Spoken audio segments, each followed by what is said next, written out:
Now with a special keynote interview with Rochelle Richardson from Avixa. Hello and welcome everyone to the keynote kickoff for the virtual collaboration experience. And I am so thankful to have with me Rochelle Richardson. She is the Senior Vice President of Exposition and Event Services with Avixa. And I'm Michael Lisi with Wolf Vision. Rochelle, thank you so much for joining us this morning. Thank you, Michael, for the opportunity to join you in the discussion for VCX, the Virtual Collaboration Experience. This is a great opportunity, of course, to provide you and what you're doing with VCX to provide a full day of online live streaming, interviews and panel discussions with experienced leaders in the Pro AV industry. So I think it's wonderful. And I absolutely love that you refer to VCX as the virtual tailgate party the day prior to InfoComm 2020 Connected. That's right. Well, something as awesome as InfoComm Connected needs a tailgate party, don't you think? So let's get everyone together and have a good time before the show officially starts. I know your time is super valuable and you got a lot going on for the launch of the Connected experience. So let's just dive right in. I know for the sake of our audience, maybe you could briefly tell us a little bit about the Avixa organization. I know many of us are well acquainted with it, but for the sake of those who may be joining us for the first time, can you tell us a little bit about Avixa? Absolutely. And first, we both have a lot going on these days, right? With you launching VCX, of course, today, and then, of course, the InfoComm Connected. But a little bit about the Avixa organization, which I hope many that are watching this are familiar, but for those that may not be familiar, Avixa is the Audiovisual and Integrated Experience Association. We produce InfoComm US, which I am responsible for, plus we produce several other trade shows around the world. You might not have known this, but Avixa was established in 1939, and we have grown to, over the years, to encompass more than 11,000 enterprise and individual members, including manufacturers, system integrators, dealers, distributors, consultants, programmers, live events companies, technology managers, content producers, multimedia professionals from more than 80 different countries. And Avixa, actually, what we purpose to do is to be the trusted hub of information, as well as the catalyst for growth for the AV industry. We offer a destination of community, as well as resources in AV standards, education, certification, as well as market intelligence. Okay, and so then I guess I want to talk more on the experiential side. What kinds of activities does Avixa put on throughout the year? How are you engaging in these various channels day by day? Yeah, that's so interesting that you should ask that, because with the staff of over 200 worldwide, Avixa provides a number of opportunities for our community at large. We use trade shows, of course, to create experiences for the industry, to converge, to connect, to learn, inspire, and get certified, and have the opportunity to join as members. And there's so much more, of course, that we do. There's also the opportunity for our members to showcase their innovation and design and solutions for the industry. Our staff and the Avixa ambassadors bring industry awareness and share market intelligence research around the world. You know, we have all of this underneath of the Avixa umbrella, but of course now we're venturing out to introduce Connected. This will provide us the opportunity to extend content and make it available. We also have members from around the world that will be able to come together in this virtual experience to see and experience live presentations, share and exchange ideas, and connect one-to-one and one-to-many in an environment 24/7, 365. Wow. So, okay, I guess we have to dive into it because everyone's eager to know. Let's talk about this connected experience because truly, yeah, the North America's largest Pro AV show is now virtually accessible, and it always has been in the form of there's ways to engage it virtually, but nothing like what we've done. So, I'd like to talk about that a little bit before we dive in. Kind of what was the thinking behind coming up with the InfoComm Connected experience? Well, how did you frame this from an ideation standpoint, and what were the main goals when you came up with this event?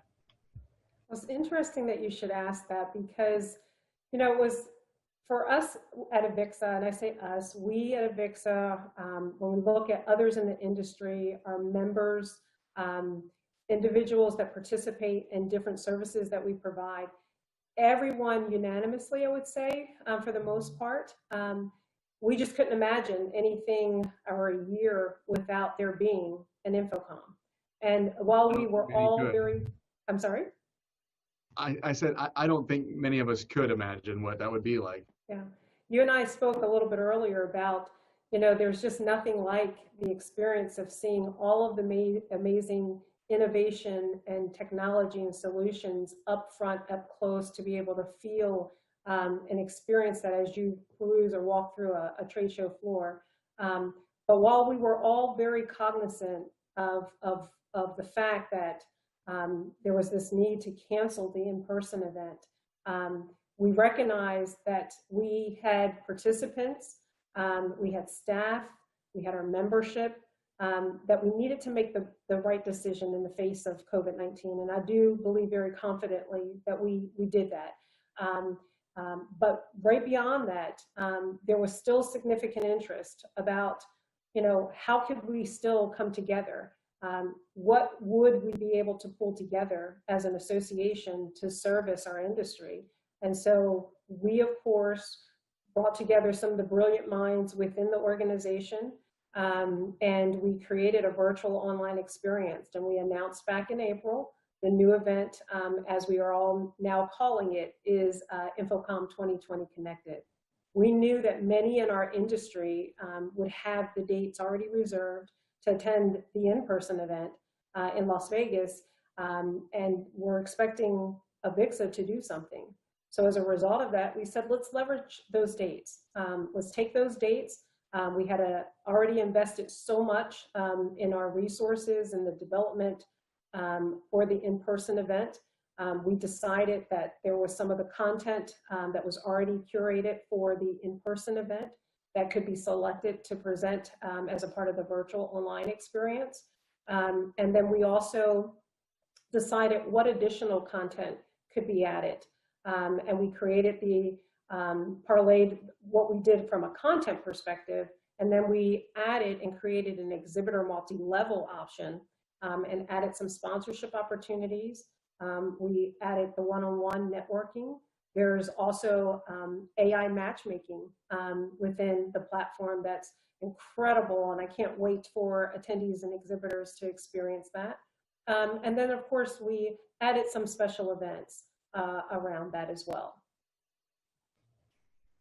I remember when I saw the email that that InfoComm the official show was going to be, canceled or wasn't going to be taking place, and there was a kind of a groan, and I think a lot of us were excited when I said, "Oh, wait a minute, there is something coming." But I mean, it's been quite an undertaking, I know, because there really isn't an online platform that was off the shelf, ready to go, that could create an immersive experience like you would experience at InfoComm, which you can pretty much only experience at InfoComm. Huge video walls and things that are going around. How can we translate that, all those sights and sounds and things to experience in an online platform? It didn't seem like most of those virtual conference event software solutions that were out there were in any way prepared for this. So you've obviously had to do a lot of custom groundwork from the ground up to produce something that will be as engaging as I'm sure InfoComm Connected 2020 will be. And so I have to ask, on behalf of our audience, what can people expect over the next couple of days? Again, you and I discussed this a little bit earlier, and I will just say, while digital experiences will never replace the face-to-face experience, participants can certainly expect the next best option with InfoComm 2020 Connected. With that, they'll have the opportunity to peruse through the exhibitor showcases and virtual booths. They'll see hundreds of products that will be displayed in the virtual showcases and virtual booths by our exhibitors. They'll have the opportunity to experience highly curated content, which has been customized and put together for our virtual platform. We'll have programming, of course, that starts very early in the morning and runs through to very late in the evenings. And this truly just will provide the opportunity for attendees and exhibitors to connect in a very meaningful way. We have a packed schedule of over 70 education sessions for attendees to choose from. We're covering everything from live exhibitor presentations. There will be other live presentations. We have on-demand videos. We have panel discussions and Q&A with our industry experts. We have industry updates and presentation on challenges amidst COVID-19 and what we look like after that, going into potentially a hybrid model. We have the new Tech Lightning rounds and so much more. Our special events that I've mentioned, you heard me mention, includes the AVX Awards Winners Panel that will take place on Tuesday. We also will end Tuesday evening, shouldn't say end, but Tuesday evening we'll have the trivia night. That's a lot of fun. We, of course, as a team did a practice run through, and it's incredibly engaging, fun, insightful. We also will offer the Avixa Foundation virtual 5K, and participants can, of course, begin logging their information and make sure that they do so by by the end of Wednesday, June the 17th. We are going to select 3 female winners and 3 male winners, and those winners will be announced on Thursday. We also have the Avixa Women's Breakfast. So there's plenty for everyone around the globe. I encourage everyone, if you have not already registered, please get registered. It's free to all attendees to participate. And if you still have questions, we have our schedule at a glance. We have content programming, the special events listed out on infocommshow.org. So check it out. There's a lot of information. You still have one day to plan before we open officially tomorrow. And I know we're running short of time, so I just have one last question for you. With so much going on, do you have any tips and tricks for our audience to get the most out of the InfoComm experience, to kind of organize what they're going to try and get into over the next couple of days so that they don't miss anything and they get a chance to see it all? Great question, Michael. And I just, again, would like to say, encourage everyone to please get registered. We have our keynote address by David Labuscus, the CEO of Avixa, on Tuesday. We also have our keynote on Wednesday by Sean Wargo, who's our Senior Director of Market Intelligence, who will give an update on the state of the AV industry. And then we have our fireside chat on Thursday with the Avixa Board of Directors that will cover and provide an AV industry update. So there's lots to experience. It's all free. We invite you to get registered now. You'll be able to access our platform beginning tomorrow at 6 a.m. and we're looking forward to seeing everyone there. Also, our platform will remain open and accessible to access all exhibitor information and content through August the 21st. So we look forward to seeing you at InfoComm 2020 Connected. Absolutely wonderful. Rochelle, thank you so much for joining us. We are excited for the next few days. I'm sure it's going to be an amazing show. InfoComm 2020 Connected. Get registered. And for Rochelle Richardson, I'm Michael Lisi. Thanks for joining. Have a great rest of the week. Thank you, Michael. Have a great program with your VCX as well. Thank you. Thank you. Bye-bye. Coming up next in the special content stage, we have how to create a one-button production studio with John Palmore and Rob Moss. In the education stage, we have a Q&A with leading technology designers about distance learning, including Josh Kaufman, Joe Way, Josh Sarago, and Mike Peterson. And in the business stage, we've got what resellers need in order to create compelling AV as a service offerings with Frank Pelkoffer, Mike Gleason, Michael Fornander, Tom LeBlanc, and Georgia Hallis. Stay tuned for more great content from VCX.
to welcome our guest, Josh Kaufman, Multimedia Support Specialist with Tufts University.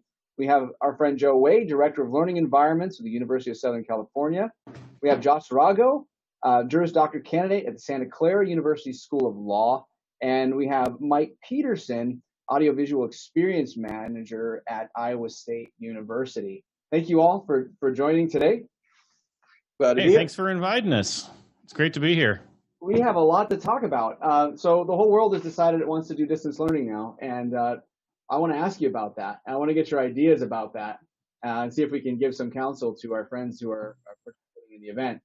So we're going to probably do somewhat of a round robin. I'll ask a question to one of you first, and then it'll be fair game to open up, and we can talk about it, and then I'll throw the next question out. The first one is, there is this question regarding what is distance learning today? What does that encompass? Because the definition itself is changing. So Joe, I'm going to throw this one to you. Could you just give our audience a quick overview of sort of what is distance learning and what's all involved with it?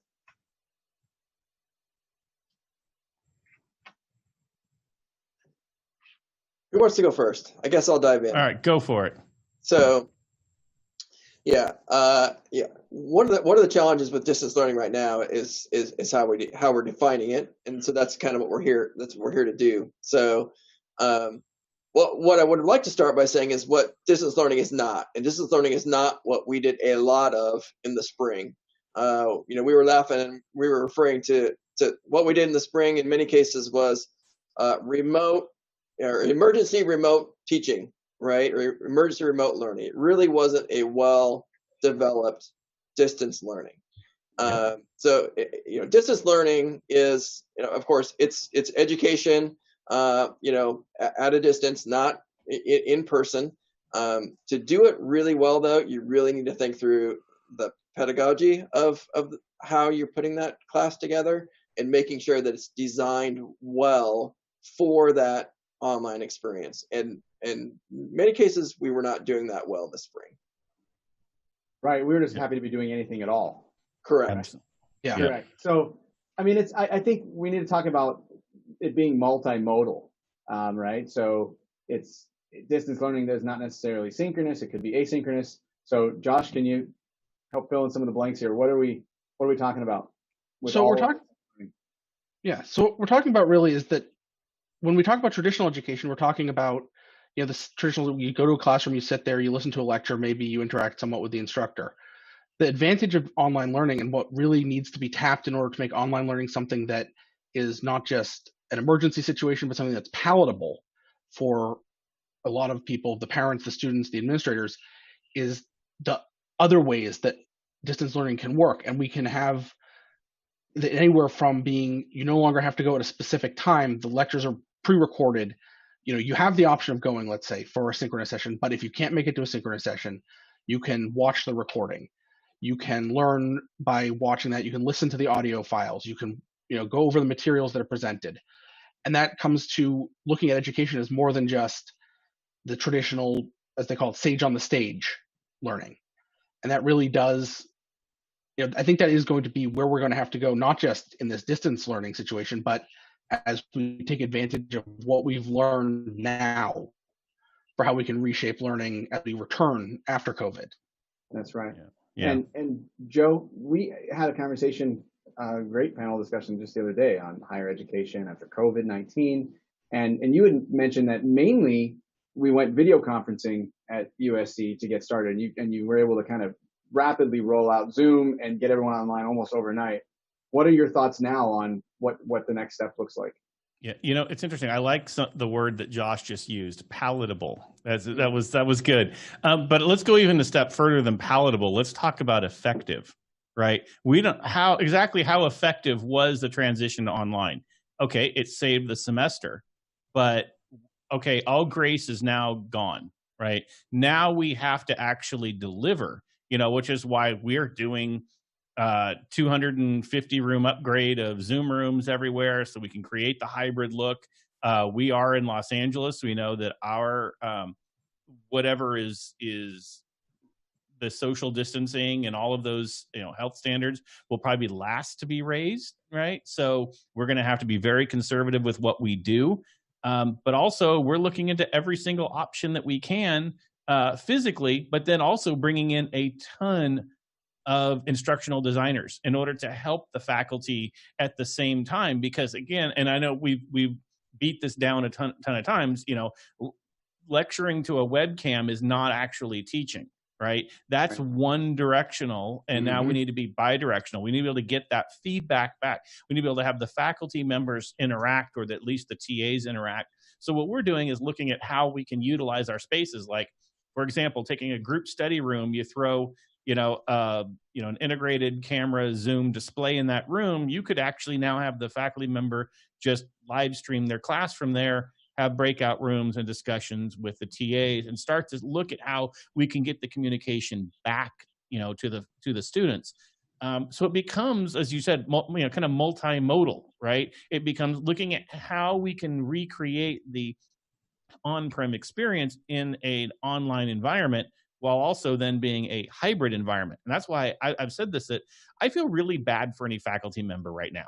Okay, because especially if you look at the R1 institutions, where you get people who've been on tenure for 30 years. They're still using the same methods. They know what they teach. They have it down. Never wanted to teach online. Never thought they would teach online. All of a sudden, they're being told to teach online. Now, there's been great adoption to do that because thankfully they've recognized the need.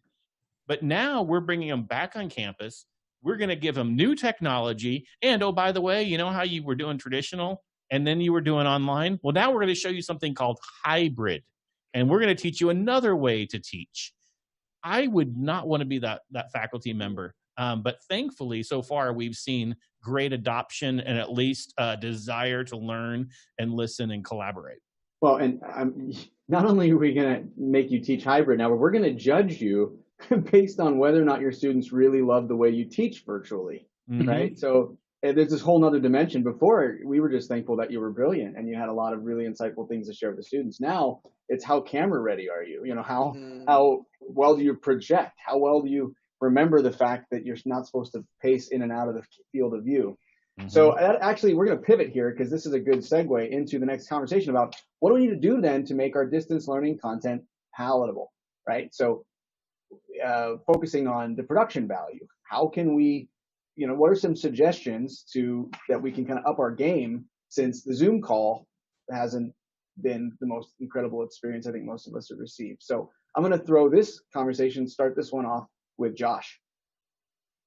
Which Josh? Yeah, again. You, Josh Drago. Well, I will start this as the only student in this room right now. That's right. It's a couple.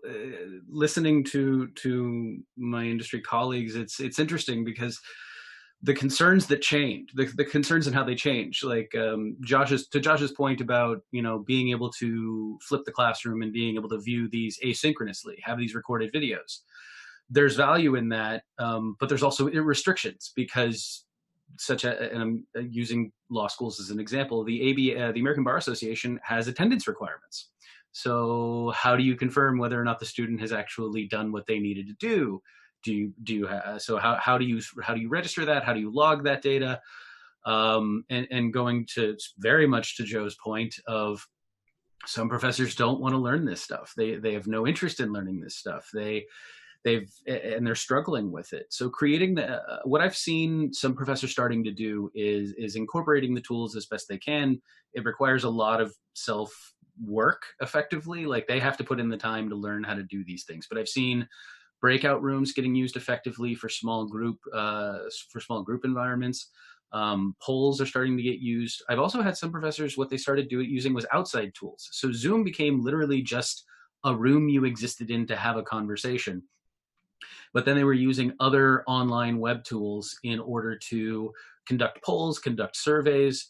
The most interesting one, and I think the most successful class I've been in so far, has two professors in it. And they have one professor that is effectively giving the lecture, and they have a dialogue between that professor, and the other professor. And the other professor is effectively constantly throwing out questions to you to get you to engage in chat.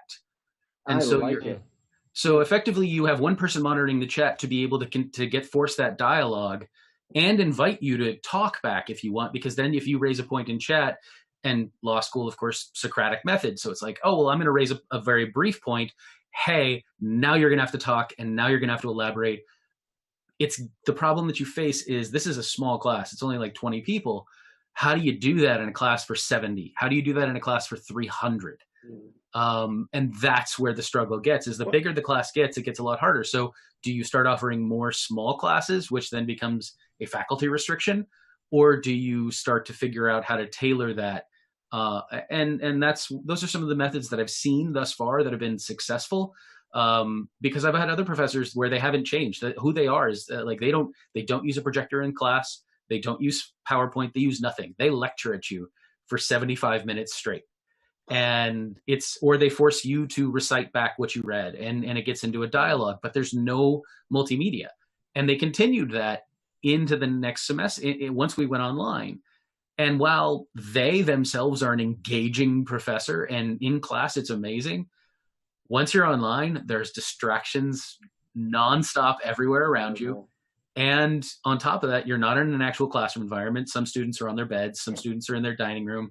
I'm fortunate. Like I have a place to go in my house. So how are they learning, and how you're engaging with the students is very different. It's going to be very different. And one of the things that I think the schools really need to take notice of and do is get a survey of what kind of an environment they're teaching to. Because if you have students that don't have spaces dedicated to this or don't have any availability of anything, you need to know what kind of environment they're learning in, number one. Number two, you also need to know what access they have. I have classmates that are still on DSL, and they live in the Sacramento area. And it's like, do you actually have a broadband connection to support the video? Is the reason you don't have one because it's not available, or is the reason because you can't afford one? Which way is it going here? Mm-hmm. How can we support that connection so that way you can either be synchronous, or we have to make sure that we place you in asynchronous learning environments so that way you can get the videos in the best way that's available for you, because it's about providing that value to the student. I have to stop you because you just lit up like a bottle rocket. So many cool things just came out of what you shared, like at least 3 that are like major aha moments. The first of which is the relation to, why aren't we doing interviews for instruction? You're right. We wanted to do this event, and we were like, do we do presentations? And presentations are boring. This kind of me just disseminating information. So we said, I know, let's do conversations instead. And it's like, well, that's so much more engaging, but I never thought about that. Why can't a professor just interview the TA, or the TA interview the professor and just talk? That'd be engaging. I'll listen to that in a podcast format. But I think, it's a good point, because we're noticing the same thing exactly as Josh mentioned, of faculty members who have moved and transitioned from, okay, how do I get this to work and create my account, to how can I utilize other tools? Or I heard another faculty member said they did this. They used a poll, or they were able to do a breakout room. So the questions we're getting are actually starting to change, which is encouraging. But exactly that, we're noticing that as we take as we've tried to figure out how to use our spaces, right, more effectively, we're recognizing that, hey, if it is a large lecture, it's likely not it's likely not interactive, but we can create a ton of Brady Bunch, 3x3 breakout groups and discussion groups, and hold those virtually, right? Because now we don't need the classroom after hours. We can put those other things that need to meet in person in there, and start to get that. And I've already heard that, like, our request for TAs or GAs is going up tremendously this year in order to be able to accommodate exactly what Josh was saying. How can we continue to create that conversation? And I've heard faculty members say, hey, now guess what? They can even jump around those and jump into that class because they'll know when it is, and they'll have the Zoom link to be able to step into that discussion group. So it's interesting how these, like Josh said, these third-party tools and these ways to become more effective in this. The faculty members are starting to think, I'm going to get a little scared when they show up in August if they don't let us know ahead of time what they're going to try to do, and they show up to a room and go, hey, I found this little box at Radio Shack, and I think it's going to be great. Yeah. Can I use this? So I'm going to pick up the other part that Josh shared, and ask Mike Peterson this one. So we mentioned about, well, what about rural internet access? And because, you know, Mike and I, we're in the middle of the country. He's in Iowa, I'm in Minnesota. So definitely different on the coast. I don't have, you know, Google Fiber. That said, what kind of modality makes the most sense there? I mean, is live streaming even attractive if you've got a bad internet connection? Should we be focusing on demand video content? So that's one question I'm throwing at you, Mike. The second question I'm throwing at you is, and then also, how do we help the teachers move along? Because it wasn't so bad when they were sitting at their desk at their home in the front of their laptop with a web camera. Now we're going to throw them in a room with a lot of students, maybe even now 10 other panelists on the stage, and they're going to have to learn that. How do we help them? So the two, rural internet, and how do we help faculty teach in a new way? Yeah, no, certainly here in Iowa, here at Iowa State University, we've had a lot of conversations about, you know, equity and accessibility, and making sure, you know, especially in the more rural areas. You know, one of the things that we're working really hard to do is to survey every student and make sure that we understand what their capabilities are. You know, I know we're exploring potentially, you know, increasing some technology scholarships, specifically, you know, for students to maybe improve some of their connectivity if it's even available to them. You know, perhaps, you know, on that light. So it's a very serious conversation for us, because we do have, you know, very remote students potentially who have very limited access. And you are correct. I mean, in those situations, an asynchronous model, you know, for those of us, you know, we're throwing some terms out. You know, asynchronous is basically not in real time. So you're kind of pre-recording the session, and the students can watch it like a YouTube video later on at their own pace and at their own leisure. You know, that might work out better for someone who is, you know, has a slower internet connection than synchronous, which is kind of real time. You know, the Zoom, the real time interaction. That's a much harder use case for bandwidth, and so, you know, we're having to be very careful with that. So, to the second part of your question, as far as, you know, how do we help the instructors? You know, I think almost every university has some department. You know, we call ours the Center for Excellence in Learning and Teaching, and I think almost every college has some group like that is essentially the instructors for the instructors, right? You know, this is the group that helps teach and educate the professors and the instructors on how to improve their teaching capabilities. And, you know, again, ours is ramped into high gear on that. You know, they're teaching classes on how to, you know, really optimize the online experience from a teaching perspective. And I suspect that a lot of most other schools, you know, that group is doing that for their school as well. And so, yeah, we really are leaning heavily on, you know, the instructional designers, you know, to help guide our instructors through that process. Awesome. So as kind of a follow-up, I mean, where this conversation's flowing, I'm going to ask Josh Kaufman about, okay, we should improve the quality of our content. We should train the teachers. We could train the teachers, but do we have to train? And do we have to improve the quality? And so I'm going to ask a little bit about the scenario of sort of competing for enrollment. A lot of schools are seeing volatility right now. Their enrollment is totally in flux. And there's been some commenting that larger universities are going to become a little bit more predatory, and they're going to start going after trying to, you know, backfill their missing students by expanding their online reach. Smaller schools are saying, hey, if we're all going to be on Zoom, I've got the same thing to offer you as the bigger school. Do you think that there's going to be any increased competition for student interest if everything's streaming online? And if so, do you think schools need to try and prepare themselves that they now are being compared with other online curriculums that are available? I think there's no question that no matter where your school falls in the kind of tier, you know, pantheon of colleges in this country, that there is going to be increased competition. We're going to see schools that, you know, depending on how they did in these last few months, their students not knowing the difference between what we've just been through and what, you know, true online education is, are going to be looking and saying, hey, wait, my friend who went to school A had this experience, and my experience here was better or worse, whatever. The students talk. These social media, the ability for students to connect with each other is there. I'm in Boston. We have, more than 30 colleges in the Boston area itself. And just those students alone talking to each other are going to be saying, hey, my school did this better. My school did this worse. They're talking. They're aware of how the different schools are doing it. So they're going to be looking at it and saying, hey, maybe if I went to this school, and we are having to be online, it would be better for me.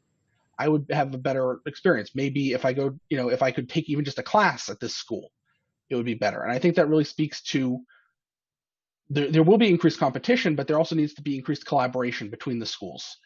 And schools need to be, in a way, reevaluating their transfer credit policies, reevaluating their policies on what students can do outside their traditional ecosystem, because we do have that kind of very cloistered, if you come to my school, you attend my school. You don't attend the other school. That's right. And out in Western Mass, in Amherst, the 5 colleges system has been doing this for years, where a student enrolls at UMass Amherst, for example, they can take classes at any of the schools in this 5 college system for credit, and ditto and reciprocal for the other schools in that system. I think we're going to have to see more of that. We're going to have to see more of these collaborations between educational institutions in order to take the most advantage of this. And just before I move on, I just want to go back also to the question you asked Mike about, access to the internet, because that's not just a rural versus urban issue. When we look at, I'm in Boston, again, in Massachusetts, we have a very high-end technological infrastructure here, but we're looking at, K-12 is the example that I have here because it was in the local papers. We had faculty who weren't able to afford a fast enough internet connection to be teaching on Zoom. We have students that are not necessarily able to have access to Zoom. They're not necessarily they don't necessarily have a computer in the home, so they're using their phone for access. And I think that really speaks to one of the things that I've been pushing for even before all this with universal access and universal design, that we need to be looking at as a holistic response. How do we make it accessible to all of our students, even if they're not on campus? It's not just a matter of do they have the bandwidth. It's a matter of, is it accessible to them? Yeah. And I just, I want to drop that in there. So good. So many good points. Mm-hmm. So we're rounding out our time here. I just want to give each of you a chance. Any closing remarks or anything you want to counsel our audience on, just some ideas or things to pay attention to? How about 30 seconds each? We'll go down the line. We'll start with Mike Peterson. Anything else you can share with our friends? No, I mean, I guess, again, just the things I would say is it's more than a technology issue. So you really need to be working with the instructional folks to make sure that you're not putting technology in there that no professor wants to use or knows how to use, or is not going to blend well with the pedagogy that they're trying to produce. And so it's more than just a pure technology piece. As you're trying to put this together, you really need to be focused on how the education is going to be done. Fantastic. Josh Strago. My best advice is don't be passive. You have 2 communities that you're working with here. You have the students and you have the faculty. Each of them has different needs. Each of them has different problems. Each of them has different situations that they're facing. Engaging them as best you can, putting out surveys, finding out what they want, finding out how you can best be a resource to them is going to take you miles and miles farther than saying, I'm going to upgrade my rooms arbitrarily. Because if they're not allowed back on campus, the room won't do any good. So how can you best provide those resources? Is it Wi-Fi? Is it hotspots from cell providers in order to make sure that they have access in their homes? Is it things like that in order to get them those resources? So engage spend the time. Now is the best time to do it. Engage with your audiences. Fantastic, Mr. Way, Dr. Way. No, remember, I only make people I don't like call me doctor. Oh, okay. So, can I call you Joe now? So doctor it is for you. No, just kidding. No, the advice, you only give 30 seconds for me to give advice. Oh boy. Yeah, all right. I got to keep it, can't be all day event. I think it just comes down to remembering our purpose, right? Why do we do this? Especially for those of us in higher ed, right? There's so many different verticals that we could be in, but we choose to be in one that's based around service. You could say that about house of worship as well, or even if you're in the entertainment side or hospitality. Just remember the people that our technology and our processes are there to benefit, right? I will say, and I think a lot of my colleagues will agree, that this has been the most difficult 3 months of my life in my professional career. Just trying to navigate getting people up onto online, getting them back on campus. It's been hard. It sucked, being honest. I mean, like, it does, but because it's tough. We're trying to navigate new things that we haven't done before, and because you care about the students and you care about why you're doing this, it can weigh on you. So, but remember that. Remember why we're doing it. Remember the purpose behind it, and allow that to inform the decisions we make, both in technology and as well as kind of the processes and working with our faculty and all that. And if we keep that at the heart of it, then I think we're going to be successful. Fantastic. And Mr. Kaufman. I think, I couldn't have said it better than what these three guys have already said. But the other point that I want to make is listen to the faculty, listen to the instructional design teams, and listen to the students. Because when I think about classes, when I think about, who I'm working with, I don't think of them as, oh, these are, faculty. These are my clients. These are the people that my goal is to assist. And it doesn't matter to me if it's a freshman or if it's the department head with a tenured chair.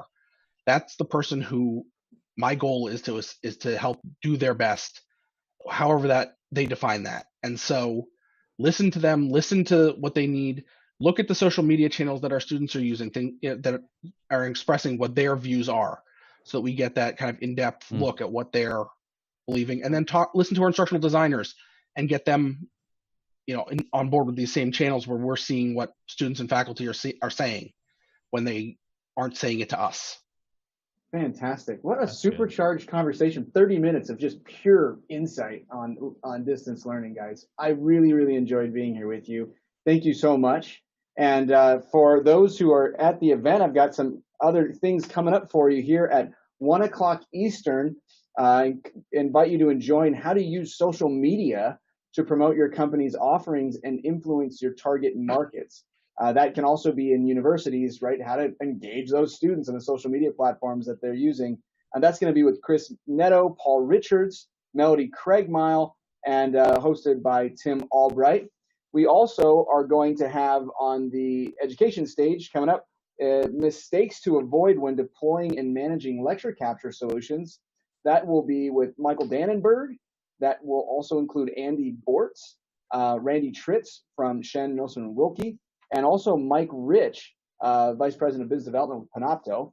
And then on the business stage, we're going to be talking about mistakes to avoid when designing post-COVID-19 meeting spaces with Michael Goldman, Principal at Communications Design Associates, our friend Josh Zrago, and also we'll have Marta Scopa. Thank you so much for tuning in. We really enjoyed having you, and stay tuned for more great content coming up from VCX Conference. And thank you.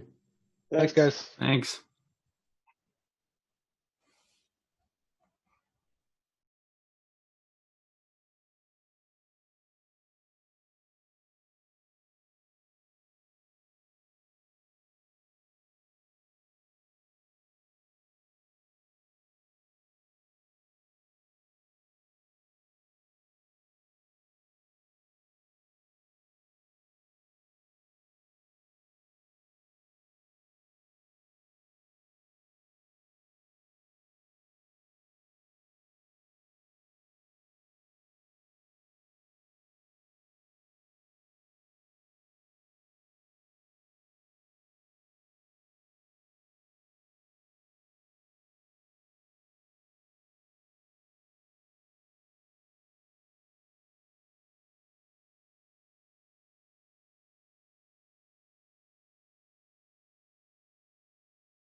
Hello and welcome back to the VCX conference live stream. I'm Michael Lisi with Wolf Vision, and we are excited to have some special guests with us today to talk about mistakes to avoid when deploying and managing lecture capture solutions. So this panel is going to be fantastic. We've got Michael Dannenberg, Associate Principal for the Director of New and Emerging Technologies at Vantage Consulting. We also have Andy Bortz, who's an instructional technology support and recording guru with University of Nevada, Las Vegas. We have Randy Tritz, partner with Shannon Milsom and Wilkie. We also have Mike Rich, Vice President of Business Development at Panopto. And I think I got everybody, including me. So let's dive right in. Thank you all for joining today. Great to be here. Great to be here. So this is a huge conversation. I just got off of the panel discussion about distance learning, and now we're going to talk about lecture capture because what we're realizing is everything goes online. We might as well not just speak it into the open air. Let's find a way to capture it, and let's find a way to make it available to students. So let's dig in. Can we start? The way we'll do it is kind of a round robin. I'll ask one of you a question, and then the others can feel free to jump in, and I'll probably pose the next question to someone else to start. So I guess I'll throw this first one to you, Andy, because you have the coolest background image, and we agreed on that unanimously. What do you know? It's that high-tech thing going on. Yeah. So let's do this. Can you, for the sake of our audience, define what do we mean by lecture capture today? Lecture capture has its definition is changing. So can you help give us an idea of what is all involved with lecture capture? Sure, we've got 45 minutes for this, right? Absolutely. I was just going to say, great point, Randy. So it's an honor to be here. Thanks, everybody, for joining us today. And it's funny because 2 years ago, we really started to drive lecture capture home at UNLV, and I actually got to be part of the deployment and the training of how lecture capture is working on our campus. And I think just to kind of tie in with the theme of what we're talking about today, one of the mistakes about lecture capture is being too literal with the word lecture because it is changing very quickly. So if you ask an instructor what a lecture means to them, typically they'll say, it means I'm standing in a classroom, I have an audience in front of me, and then when you say, what's lecture capture, they'll say, same concept, except now I'm being recorded. But when we started using lecture capture at UNLV, we actually did more of a marketing tactic to talk about it more of a content capture and a content delivery and a content management standpoint, because now you're taking the concept of a lecture to your own office, you're taking it home, you're also taking it to Cancun if you decide to take a vacation. You could record any content no matter where you are and then have it ready to upload later. So I think when we talk about lecture capture today, we're talking more about content capture and having a medium to use so that you can start small, and then eventually, as you get familiar with that environment, taking that into the classroom and having the confidence to be able to get that material to your students or to your audience in a constructive way. Fantastic. I think I got to follow this up, what you just shared with Mike Rich. So Mike, you've seen everything with Panopto. People are recording all kinds of content. And he brings up a great point that anything you capture that can be part of your curriculum is now part of the lecture. You could be out in the woods and it's part of the lecture. What are some of the most interesting things you're seeing getting captured? This is a curveball. I didn't prep you for this one, but. That's fine. I like those. I think the thing that's so fascinating for me is seeing all these use cases where the technology just works and the teacher is empowered to teach whatever it is that they want to teach. So as Andy said, if they're in the middle of the woods, let them pull out their mobile phone and record it. If they're on a Zoom call like this, let them click the record button and capture it. If they're walking into a classroom and they want to teach in that mode, let them walk in and just be able to teach. So the things that I find most fascinating are the workflows where the technology gets out of the way and it just works. And I love the use cases I've heard where we have very intimidated professors who, are very nervous about technology, and the entire system is architected so that they can walk into a room, they see a little light bulb. If the light bulb's on, they can teach. And if the light bulb's not on, then they call tech support. And that's really all they have to worry about. And that really helps them focus on the learning at the end of the day.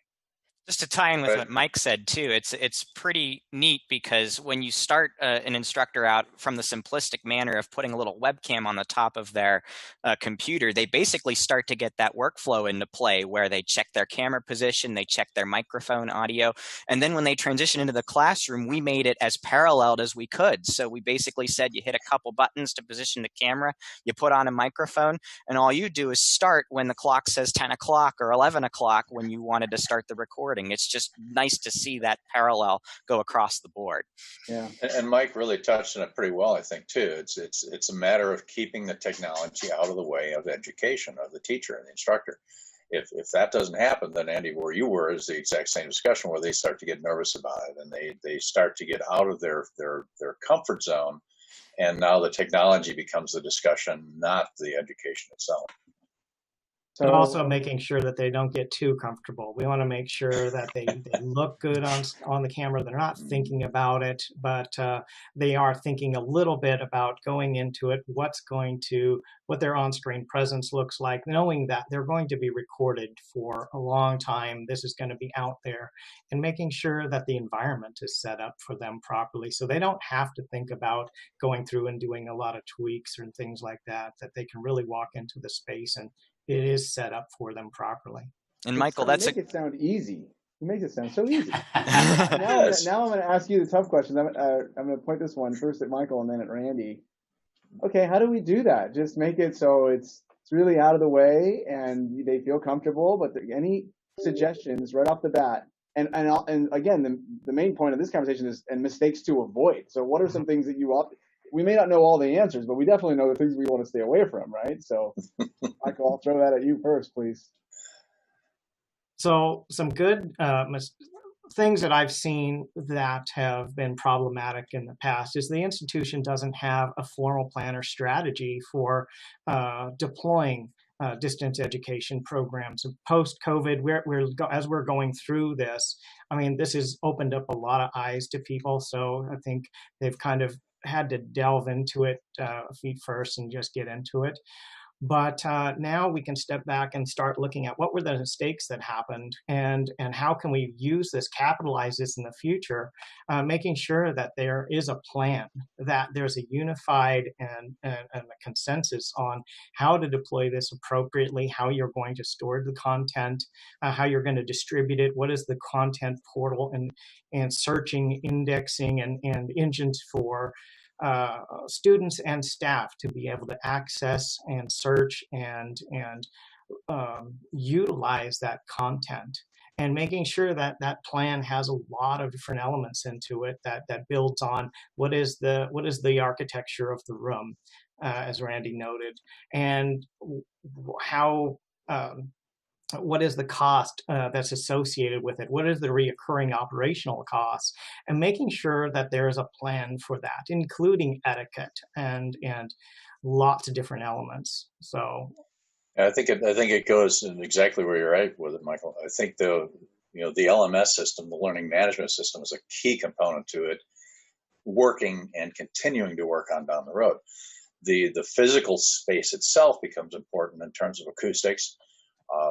We've all been on Zoom calls where you can hear somebody that sounds like they're inside of a tin can. Obviously, as you're a student or as you're participating in those calls yourselves for many hours, that gets tiresome to listen to. Think of yourself now as a student.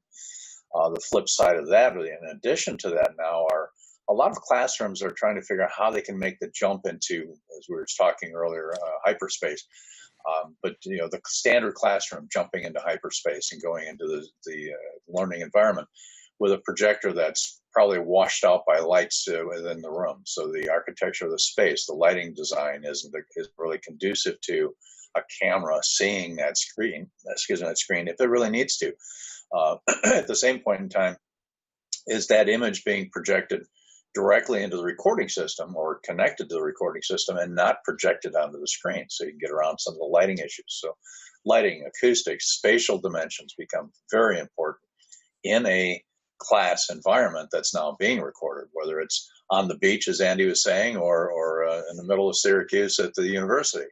What does that mean, and how does that physically look? So if you think of yourself as the student and perceive that physical environment in that domain, it kind of gives you a little different light in terms of what you're recording or what you're trying to teach.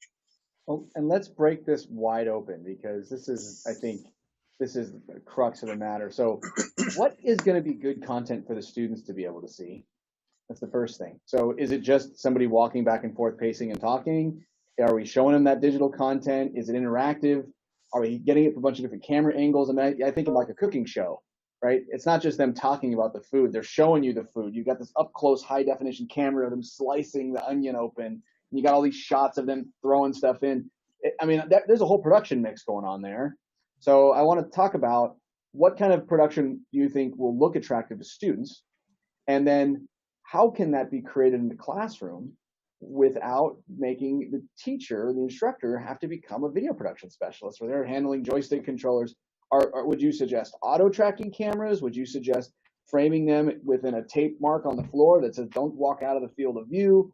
Are we going to ask them to stand only at a lectern or podium? Yeah, let's throw that open. So I'll throw this one first to Andy again, because I think he's got some ideas.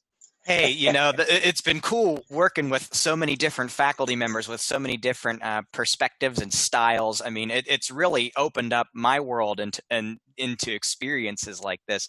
But it's really a sliding scale. Some people prefer to stand at the lectern and deliver all their content from there and maybe move 2 feet one way or the other. So usually you've got that kind of setup working well for them. The nice part about our classrooms is some of them do have tracking cameras, especially for like the larger auditoriums where we may have 2 projectors and 2 projection screens, and that allows the instructor to get a little bit more intimate with the students and deliver that content in a not so rigid way. And some people love to do that. But the even nicer part is that, just to the points we talked about before, we do actually have the content streaming on its own little video line to the recording. So we've had so many people who have said, you know, I want the camera to see me, but I also have to make sure it's pointing at the projection screen. I was a broadcast major. That's a mistake to avoid. Yes, Don't point yes. cameras at projection Make screens. sure to avoid that. Yeah, and I was a broadcast major when I got my Bachelor of Arts, and the first thing I learned was garbage in, garbage out. You know, having that ability to have the content and the instructor side by side is powerful. And just to throw in one other little piece of information here, the nice part about the service that we use is that even if we do go overboard with multiple camera angles or multiple points of content, it gives the student and the viewer the ability to also decide how they want to experience that final product. So sometimes, depending upon the space, you may have multiple people with different styles, but we're fortunate enough that we have some flexibility in how that content can be presented and where the instructor can go. And then in the end, the viewer says, you know what, I want to see what's on projector 2, or I want to see what's on projector 1, or I just want a full shot of the instructor so that I can relate to what they're talking about. So it's really a wide open book. Blowing this topic wide open, it's really a wide open book. Well, man, since I know Mike is probably too polite to ask, what is this amazing software of which you speak that you're able to record multiple channels and let the students play them back on demand and see which view they want to see? Why, Michael, we use Panopto. I'll let Andy, he's on the panel with us. I'll let Andy give the plugs. But I think what's important is the software has gotten so much more sophisticated that really when you look at and evaluate these things, you want to clearly look at it from the point of the student and the person who's trying to learn. And if people haven't experienced these modern platforms and are now kind of rushing into what does the world of lecture capture look like in 2020, it has transformed quite a bit. And you know, it used to be, and in some platforms even today, you have this picture-in-picture where, you know, hopefully the picture isn't obscuring what you need to study on the slide. Or you might have an AV technologist running a switcher in the back. Well, hopefully that person knows what's being taught so that they can switch intelligently behind the things. But in a modern video platform, whether it's Panopto or something else, you can actually let the student pick what source they're looking at any given time, as Andy alluded to. And that really, again, takes the pressure off the teacher, takes the pressure off the student, and even the AV technologist, because they know they can switch back and forth and get to whatever is right for that particular moment. I think there's also important. I want to ask a question, Michael. Sorry, I always felt like that was dangerous, that the student might be looking at the wrong thing at the wrong time and miss what you're pointing out. But it seems like actually students love that they'd much rather have total control over what they view at any time. Would you all agree? That's what they're used to now. I mean, Yeah. that's the world they grew up in. It's not the complete Wild West. I mean, the professors can go into an editor and decide which one is in the foreground if they want to. But for the most part, yeah, if they're studying one particular topic and they want to look at the close-up microscope view, or they want to refer back to the slide, I mean, that's a natural way that you would shift your focus if you were in the physical classroom anyways. One of the things, Michael, that opened the question up is, what do you not do in this kind of environment? And what you do not do is stand in front of the lectern for 2 hours on end and have nothing for the student to look at, because you know what's going to happen. Mm-hmm. So how do you gain additional information? How do you impact their senses from the visual and auditory standpoint? But how do you do that in a manner that's going to allow them to learn as much as you can, as much as they want to? More sources, more content, and choose the pieces that plug into it. If they didn't get it the first time, they can rewind and start over again, or they can hop skip through it the second or third time through, which a lot of them will do. And to add on to what Randy's saying, I think it's also, as the instructor is looking at what kind of content you're pushing into that, making it accessible, because not every classroom is going to have a digital director that's going to be able to manage the content and be in sync with the instructor, making sure that the controls are easy enough to bring up and allow the instructor to be able to quickly and easily bring up different content, whether they're doing an online poll for the students to engage some interaction with them, or using one of the overhead visualizers or a desktop visualizers to bring up real-time content in a lab environment or what have you, and then looking at the size of the sessions, breaking these sessions into smaller sessions to hold their attention a little bit more in this kind of generation where we're looking at for quick content rather than a long 2-hour, 1-hour session, maybe, or having it indexed where you can break it apart, as Randy noted,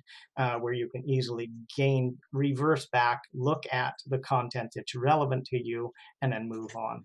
Okay, I'm going to ask a difficult question to answer because it may be politically charged. I don't know. Every college and university I know, at one point or another, thought, no problem, I'm just going to throw a computer in the classroom. Let's just throw a PC in there. And I interact with almost every major college and university in the Midwest at some point or another. And when I ask them this one basic question, okay, sure. They say, yeah, it works. We use the software on the computer and we video conference in the computer and everything's in the computer. I say, great. What percentage of your faculty have embraced that? And it's never more than 5%. So 95% of teachers won't use it.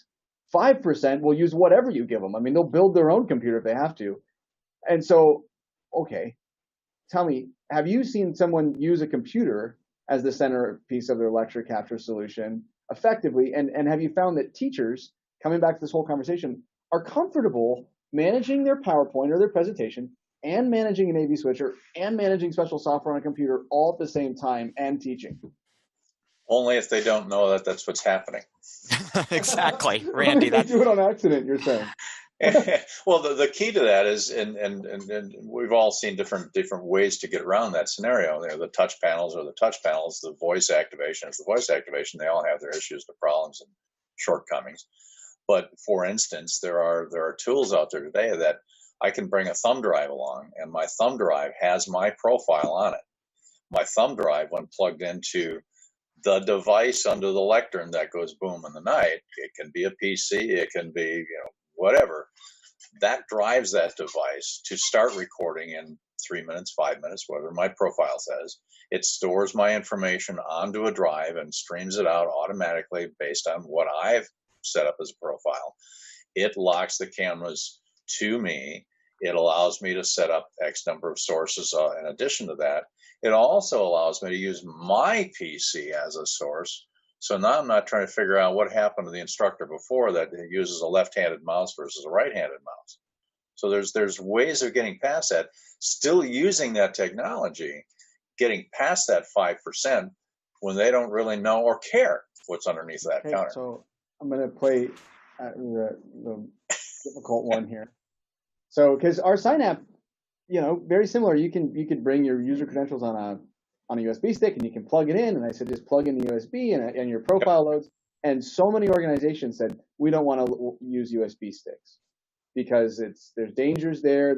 You can get viruses, or if you've got your personal credentials on that, and you save files to that USB stick, and you leave it, and a student finds it. How have you overcome that obstacle? Because I've heard that. Because I personally think it's kind of neat. USB key is like an ignition key. You plug it in and everything fires up. But I have had a lot of people push back on that. Have you? Use their credential cards. It doesn't need to be a USB stick. It can be their RFID credential cards. Now, it's like a credit card. It's theirs. And if they lose it, it gets turned off right now. Put another one in place and copy the credentials onto it. So I use USB as an example, but the instructor, much like bringing your own device, bring your own credentials. Well, I think Randy's touching on something broader, which is the need to develop flexible solutions. And so where I like to tell people to start is to think of the modes of communication you want to support and think of the physical spaces you want to support. And that becomes a matrix.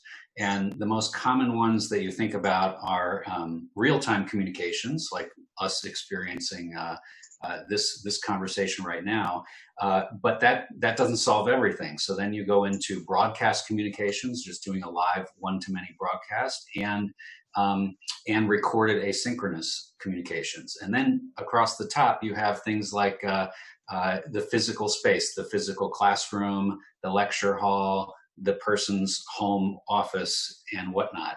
And so to answer, to get back to the root of the question, there may be certain environments where a USB stick is fine, and you want a portable drop-in recording studio where a student can come in, plug in, and you're okay in that scenario with that.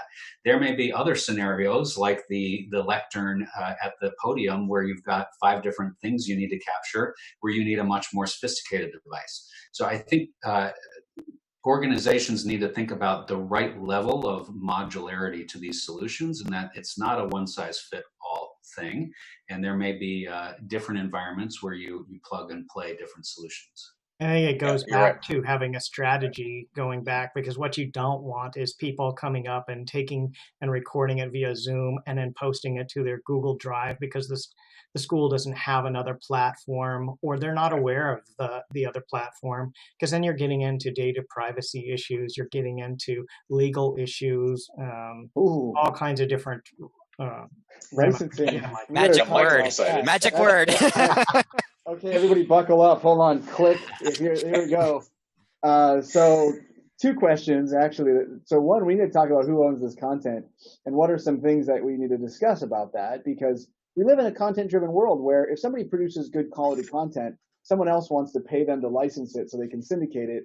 And every time somebody clicks, I'm going to pay you. And that's with YouTube. That's with Netflix, YouTube Live. Is it with education? I don't know. Do you have to have a policy around this? And then the second thing I want to talk about is the logistics of managing all this video now. Michael just touched it about if everybody's recording it on their own little USB stick and save it in this cloud folder and whatever, we need some kind of a management portal to drive all this. And that's not a small thing. It's like, oh, in that case, I've got the software. But rather, this management portal, I mean, you're talking a lot of video. I mean, you got to have some kind of an arrangement of what am I going to do with these thousands and thousands and thousands of minutes of video and hours of video.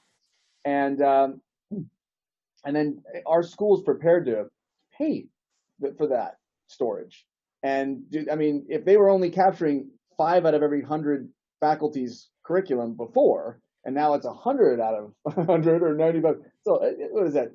20 times more video that they now have to pay to archive and store and manage and profile. It's a large cost. Okay, sure. So I'm just going to throw that into the midst. I'm not even going to call on you. Whoever wants to jump in on those topics, go for it. I'm just going to keep buckled up and zip.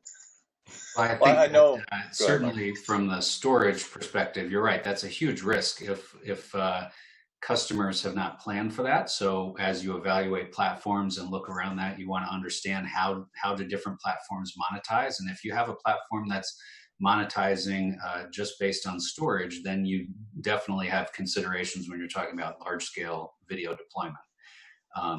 And what was the other one you talked about? Content.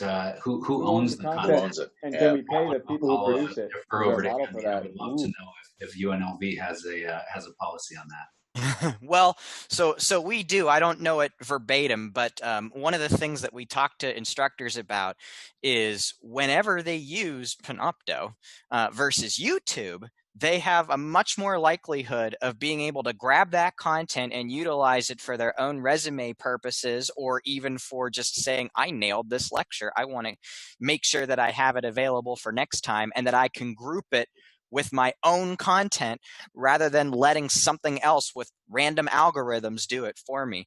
I think the example I use a lot in my training sessions with faculty is there was a faculty member at the University of North Carolina who did a brilliant analysis of vaccinations and uploaded it to YouTube and how vaccinations were, helpful to you. And it got grouped with a bunch of videos that said, well, vaccines are actually devilish. You should never get them. Wow. You're in deep trouble. That would have never happened if it was in a storage component where you had the full control and the full ability to dictate where that video would live and what kind of content that video could be enveloped with. So as far as intellectual property, that's kind of a dicey subject to get into because the rule I don't think is very, very tight. It's open to interpretation, so there's a bunch of involvement there, but at least from the end of our solution, we know that we have something out there that faculty can use to have full control over when those videos are available, who can see them, and whether or not they even need to be in the environment anymore. If you upload something to YouTube, somebody can grab it and have it for forever and ever. Yeah, And I think to be able to give professors that kind of flexibility is really important. So you want a system that allows you to have flexible retention policies, allows you to disclose certain things to your professors, lets them migrate things if you so choose from one semester to another, or as Andy said, even share it publicly with others. But I want to mention also going back to data privacy and making sure that you're working with the IT department. The IT department has things locked down. And we spend a lot of time going back through institutions and talking to them about their policies to make sure that information doesn't get corrupted and accessed. Make sure you have a disaster recovery plan in case something happens with malware or something like that takes over ransomware.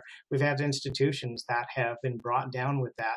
You don't want to have your all that recorded content that now becomes really invaluable to the school as a method for broadcasting to different markets and what have you, and however the school wants to deploy that. You don't want to lose that content. So I think it's important to go back and work with that as a huge institutional plan to make sure that you're looking at that holistically. Absolutely. All right. So change gears again. Let's talk about post content or post production. What does that look like? Is it just video starts and it's high and it's video ends and it's no? Are we talking about? I mean, Randy mentioned earlier about lighting. I mean, I happen to be in a room. I'm using the local technical college near where I live because my internet wasn't good enough to live stream. So I'm here at Pine Technical. This is a virtual background, obviously, but look at the lighting. It's coming down from above. It washes me out. I've got these big dark things around my eyes. Obviously, not ideal lighting. I mean, would you want to watch bad lighting? At least I've got a nice looking background right now. But if you either didn't produce it well because in your physical environment, are you seeing schools considering beefing up their student production group or something where they're trying to increase the quality of the content in post production? It really falls into two different brackets, I think. If you're doing a didactic lecture recording, lecture capture in its true form at that point, we're starting to see some of the smaller studioettes, if you will, plug and play, 1 to 2 people, and almost even at home sometimes we're seeing a lot of that, but the control becomes much more sophisticated in the learning environment itself. So little studioettes, if you will. But when you take it to the next dimension, which is really where a lot of the conversation's been today, and you look at the classroom in that environment, lighting is a big key. Acoustics is a big key. Placement of the lectern in relationship to things behind them is a big key, whether it's a wall whiteboard, chalkboard that you don't want to see, as opposed to a screen that you really don't want to see, as opposed to that write-on board that you do want to see. How does that lectern place in terms of that? And I think it rolls right into the other part of the discussion about what's the good practice. I came up through the broadcasting world as well. So what is that angle? What is that lighting? What is that height of that individual in terms of sitting or standing? Where do the cameras place beyond that? So all those physical things, where do the microphones place? And do you need 50 of them, or can you get by with 2 of them?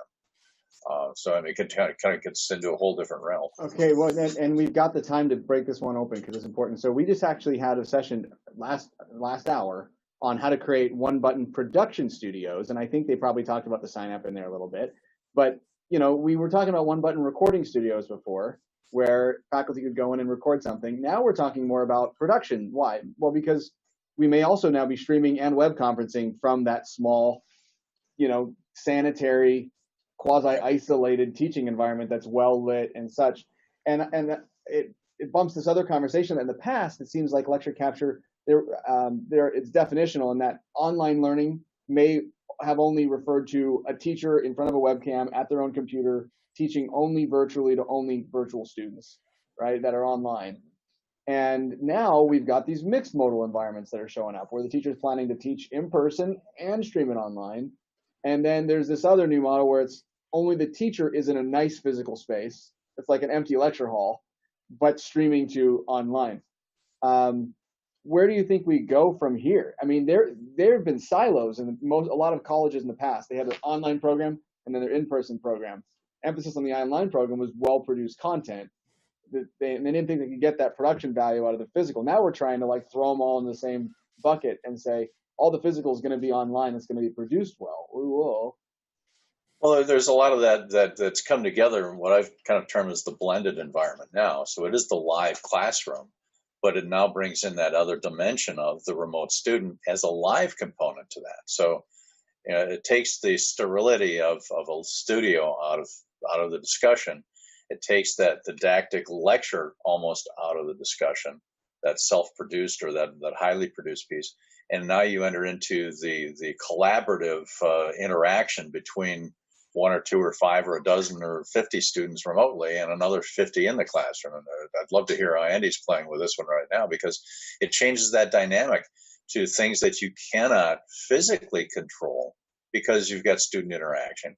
You can only speak to the standpoint of how do you handle the basics of what does that room provide you so you can hear the remote student, how can they see you, and how can they respond back to you again. But I'd love to see what Andy's doing with that one right now.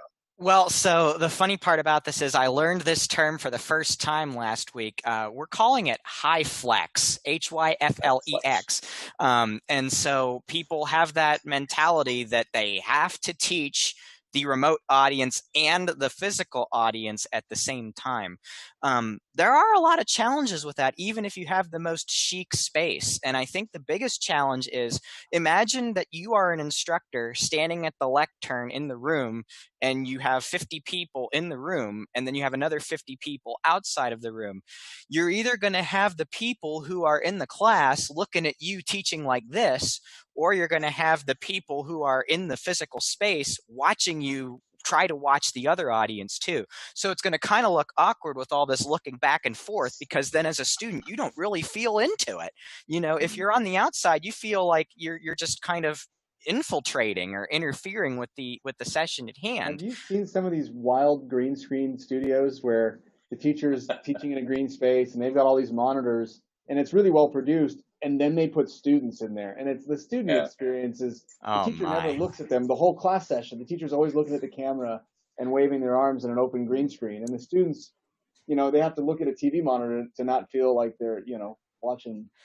You can overproduce, I think, is where it's headed. It's nice to be able to have a camera that's in there facing the audience, because it shows that engagement, that interaction between a live audience. Or they're sleeping. Or they're sleeping. Whoa, pan the camera away from that.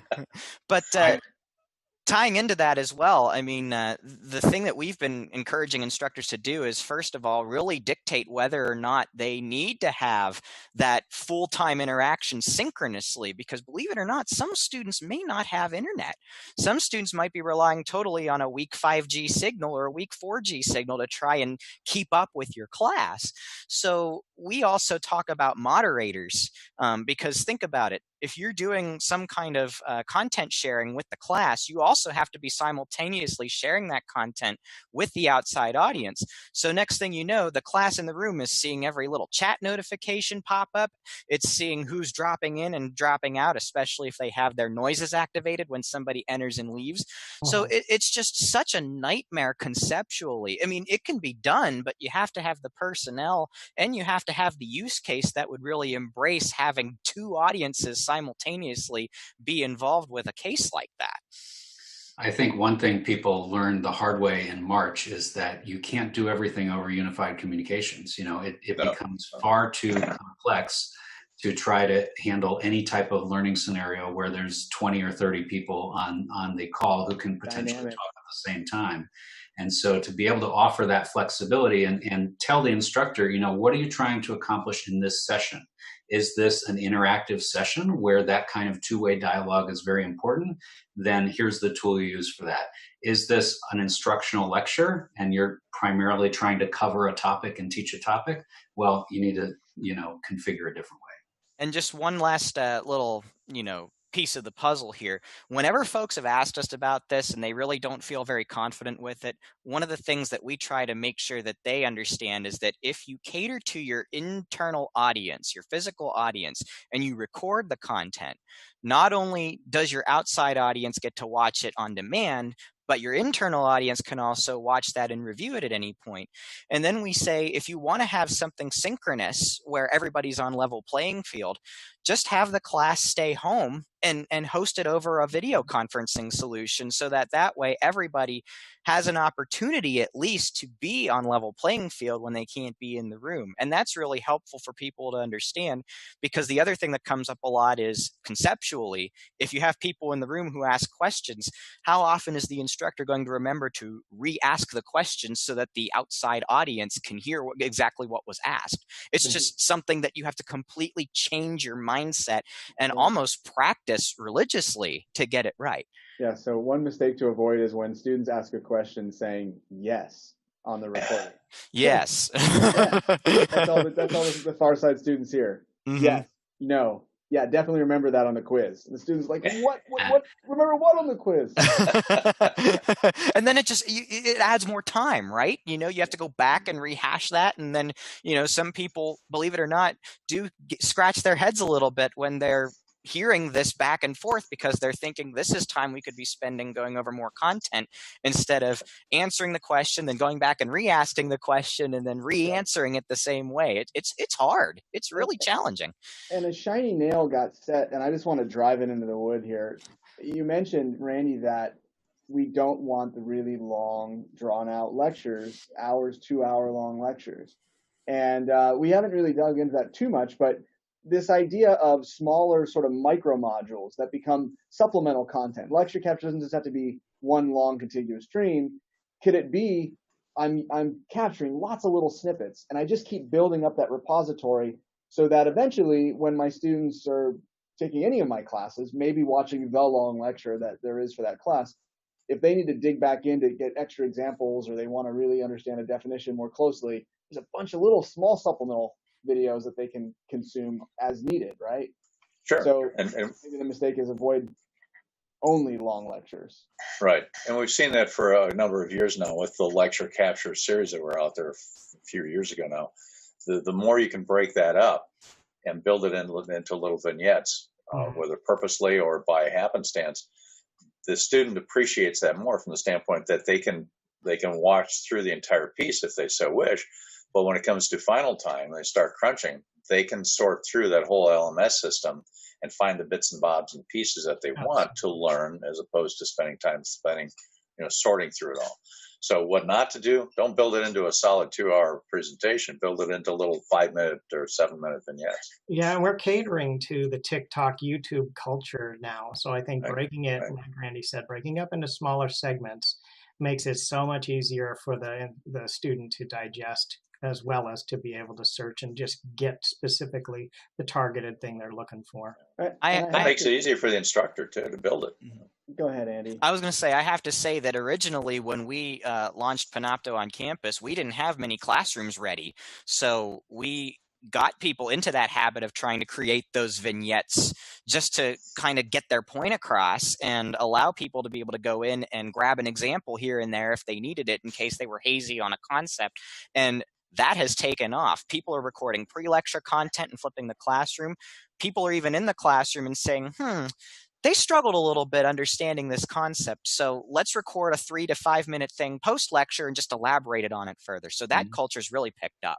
And I've got to say something, since I know Mike is a consummate professional, he won't say this, but I also think it's really neat that the Panopto solution allows you to auto caption the recordings and then make them searchable. And so you can search through by keyword and find the snippets of the recording. I've seen that at a number of schools that have deployed, because our sign app connects to the Panopto software. They've deployed both, and then they demonstrate how the recording is showing up. And you can just search, and it shows you, like, here's the 10 places within that recording where that word was mentioned. Like, oh, how slick is that? Okay, so we're at the bottom of our time. So lightning round. We promised we'd tell people mistakes. So how about we each go through and just name your number one mistake you want to encourage people to remember to avoid when deploying and managing lecture capture. We'll start with Andy. I think one of the biggest ones is not listening to instructor feedback, because believe it or not, my master's degree was in education with a counseling track, and we learned about the term that was called accurate empathic understanding. This is intimidating for a lot of people, and it's hard to get used to, especially if they've never really focused on framing themselves on camera or anything like that. So, we've had a lot of people say, well, I'm just not going to record my lectures because nobody's going to show up to my class anymore. We help them reframe that so they can think about what happens if a student gets sick. Do you want them to come into your office for office hours after they're sick and try to catch up, or do you want to give them an opportunity to actually keep up with the material?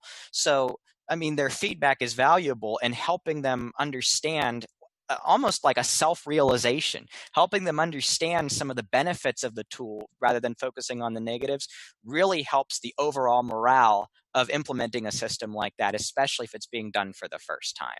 So one mistake is not listening to the feedback of your users. Good call. Mr. Dannenberg? I'm going to go back to etiquette. I think just not the visual etiquette, but also audio etiquette.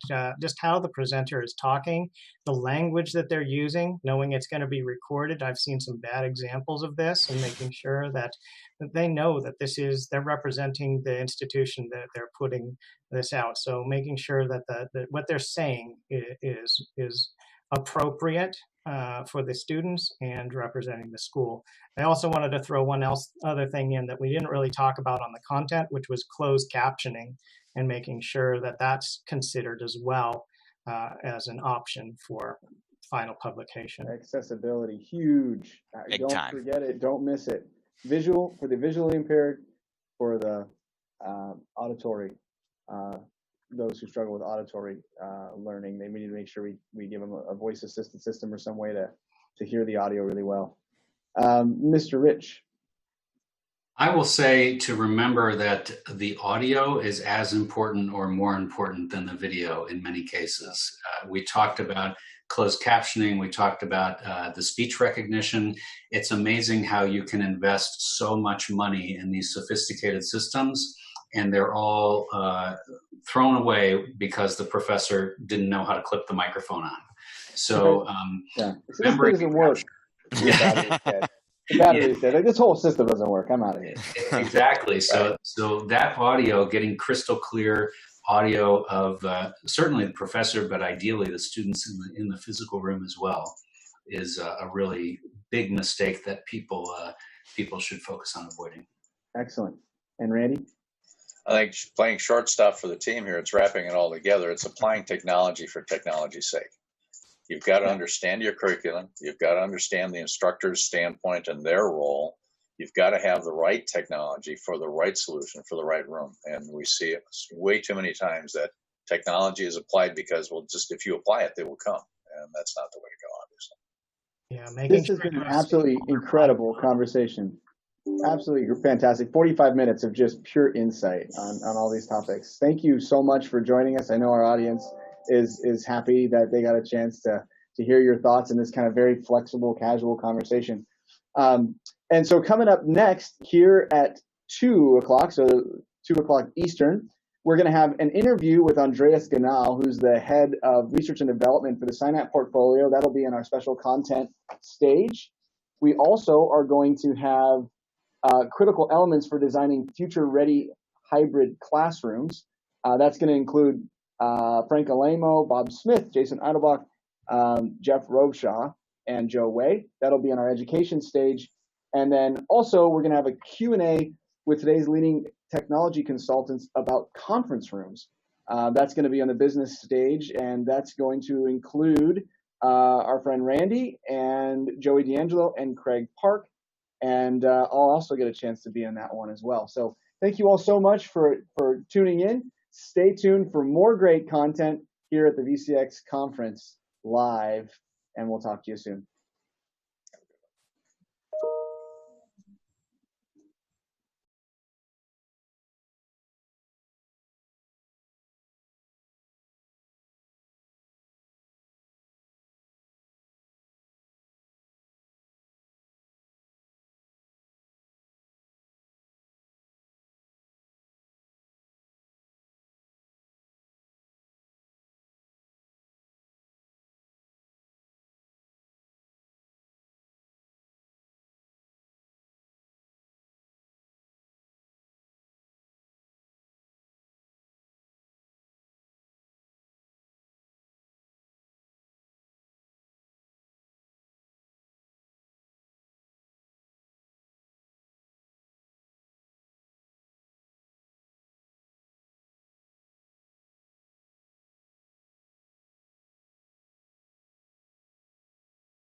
Hey, there we are.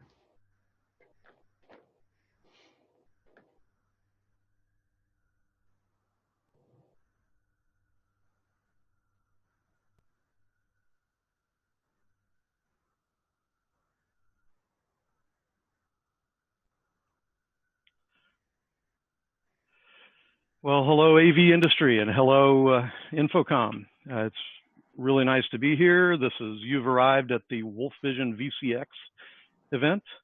And if you're hearing my voice, you've tuned in to the education stage where we're about to talk about critical elements of designing future-ready hybrid classrooms.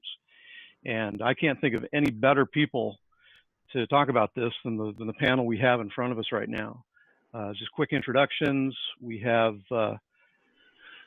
from UNLV, we have Frank Alimo, who is a senior AV system specialist.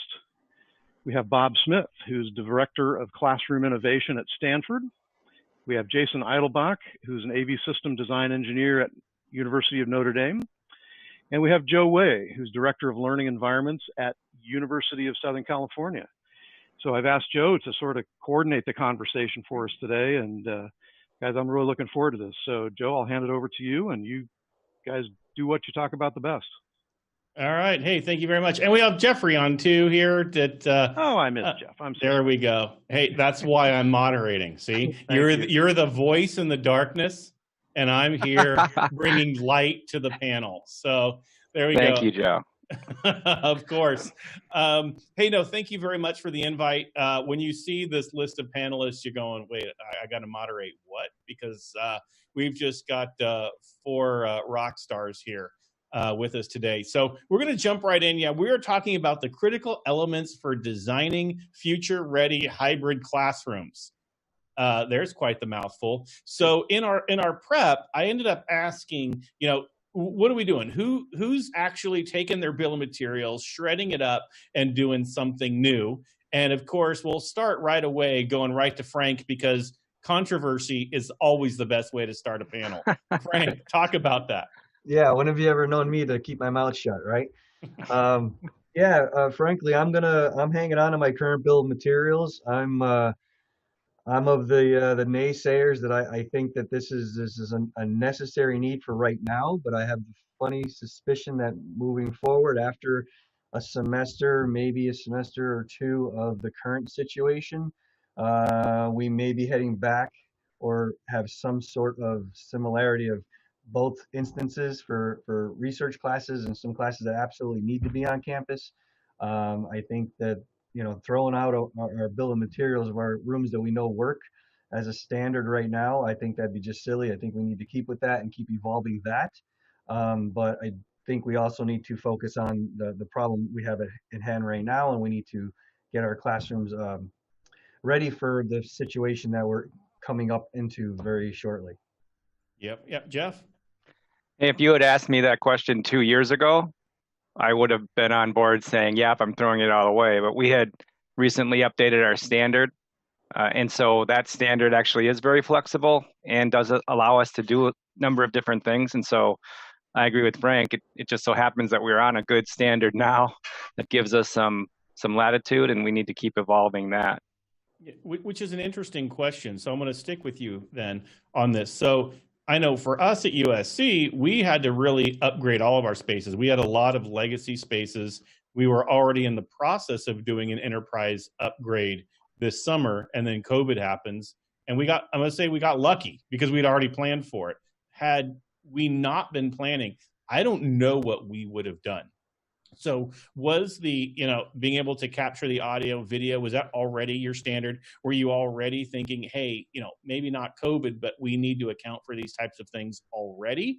And if so, or if not, what change did you recognize now that we're in the COVID pandemic? Yeah, so we were planning to do that with our new standard. So, we didn't have, and I can tell you even today, we don't have, classroom cameras everywhere yet. But we are regularly doing about 20% of our rooms every year to keep things on a refresh cycle. So as we go ahead, we are adding these cameras into some of our rooms so that, faculty have that option to use it for lecture capture if they're more comfortable. Frankly, they're getting pretty comfortable with Zoom because they had to. And so a lot of them are using that, but in terms of that production value, some may want to be on campus and use those rooms. And then as we get back to full time, which for us is sort of slated out there in October sometime, barring other changes, I agree with Frank. I think people will want it to be business as usual. I just kind of look at this as a great opportunity to push some people further down the road to using these technologies we've all been talking about for years. So that's sort of the silver lining of the tragedy going on right now. Absolutely. I think this is the pinnacle "I told you so" moment that all of us as technology folks at universities have been trying to make noise to the higher ups, and we're saying, let's progress, move along. And there always hasn't been funding for it. There's always been something else comes up. And then you get those one-offs that work great, but then they get forgotten about if someone doesn't use them all the time. And then here we are at the scenario where, Joe, for instance, you're already renovating your rooms, you're already making that step. And I wish, a lot of other schools luck in doing that, but it's not always, the dollars aren't always there, the time isn't there. And frankly, it has to be driven by the need of the faculty. If the faculty don't want to use that space, they're not going to go to their dean and request to build that space. They want tradition, and we're kind of in a tough spot because we can only do what we're told to do and what we're funded for. Yep, 100%. I love that. And so I want to go now to Bob here there at Stanford. Now, you guys have always been pretty video heavy, if I'm not mistaken. So was there a change kind of with you all, or at least you've had some, or what changes are you making to kind of design for the future? We've been in classroom video for a lot of years, back in the late 60s, actually. But that's not the same thing as being video heavy. That's been an organization called the Stanford Center for Professional Development, which has been an operation of the School of Engineering for a lot of years. And they use that as a means of providing distance education for young professionals working for companies around the Valley and that sort of thing. Aside from that, we've actually been way behind the curve on video, largely because we're kind of looking at it saying, okay, if the coin of the realm, if the gold standard that you're trying to get at is to be face to face in the same space with the full sensorium going on for you, then what is the role of this 2D thing in the screen that we're looking at here, in relative to people in live space? And add to that, there's some research evidence that makes it very clear that students love recorded classes. Of course they do. It makes their life convenient. But there's not a lot of evidence that it makes their learning any better. It's really kind of wishy-washy, not really there one way or the other. It doesn't make it necessarily worse, but it doesn't make it better. And so there's been a hesitance to adopt the notion of having lots of video as sort of the backbone of operations here. Now, of course, we've got a different situation in that it may be that the gold standard is to get everyone in the room around the table and talk it out, but that's not an option. And so Zoom was what they all got thrown into in spring quarter, and that seems to have been, to varying degrees, successful. And it's going to be, to a large degree, what's going on in the fall as well, because Santa Clara County has not yet given us any guidelines as to when groups can meet. And so right now, regardless of what size classroom you've got, we can have 10 people in that room. One of them is the instructors, that's 9 students. At the same time, we need to maintain social distancing, which goes from a 6-foot bubble to a 38 square foot bubble to a 50 square foot bubble, depending on who you're talking to and how long the class is. And so we're in a very strange space. I think there are a few classes that absolutely must be taught, mano a mano, as it were, but I think there's going to be as much a demand for really nice places to host a Zoom conference from, where faculty have the ability to do annotation live, where they have the ability to, engage with whatever media they want to live. And that's something we're talking about putting into the smaller classrooms that wouldn't for a moment support social distancing for more than 1 or 2 people. Basically set them up as small studios over campus for the use by the rest of the faculty. Yep. No, that's a great points there because, when I especially like the annotation side, because the earlier panel I was on, we talked about ways to start to be more effective through the online methods, right? It's not just lecturing to a camera. So we're having to look into creative ways to make the education more engaging, whether it be the discussion groups, things like that, but maybe tangible things. We're looking at the Wolf Vision visualizers. How can we get this information for those faculty who want to be able to write something down and be able to share that content? So those are great points. And Jason, so I'm going to transition to you based off something else that Bob said about social distancing. As part of the Higher Education Technology Managers Alliance at our thing last week, we ended up giving Notre Dame and all a little a head nod and award for you guys came up with this little social distancing hexagon model to figure out where to put students. So I know the whole idea here is being future ready. So talk a little bit how, one, you're dealing with the social distancing now with people on camp, to get people back on campus. But now, what is the impact of that for moving forward? Are you making changes to what you're doing physically in the classroom to accommodate that? Is it just spacing? Talk to us a little bit about that.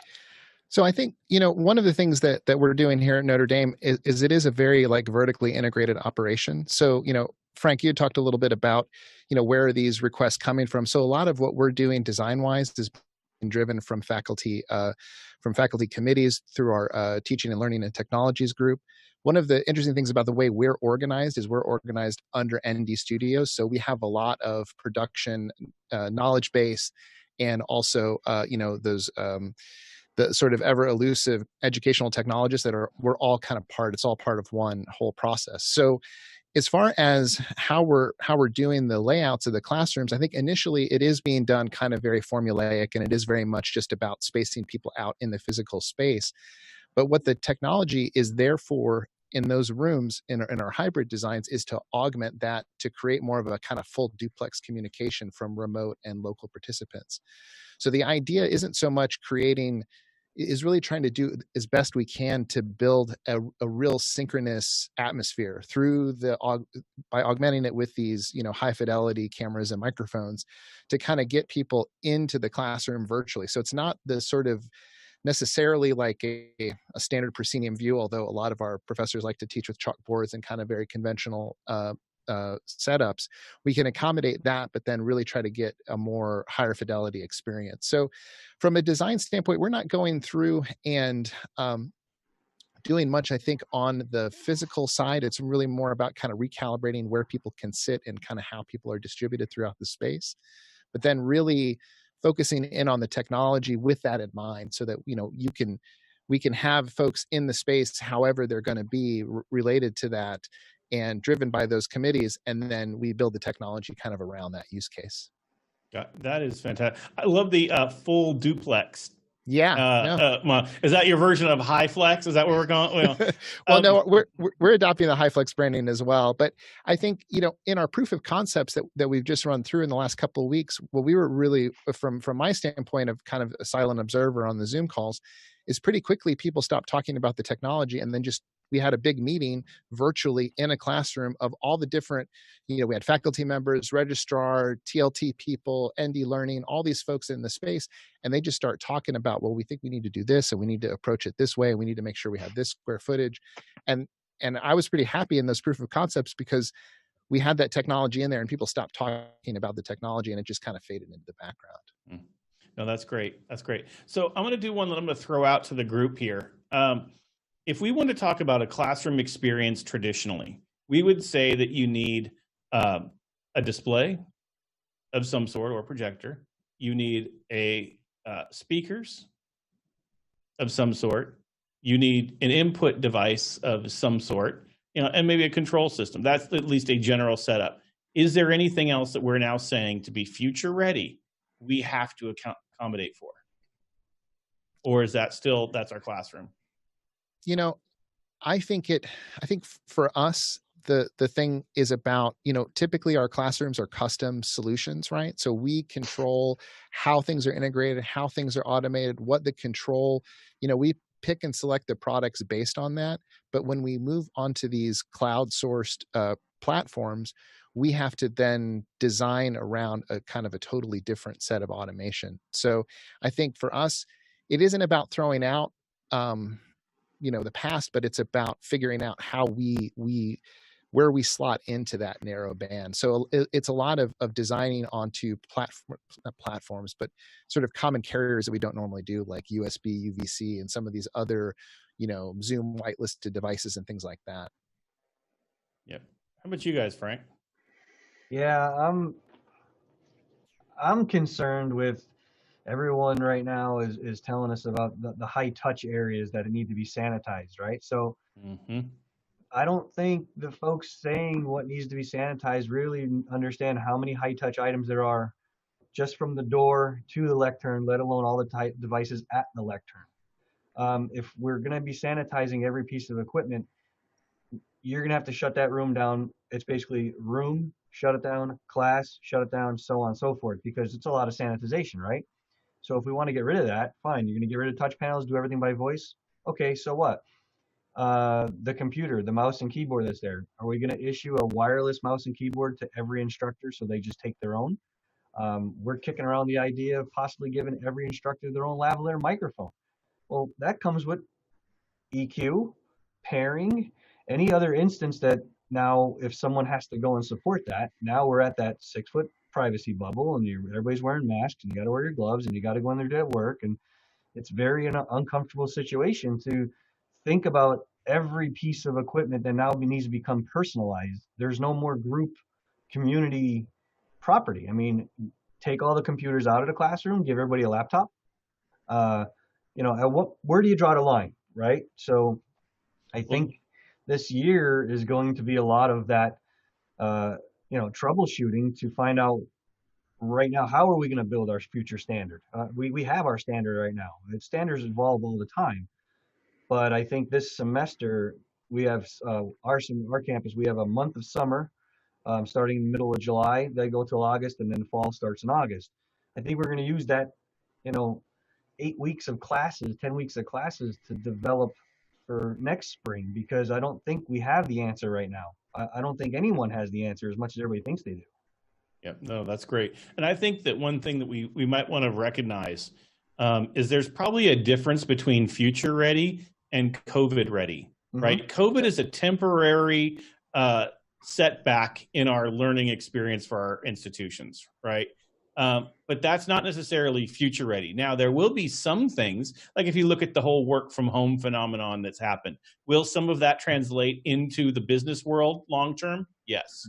Will some of those hybrid spaces and online teaching translate into our traditional, R1 institutions in the long run?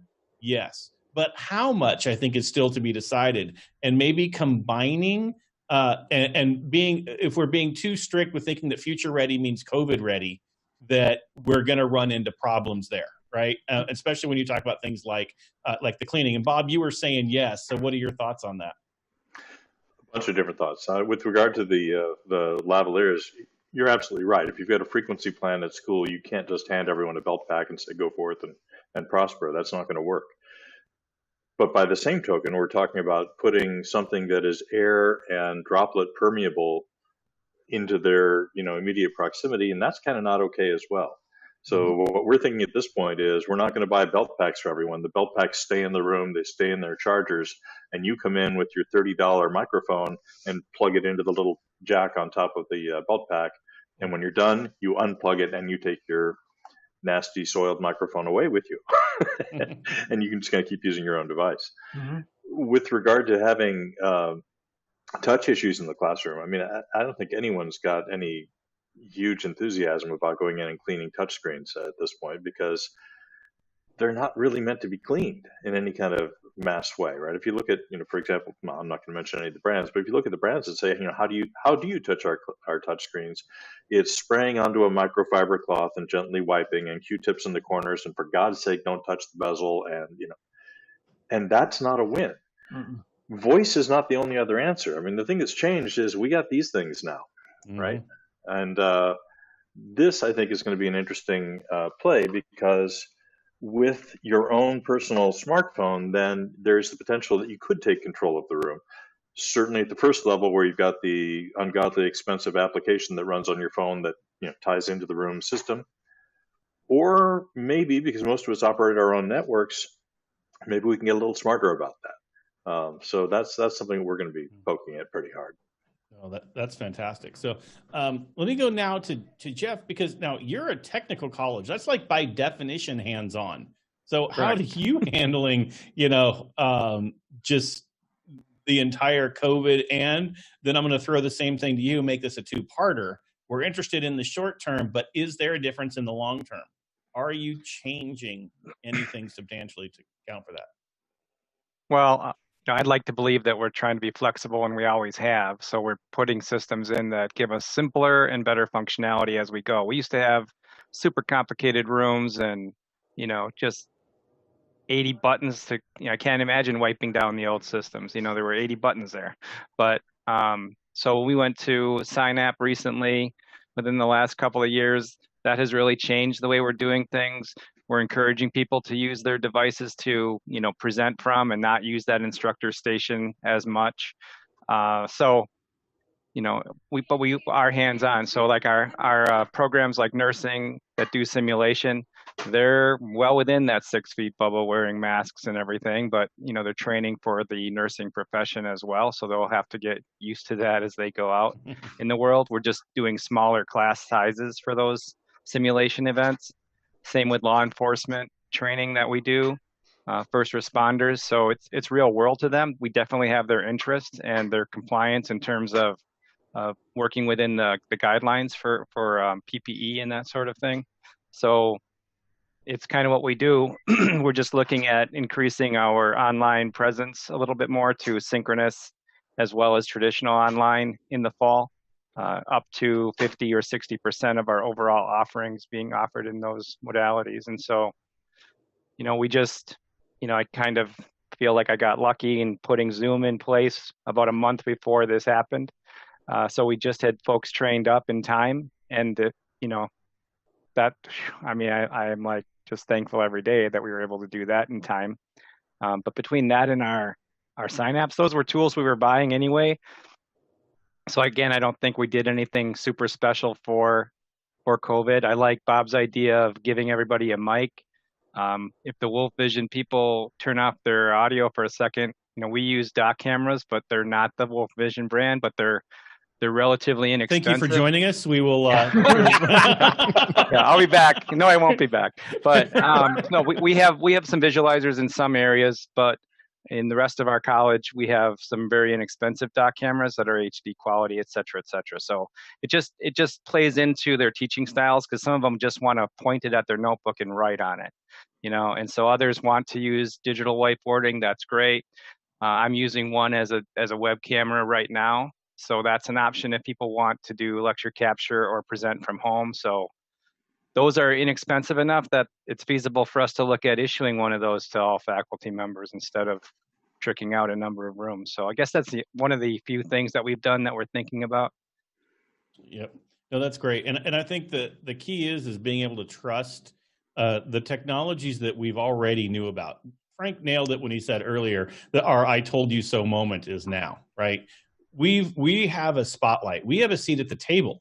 I mean, the meetings that I'm in and the circles that I'm now invited into, I would have never been brought into prior to COVID, right? Or at least it would have been a few different levels of emails, and then the message would have been brought up. But now I'm sitting at the table directly with those decision makers at the highest level. So now that means it is our time to shine. So I want to turn this now, because it's easy to talk about the technology, and we love to play with toys. That's why we do what we do. But let's look at it from the student point of view. We have a little note here in our pre-conversations about define different versions of remote participant, individual dorm, group, separate, all that stuff. But I want to dig into that a little bit more. In my previous panel, I talked about, and kind of my 30 seconds of advice was, remember the purpose, why we do this. Why are we in higher ed and not any other vertical, right? What makes us special? And that's the student learning, the teaching and learning, being able to invest in the next generation. How do you take into account the student experience as a technologist at the university? Let me go to you, Jason, on that, because I saw a quick nod from you.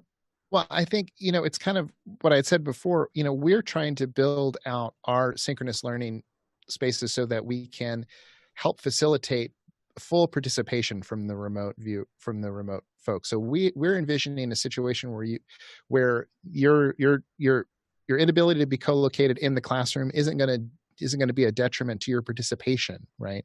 So we're trying to build a system that allows for that, so that you can kind of, I think one of the pieces of guidance that we were given is that we want folks to feel like they're kind of embedded in the space. So it's about, how we're placing the cameras, what kind of cameras that we're using. The audio system is really where a pretty large majority of the budget in these designs are kind of dedicated to, so that we can do that, so that we can have a situation where if you're a remote participant, you'll be able to be wherever you need to be, right? If you can't be in the classroom for whatever reason, you can get as good of a experience as we can provide, with, whatever restrictions that we have, budgetary, et cetera. And that's kind of what is the inspiration for our design. So I'm trying my level best, and our team is trying our level best to try to facilitate that with the technology that we can. So I think it's that full duplex communication, the ability for you to feel like you're in the space as much as you possibly can, all things considered. Love that. I'm going to go around the whole horn on this question, because I think this is important. So Bob, your thoughts on that? I think Jason's exactly right. It's about inclusion. It's about having people be able to be part of what it is that's going on in the classroom, whatever the circumstances may be. Right now, it happens to be a shelter-at-home circumstance that is keeping us from gathering in classrooms together. But a year ago, and 2 years ago, and 10 years ago, it was our athletes going off for a game in the middle of the quarter, and just radio silence for that period of time in their participation in the class. It's students going to research conferences. It's students going out for field research. Providing the facility that allows us to keep those people included over time, and provide them with an experience that is, as Jason says, as much like being there as you can arrange, as much as equitable as that experience can be. For the folks who are there in the live audience. That's hugely important, and it's something that we're using this again. I'm with Frank also. I think in 6 months we're going to be in a different place, but I'm also looking at it as I'm in kind of a deficit situation for a lot of years back for not being able to deal with students needing to participate remotely, and so we're using this as an opportunity to get at that problem over the long term. I love that. Even just being able to now think that we can reach out and engage in this way and have that seated table. That's fantastic. So Frank, to you next, and I'm going to add an extra caveat onto that. Is that also mean that we have to pay attention to production value at the same time? Yeah. I think in the grand scheme of things, I think it was in Andy's group earlier than us, they're saying that audio is better than video. You need to hear it. A talking head's a talking head. You don't need to see the instructor. You need to hear that instructor. Instructor's got his content. Sometimes you don't want to see the faculty member. No, well, yeah. Hold on. There we go. always at the ready you are. Yeah, I think it's production value is going to be key, but I think the production of audio and content is what we need. We need the content more than anything. The video portion of it's going to be great. In the spaces that you can afford to do full video production, but it's got to be easy enough to use that anybody can walk in and use it. I'm thinking in my head here as this is going on, as I have a campus with 190 plus general purpose classrooms that come September, a lot are going to be empty. So on a campus that went forever of not having enough classroom spaces, that we needed to put classes back to back all over the place for these campus spaces. Well, since we're not going to be doing that, and a lot of the classes that have 100 and some students in it are going to go strictly online. Well, now I got a lot of room that I can give me some money, and I could chop that up and make you 4 production rooms. So now you got 4 production spaces for your faculty to come in and do that. Will that happen? Don't know. Do I have the crystal ball that you see through, Joe? No, I don't. But can I possibly lobby for that? Can I ask my higher ups? Look at, find 3 classrooms in this building that you don't need anymore, that you're absolutely never going to put classes in. Let's take that equipment out. and let's chop it up and make 4 little production spaces or whatever you want to call it. The faculty can come in with their ID cards, walk into a room, record their lecture, walk out, and that I think that is one way that it can get us to the next level.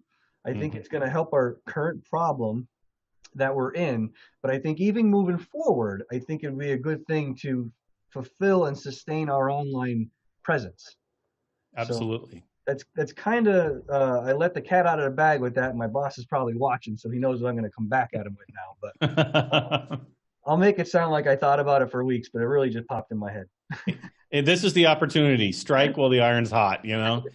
Vegas is open. Get the classrooms going. All right, Jeff, your thoughts there. Yeah, I was just going to kind of ride on Frank's coattail there, because we have done exactly that with we operate a regional consortium of a partnership with our high schools to let them deliver coursework to each other over a distance learning network, and then they take gateway classes, our college classes as well. And so we've been doing that forever, and that technology has kept evolving, obviously, and as it goes on. But we got to the point where we were doing some of that within the college as well for low enrollment classes. We're a regional, we cover 3 counties in our state, and so we got 80 miles between a couple of our campuses. And so if we have low enrollments, we want them to use technology to allow that class to still run. And so we've been having these conversations for a long time. So we actually moved to send-only sites. So we took a small conference room that was never used for anything else, and we turned it into a little production space for sending only. So the intention was that the instructor would be in there and then would teach to our remote campuses. And, students on that end might go to a small conference room too, because there might only be 2 or 3 of them at any given site. So we're using some non-traditional spaces to have a whole class with 8, 10, 12 people in it that wouldn't have run otherwise. So we've had that model in place for a while. Not much interest in it prior to COVID, I would say. You're pretty popular now, though, aren't you? Yeah. So there's a lot of opportunities there for sure.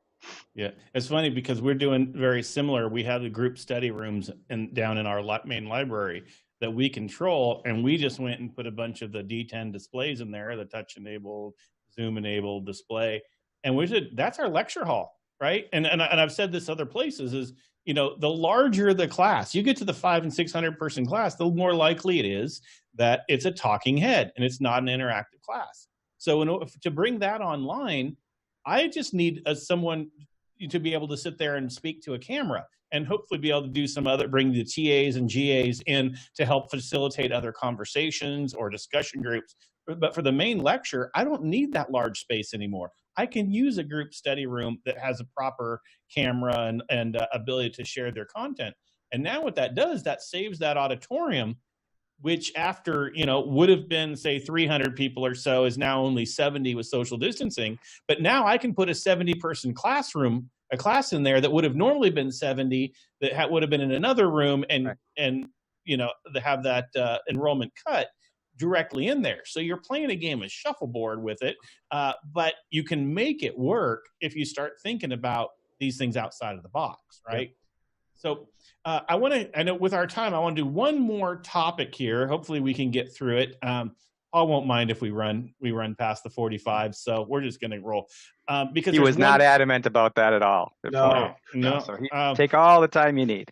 So we've talked about a lot of different things. We talked about physical space. We talked about the student experience. Now let's talk about the faculty experience, right? If we're going to future ready these and we're adding layers of hybrid use and we're adding cameras in and we're making this, how do we keep it simple user experience for the faculty members to be able to handle this? Are we having to be super high touch to help them out? What kind of hypercare programs are we looking at? All of those aspects. Are we changing our GUIs? Whatever. I'm just throwing all this out there. I'm going to start with Bob on this one. Talk about the faculty experience now. How are we handling that? I've had the experience a number of times of faculty deciding that they really wanted to record their class and they wanted to present. And I think in a couple of really memorable occasions, the faculty thought that what Johnny Carson used to do was easy, and they would just kind of roll in and be on camera, and it'd be great. They'd be charming and disarming, and everyone would be thrilled to be in their presence. And then they saw the video that came out of that. and they realize that there's a reason that Johnny Carson has 30 people behind the camera that you never see that make him look that good and make it look that easy. And so jump to another situation. And instructional technology, one of the lists out of EDUCAUSE has been having a conversation recently, people saying, hey, do you have a video kit that people can check out and take somewhere and shoot video? Because of course all of our faculty have camera skills and framing skills and lighting skills and right. So the solution that group seems to have come to is, this is the golden age of the one-touch studio out of PSU, where you can walk into a room, you stick a thumb drive into a slot, you hit a big red button, there's a countdown, the lights come on, and you're on. But it's a very limited space. You don't have to figure out where the camera goes. You don't have to figure out the lighting. You don't have to do anything. And when you're done, you hit stop. It spits it out onto your thumb drive. You pull it out and you walk away. I think the only addition that we'd really want to make to that is to add 2 streams of video, one for whatever it is the media is that they're bringing to the party, and then the other for the talking head side of things. But if we can get to that quickly, I think that's the sort of thing that we'll be putting into the small classrooms so that faculty can have a little bit more of a happy Tonight Show experience. That's great. I think that's so important because they're going to be able to now, and also gives added use of those spaces, right? It doesn't have to be a class. They can be, hey, after hours, come in, record that lecture for the things that are going to be asynchronous. And so you're getting a dual use out of that. Jason, let's go to you now because you're in the studios too there. Mm-hmm. So you guys think production, you think, but maybe you guys do, maybe you're super hands-on, but how are you looking at the faculty side and them being able to handle this? So I think it isn't, we're really not approaching it with this or that type of scenario. I think we're really trying to focus on a kind of menu of options. So we have a lot of different spaces kind of built out for this. So we have a global classroom, which is a kind of like high touch Zoom studio with integrated support. We have ability for doing kind of one touch recordings. We have even more complex design or more complex setups for folks that come into studios to do recording. And I think that we're also looking at a lot of different solutions kind of in between. For me, one of the things I always kind of look at these solutions is what are we asking the faculty to do, right? So if you write out a pre-flight checklist that's more than a few steps or that we're not, that's going to be an issue, right? Because the faculty member has to deal with all of their technology issues, but then they also have to actually, give the goods, as it were, with instruction. So we have to do whatever we can to kind of reduce that. I mean, the system should be designed to reduce that workload for them so they can focus on the thing that they're the subject matter expert at, focus on the thing that they need to deliver, through that recording or whatnot. So I think, for us, we're trying to kind of agree on a common, platform, common sets of tools, and then build and scale up and down from that. But I think really with a focus on trying to reduce friction and reduce that kind of need for people to really, understand all the bits and bobs that are going on behind the scenes. No, love that. I love thinking about it as reducing friction, because that's one of the things that we preach here is a frictionless experience for whether we talk about it in our support model, but we really just thinking about that. And, when a faculty member comes in, I hate to be a faculty member who's going to show up on campus and have all this new technology and all this new way of having to hybrid teach. And now how can we keep that with as less friction as possible? That's fantastic. Jeffrey, to you now. Talk about the faculty experience on your side, how that changes, how you've had to adapt to it. How are you keeping that side again? Because again, you guys might be a little bit more hands-on already. Are there adaptations? So like everyone, probably we've got tons of new how-tos out there on using Zoom and using different things that, folks had never bothered to pay much attention to before. We have a great instructional technologist who's been very hands-on helping faculty kind of embrace these new tools. I would say that, I hate to be the silver lining guy again, but the fact that they have to use Zoom for their ongoing meetings and for their instruction, they're starting to get it. I mean, they're not going to ever have those camera skills that Bob alluded to in terms of framing and all that, but I'm encouraged when I go to a Zoom meeting and it doesn't look like everyone's in witness protection. They are learning to put some light in front of them so that they aren't just totally backlit all the time. So, in a way, again, this is sort of getting them at least thinking along the lines. So when they do come into an area that's set up to do lecture capture, they can go, oh, where's the light going to be? Okay, how's the framing? Can I do this and still be seen? Those are questions they may never have thought of before this. So you're talking about lighting. I took out 2 of the fluorescents above me so it didn't shine my head, and now it makes me look dead with my eyes. So either way, I'm going to either blind the camera. With, so you got to get one of those ring lights, right? Like you got to be like your Instagram influencers. There you go. Oh, because that's my resume line item, obviously. All right, Frank, take us home. Faculty experience. How are we helping there, reducing that friction for them? Yeah, the cool part about where I'm at right now is just as COVID was kicking in and throwing everybody off campus, we were in the process of finishing a faculty center. It's basically a teacher's lounge with 6 breakout areas of little collaboration spaces and a lectern with a camera for recording, so they can record lectures. We can have Andy from our staff give trainings in there, record them for them to watch in future. So I think when the faculty come back and start using that space, I'm going to basically be over there quite a bit with Andy and trying to, pick their brains, because for the last 8-10 weeks, we didn't talk to faculty. They were gone. We're basically like shooting in the dark here, trying to figure out how they're going to come back to campus. It's not exactly the right way to do it, but I think we're going to get them up and running, and we're going to, muddle through as best we can. I'm going to use that faculty space as a research lab and try and pick out some more things that the faculty need or don't need in their classrooms. And yeah, you're bringing 20 people into the kitchen, and everybody's going to put a little in there, and you have to just take out the pieces that work best for us. I can't give an answer of where we're going. Just know that we need to include the faculty with making those decisions. That hasn't always been the way to do things. Sometimes we just did it because as the technology guys, we knew that was the best way for us to support it. And they'll just come in and they'll deal with it. But now we need to include them, like they need to include us at the table. We need to have them at the table as well, or at least a representative of them to help us figure out how we're going to get this going moving forward. Absolutely agree. I think that you kind of, to summarize that up, and is what the 4 of you said, is there's huge opportunity here. Right? I mean, even if we take all of our conversation we've had up till now, opportunities with new technologies and improving our spaces, both virtually and on-prem, opportunities with our students to really focus on, how teaching and learning impacts them, and opportunities with our faculty. This is, as Frank said earlier, we're here. We can shine at this moment.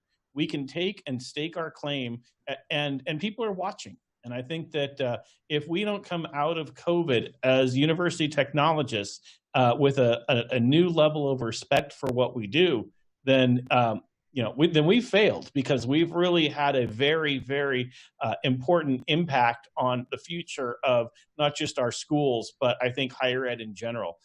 So I want to say kudos to all of you. I saw that Paul's mic is unmuted, so I am going to let it turn back over to him. And we just thank you all. This was fantastic. This was just, I love this.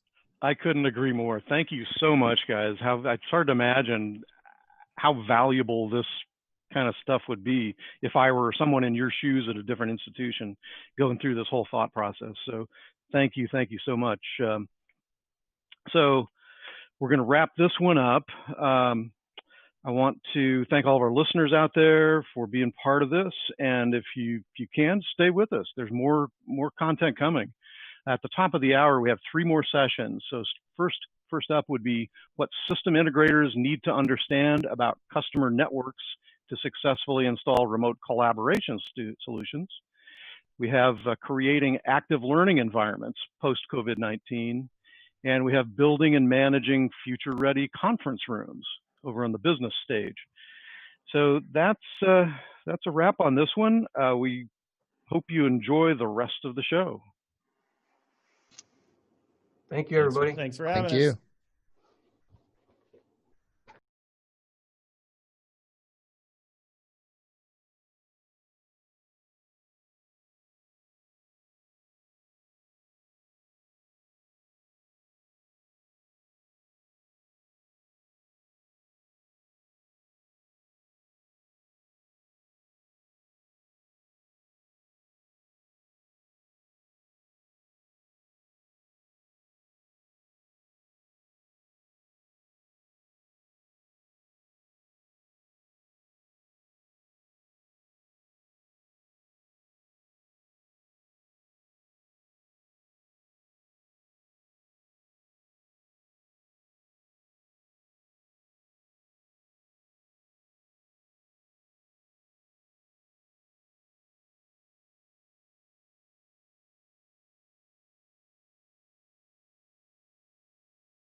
Hello and welcome to the VCX conference panel on creating active learning environments post-COVID-19.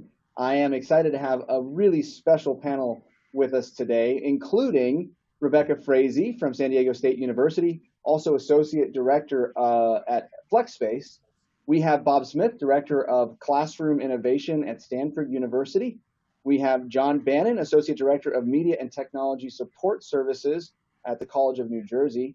And Dr. James Frazee, Chief Academic Technology Officer and Associate Vice President at San Diego State University. And I'm Michael Lisi with Wolf Vision. So this is going to be an amazing discussion. Thank you all so much for joining in with us today. It's a pleasure. For having us. Be here.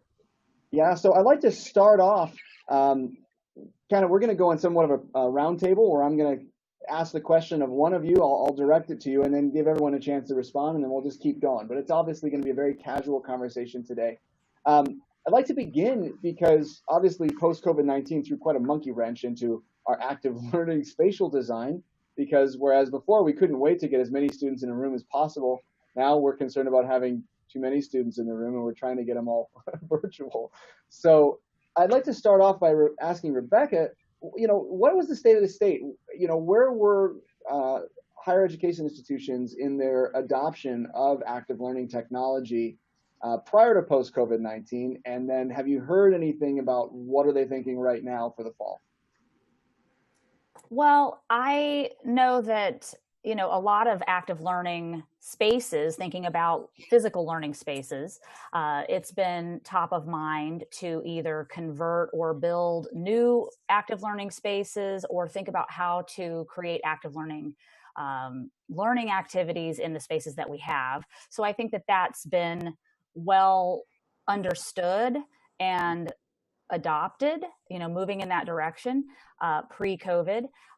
Post-COVID now, I think that obviously there's a lot of uncertainty and flexibility is the key.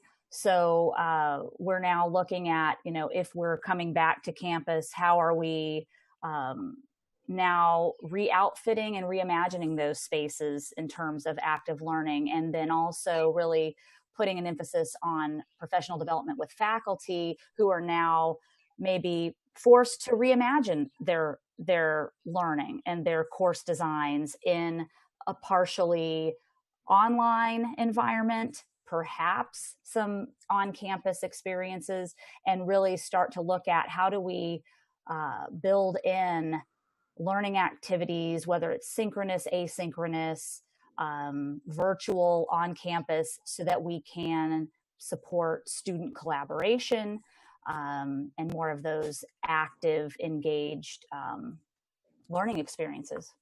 That's great. Bob and Jonathan, can you both kind of weigh in on this? What were you seeing at your universities? Where were you at prior to COVID-19 hitting? And what are your current thoughts on the build out of fresh active learning spaces for the fall? I'll start with Bob. How about? We were trying to scramble to keep up with faculty's demand to create active learning spaces, and we've got several on the drawing board right now, though the drawing board is getting to the point where it goes to schematic drawings and then stops, pending whatever is going to be going on with when people will be back on campus. But it's been interesting watching over the last few years, both as a result of faculty watching other faculty teaching active learning classes, and as a result of faculty being exposed to professional development around how do you do this? How do you get the benefit of these things?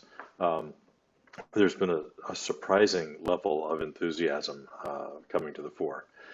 Now, we have to be careful saying active learning, because our friends in the humanities will raise their hand and politely point out that seminars have always been active learning, right? If you were not active in a seminar, you didn't get a very good grade, right? So that's always been kind of a small group work situation. Language classes have always been active learning in some meaningful way, in that the teaching of language classes is extraordinary in that they're jumping, from activity to activity to keep people active for an entire hour, and kind of spelling tired facilities and ramping up on new ones. So you're reading sometimes, speaking sometimes, conversing, watching media. The class is divided up that way to take advantage of the students' capabilities. That having been said, what we're thinking of as active learning now is hugely in demand at this stage. If only we could have the students together in one room. Alas. Very poetic. You're like, there's a Selah at the end of that. You're like, you're right, if only. But that's fantastic. Jonathan. Yeah, so I mean, similar to Bob. As I look over at my whiteboard in my office, the list of spaces that were slated or in design or in conversation was huge. As we began to build some a few years ago, started to see the demand grow from a lot of different reasons. For our students, the response from the student to the faculty was that their learning experience was better. They didn't feel bored, disconnected in a lot of ways. And so it was really kind of an interesting thing. And they began to move at a pace that it was almost a struggle to continue to either implement and or fund all in the same time frame. Now it's going to be interesting because how do we do it? And we're also the idea of building out all these other spaces to handle the high flex environment that we're now kind of living is going to be an interesting world for us to try and blend all of this and get the students, as Bob said, in the spaces or virtually in the spaces, either way. Well, I feel like Bob really kind of brought out a good key, though, that we probably need to just turn before we move forward. And it was about what really is active learning. I mean, is it that you present your laptop, or is it that you raise your hand and you contribute to the conversation? Is it that you're tasked with an activity? Let's weigh in on that just to define it, because I'd like to then look at how much are we been able to do active learning online this season because of the COVID-19 crisis. Were we still able to do active learning via Zoom? Was it insufficient in some ways? We're going to talk about that next. So let's start with defining active learning. Can we do that? And James, maybe I'll throw this one to you, please.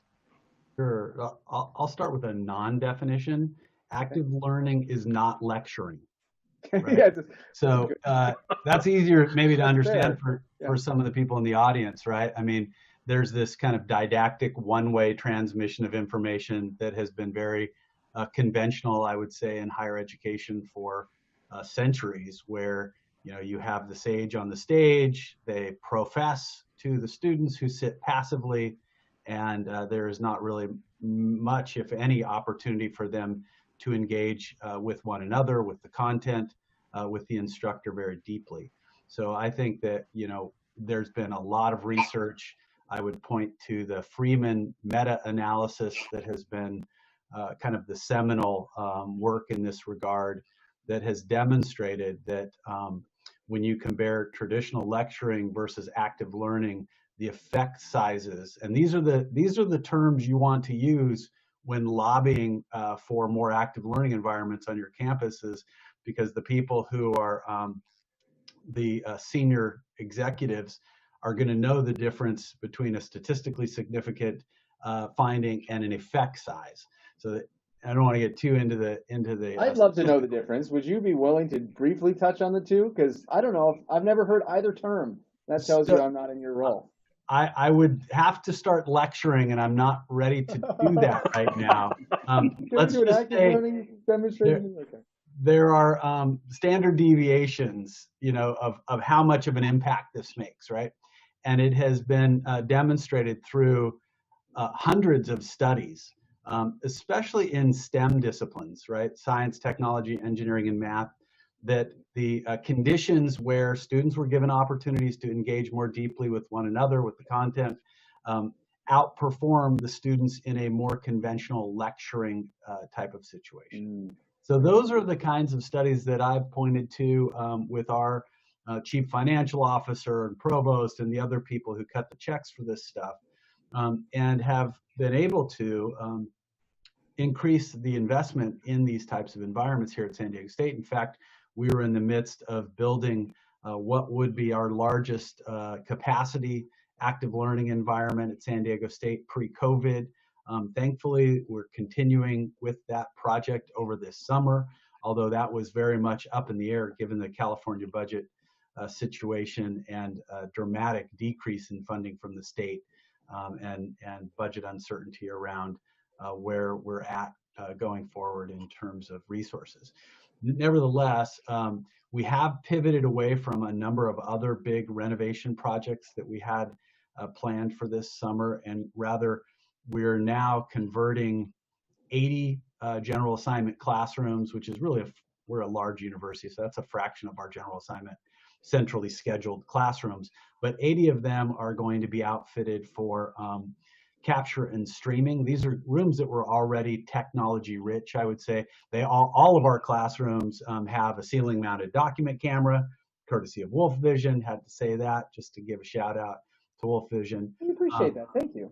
All of our rooms have a Mac and a PC built in, so the instructor can use their native operating system and focus on their content and not what button to push, and a lot of other affordances, but not all of our rooms had this ability for capture and streaming live online. We're doing that to be prepared for courses that might start on campus, courses that might start off campus, courses that might transition mid-semester. So we're trying to build environments that are as flexible as possible for this kind of multimodal, or what the term of art now is high flex, where students can come to campus, they can participate live online, they can participate asynchronously. So trying to build out environments that facilitate those different options. And all with an eye on promoting active learning, of course. Okay, so I really appreciate your input there, and it sounds like, so statistically significant that when students are engaging with one another in some specific type of way or some kind of collaborative way, rather than just receiving information, they do better on tests. So can we throw out some ideas for the audience's sake of what does that look like, and how have some of those elements been incorporated into online learning over this last semester? Whoever wants to take it first. Well, one of the ways that we see it is in physics classes, kind of upper division physics classes, where the faculty will bring in worksheets for the students and then toggle back and forth between saying, okay, here's an orienting piece of information that you need. Here is a question that I want you to address, and the information that you need to really address this question is on the worksheet. Get together with the person next to you and the person next to you on the other side and discuss this and work out what the solution to this problem is. And then we'll come back and review that, you know, as a whole class. And I'll jump in. So I'm teaching online this summer, and I have been for years, and I use breakout rooms to do exactly what Bob was just describing. So instead of it being physically in the classroom, we'll be all together as a whole group, and then I will I'll move the students into small breakout rooms with maybe only 3 or 4 students per small group. They will each open a Google Doc and start, you know, pulling together their group notes during their discussion. And then when we come, I give them plenty of time, so at least 15 minutes to, you know, get oriented to that breakout space, have a rich discussion, and then we all come back as a group. And then we can screen share every group's Google Doc and their notes as a way that we're literally all on the same page, so that we can have that larger conversation. I mean, let's come at it from another angle. What can't we do then? I mean, the idea that, okay, I throw the students into a breakout room, let's say in Zoom, or they join a specific meeting ID, and they share documents. Maybe they co-edit the document, so they use a cloud file management, Google or Microsoft. They can jointly read information together. They can jointly consume the content, so they can all click on a video and watch it. I mean, they can then, I guess, be gathered back into a larger meeting. Either they close the breakout room, or they get done and they call into the joint class session and then they present. I mean, that sounds a lot like active learning to me. What are we lacking? You know, the one thing I would say, Michael, is the faculty need lots of examples of how this can be done in these new environments. And we're seeing, as a result of COVID, a massive investment in faculty development here at San Diego State. Unprecedented. I mean, over $1 million, certainly this summer alone, through a series of institutes where faculty are getting a stipend to participate. Just the stipend alone is roughly $1 million being invested in the university, not to mention the costs for actually facilitating the institutes, which also is significant. And that is allowing us to, it's creating space for conversations about active learning. Yeah, we have to teach them how to use the learning management system and web conference tools, but really it's all about pedagogy. And so, you know, these are faculty who may not have had an appetite for these conversations previously, but as a result of some of these changes in modality, it is allowing us to provide them examples of possibilities they may not have considered previously. So, you know, and I should mention, you know, that there is a place for the conventional lecture, absolutely, and that cannot be minimized. There are strategies for chunking that content and making that available for consumption prior to getting students together, or as a way to just frame something at the outset of an interaction live. So I just want to make sure that I'm, you know, not upsetting any of my faculty colleagues who would say that, you know, that is an important part of their approach, because of course they have to share the content with the students, given their subject matter expertise. Yeah. But there's a lot of ways that that can be done. And you brought out something on a call the other day, think, pair, share. Can you share the ideology behind that, those three words, and what that could mean to both physical and virtual environments? Sure. Well, think, pair, share is a learning activity with the goal of encouraging active engagement. And it can be done and has been done successfully in physical environments for a very long time. And it can be done in physically distanced classrooms as well. You know, you could set up small groups of, let's say, 3 to 5 students. You pose a question. You have them, you know, at a distance, of course, in today's new reality. So it can be done physically, where they think about a question that you have asked, and after reflecting on it, they pair up with each other, and they share that, and they share that with a larger group of students. It can be done in a live online synchronous session by using a breakout room like we're in right now, to stimulate that discussion among the students about that content after they've had a moment to reflect on it.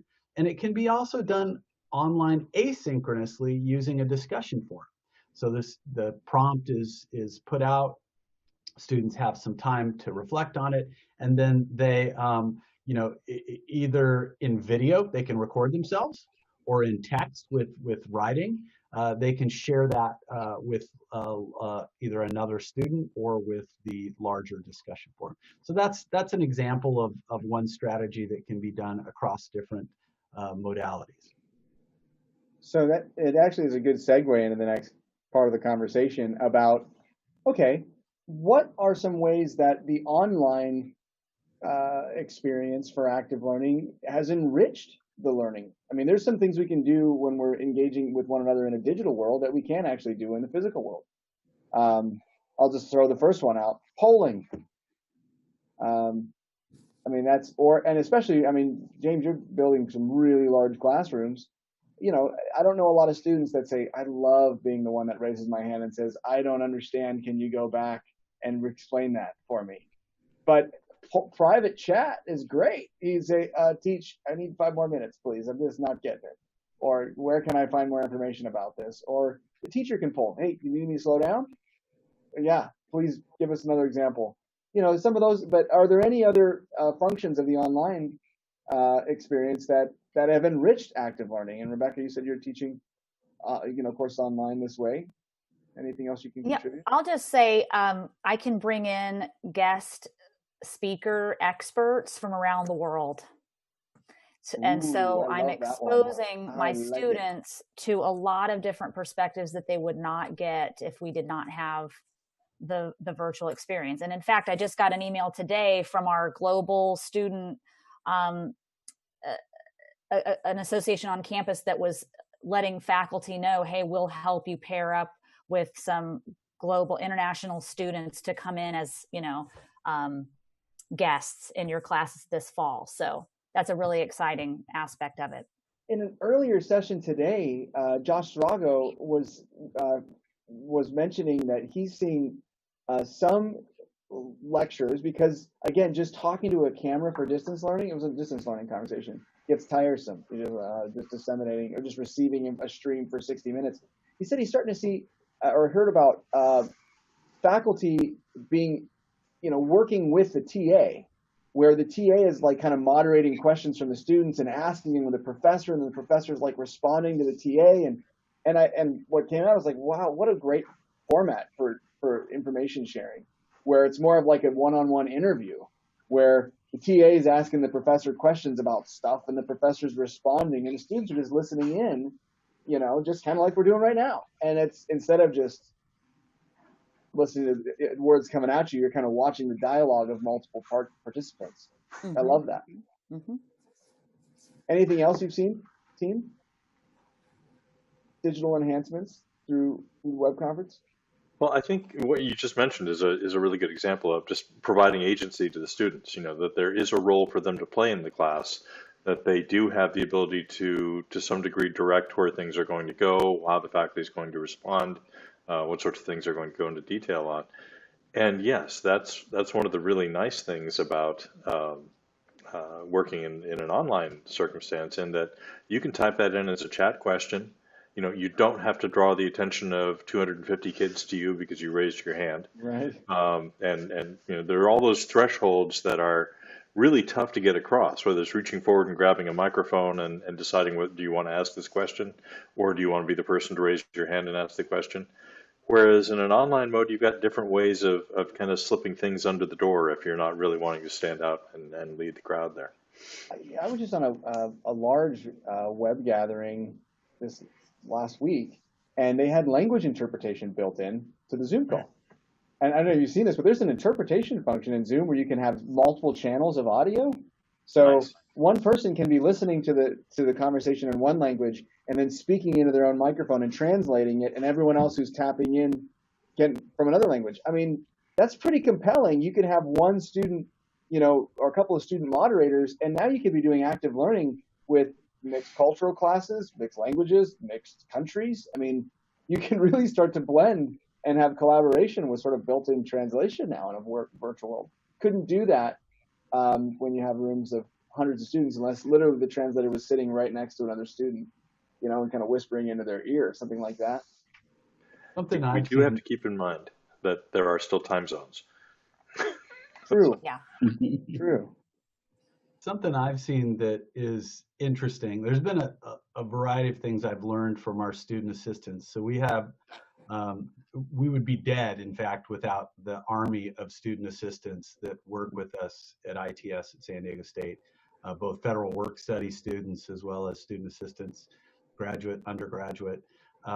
And it's always interesting to see them. We have break rooms and we have places where they will congregate and study and interact with one another, with staff and with our faculty fellows and with the leadership team. And I have seen on numerous occasions two things that have surprised me. One, that speak to the affordances of these new modalities and approaches, is students watching recordings of lectures and of class sessions at 2 times speed. Oh, I love that. This is how they do it. I love that. So they can use their time more efficiently by speeding up or slowing down what they're watching. And it's interesting for me because we have, through the systems we employ here at San Diego State, the ability to go back and tell an instructor what students are rewinding. So not only do the students have the advantage of being able to speed up, slow down, get it in their preferred language, whether that's Spanish or English or what have you. But it also leaves these digital breadcrumbs for faculty. And if everybody's bumping up against something at 6 minutes and 18 seconds, that's something you might want to pay attention to as the instructor. Maybe they need another example or more practice, or maybe you want to have the student explain that concept, because obviously you might not have done a very good job. Otherwise, everybody wouldn't be rewinding that chunk of material. So there's some really interesting analytics that can help from an instructional design standpoint to inform the next iteration of that class. So a couple things there. It actually really just, it opens my eyes a little bit. We did a really neat project in the Feinstein School of Medicine at Northwestern University. Really, really neat active learning environment, the displays everywhere and such. But one of the biggest challenges with that space, and one of the reasons why they were willing to invest the money they did, is they really need to know where the students were at each stage of that collaboration experience. So as they were going through that lesson, they couldn't afford to not somehow find a way to capture what that group was thinking. Were they sniffing them down the right track, or were they off? Because some of these things, I mean, in this case, being, leading university for medicine, if they miss a concept, somebody could die down the road. So they really want to make sure everybody gets it. But that was a challenge. But like you said, virtually, you can capture everything. I mean, I could say, okay, I want you all to go into breakout rooms, and we're going to record every one of them, and we're going to archive that. Maybe we're recording it, within like we just had a conversation about lecture capture with Panopto. They have the ability to index keywords, so they caption it, and then anytime a keyword is spoken or certain words, you can actually search and find every time that was referenced in a lecture. Well, it works the same way in a breakout room. I could say, okay, here's the question. I want to know who figures out the answer is, nuclear fusion, and I can then search and find, of all hundreds of students, which ones in which groups did they say the words nuclear fusion? Like, I figured it out. Something like this, but the ability to sort of capture and track what each group is doing, either record it, because that person who's moderating, or the team of people moderating a really large active learning classroom, they can't really listen in to what that table's doing and that table's doing and that table. But in the digital world, we could record it and actually get a chance to really see, did each table get it, and then have side conversations, Compelling, very compelling. Okay, so I got to ask the inverse then. What do we only get in a physical environment? Why do we have to go back to physical environments? We have to build those out. Obviously, there is the social, human. We can't live in a sterile box, or we won't thrive in society. We need to have human interaction. But what are the main drivers? Are there certain things we get in the physical environment that you can't get in the virtual environment? A full sensorium. Being in a situation where your peripheral vision is in play, that not everything that's happening in the room is happening right here. Not everything that's happening in the room is happening through my headphones. The seminar table comes back to mind again. Everyone in the room understands when someone's about to say something, because there's a preparatory as they're about to step into the conversation. And that's something that doesn't really come across terribly well in the online meetings that I've been in. But yeah, just having the full sensory experience is a very human thing. In some ways, we've found that by breaking everyone to smaller, kind of private rooms like this, everyone gets to participate more, though, right? Can be. Oh, sorry. Jonathan, what were you going to say? No, so I was just going to say, though, the one thing we've heard is that, there may be a conversation that's 6 chairs down in the seminar room that all of a sudden I didn't think about, and now all of a sudden the conversation that's happening in front of me with my group of 3 or 4 hands, because what just happened. We can't eavesdrop on other Zoom calls. Is that what you're saying? Yeah, pretty much. But what just happened between Bob and I, both stepping on each other, you lose that ability to catch in and listen in on that conversation and learn from it. The one advantage I would point out, especially with today's learners, is the face-to-face setting minimizes distractions. They're not thinking about shopping or gaming or Facebook. Well, students today would never Facebook. They'd laugh at me and call me old for even saying that. Insta, Snapgram, TikTok whatevering. now. TikTok, come on. TikTok Yeah, now. get with the program. Crazy. I don't know what it is, but being in the classroom can minimize those distractions. And that is something, I mean, it also allows faculty to pick up on a puzzled look that they might have missed in a Zoom chat, or a raised hand that they might have glanced over in an online setting without the benefit of having a TA to moderate, which most of our public universities, speaking for San Diego State, we just can't afford to put a TA in every class. And it's not going to be a possibility for many of our faculty. So then they revert to the tried and true, I'm just going to lecture because that's manageable with higher and higher enrollments. So anyway, that would be my quick answer to that. Well, I have to touch on this one point because I've heard it 2 or 3 times today, and it's mind-boggling to me. People say, you know, going into that massive crowd of people where all of your classmates, and there's the sports, and somebody's got strong-smelling perfume, and this guy's literally snoring at the table next to me. That's less distracting than just sitting in your private home in front of your computer. But I have ADD, so for me, being in an environment with all that stuff, it's like good luck trying to pay attention. I used to go home and go to the library and put the blinders on and just study.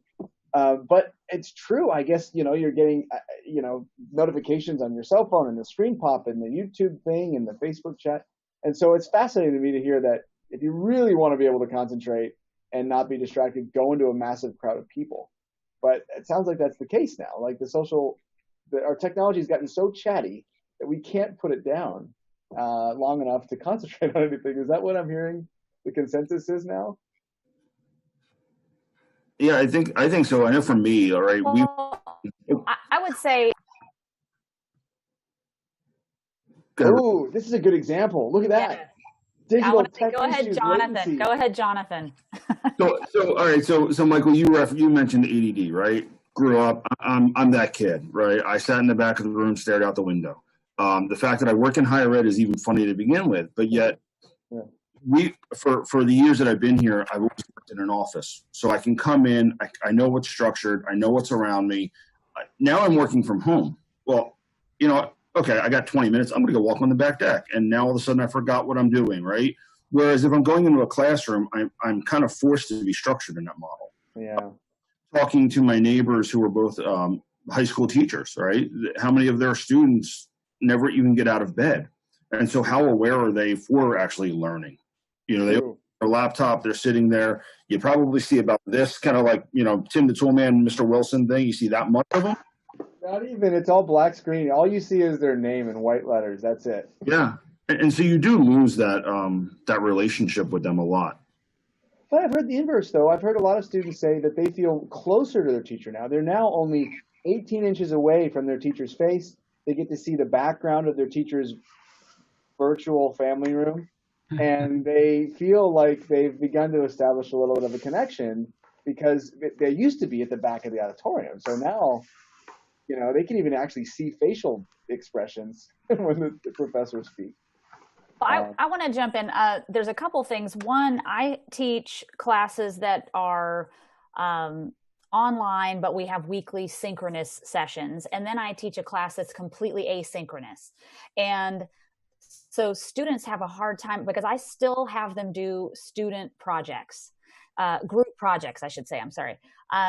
So they are required to meet and talk about those group projects, or I have them do a lab assignment that's kind of like a homework assignment, but I have them do it with a lab partner, so to speak. And so I have some of the students thrive in that environment. Others tell me that it's hard to get all of the other students to commit to meet at a certain time to discuss the project. If you have a dedicated, we have to meet on Monday at 9 a.m., you know, that's one aspect that brings the concentration to we're discussing this topic at 9 a.m. on Mondays. So whether that's online or on campus, you know, that's a challenge of a fully asynchronous class that has no requirement, you know, of any meeting time. Well, and we had to use a scheduling tool to get everyone together for the VCX and all the panels. But it's fascinating how people will just rely on, oh, I can't make it. I'll just record it. I'll watch it later. But to the point of, well, we're talking about active learning. I need you here. Otherwise, I don't have your input. It's good that you heard what our input was, but we missed what your input was because you chose not to join or you couldn't, and you just asked us to record. So I see that. I get it. Yeah, and one of the things with pre-recorded videos is it's been easy to coach faculty on how to record content. That, they're good at delivering content, they can press record. Getting them to chunk their material, that's a little more challenging. But what is exceedingly difficult, I think, is having them build in opportunities for students to ask questions and engage in that material more deeply. And that requires, there are a variety of strategies for doing that. We talked about think, pair, share. There's gobs of those. But that's one of the concerns, in terms of the hit on active learning, is that when you pre-record your content, you need to also scaffold in opportunities for students to be able to ask questions and engage in a discussion about that content. And that takes a little bit more work. Yeah.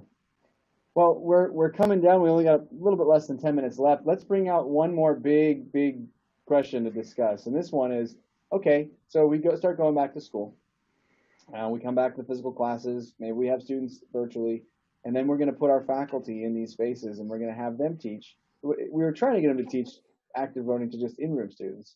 Now they're going to be teaching to partially in-room and maybe remote and multimodal. So maybe some of it seems like I can understand why you're investing $1 million in faculty development, James, because you have to be a superstar to be able to juggle this new way of learning. It's not about disseminating truth.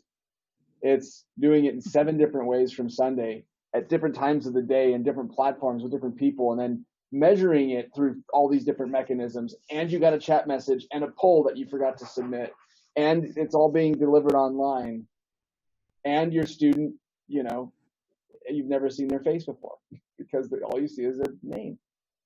How is a faculty member expected to thrive in this new world? Or let's look at it this way: what can we do to help them thrive in this new world? Build community. I think give faculty an opportunity to interact with one another, share their horror stories and best practices and things that they've found to be effective. Strategies for helping students learn from one another.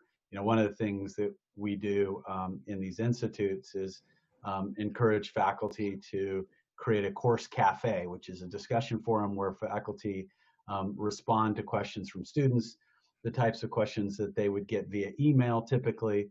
And what you find is that students will answer one another's questions.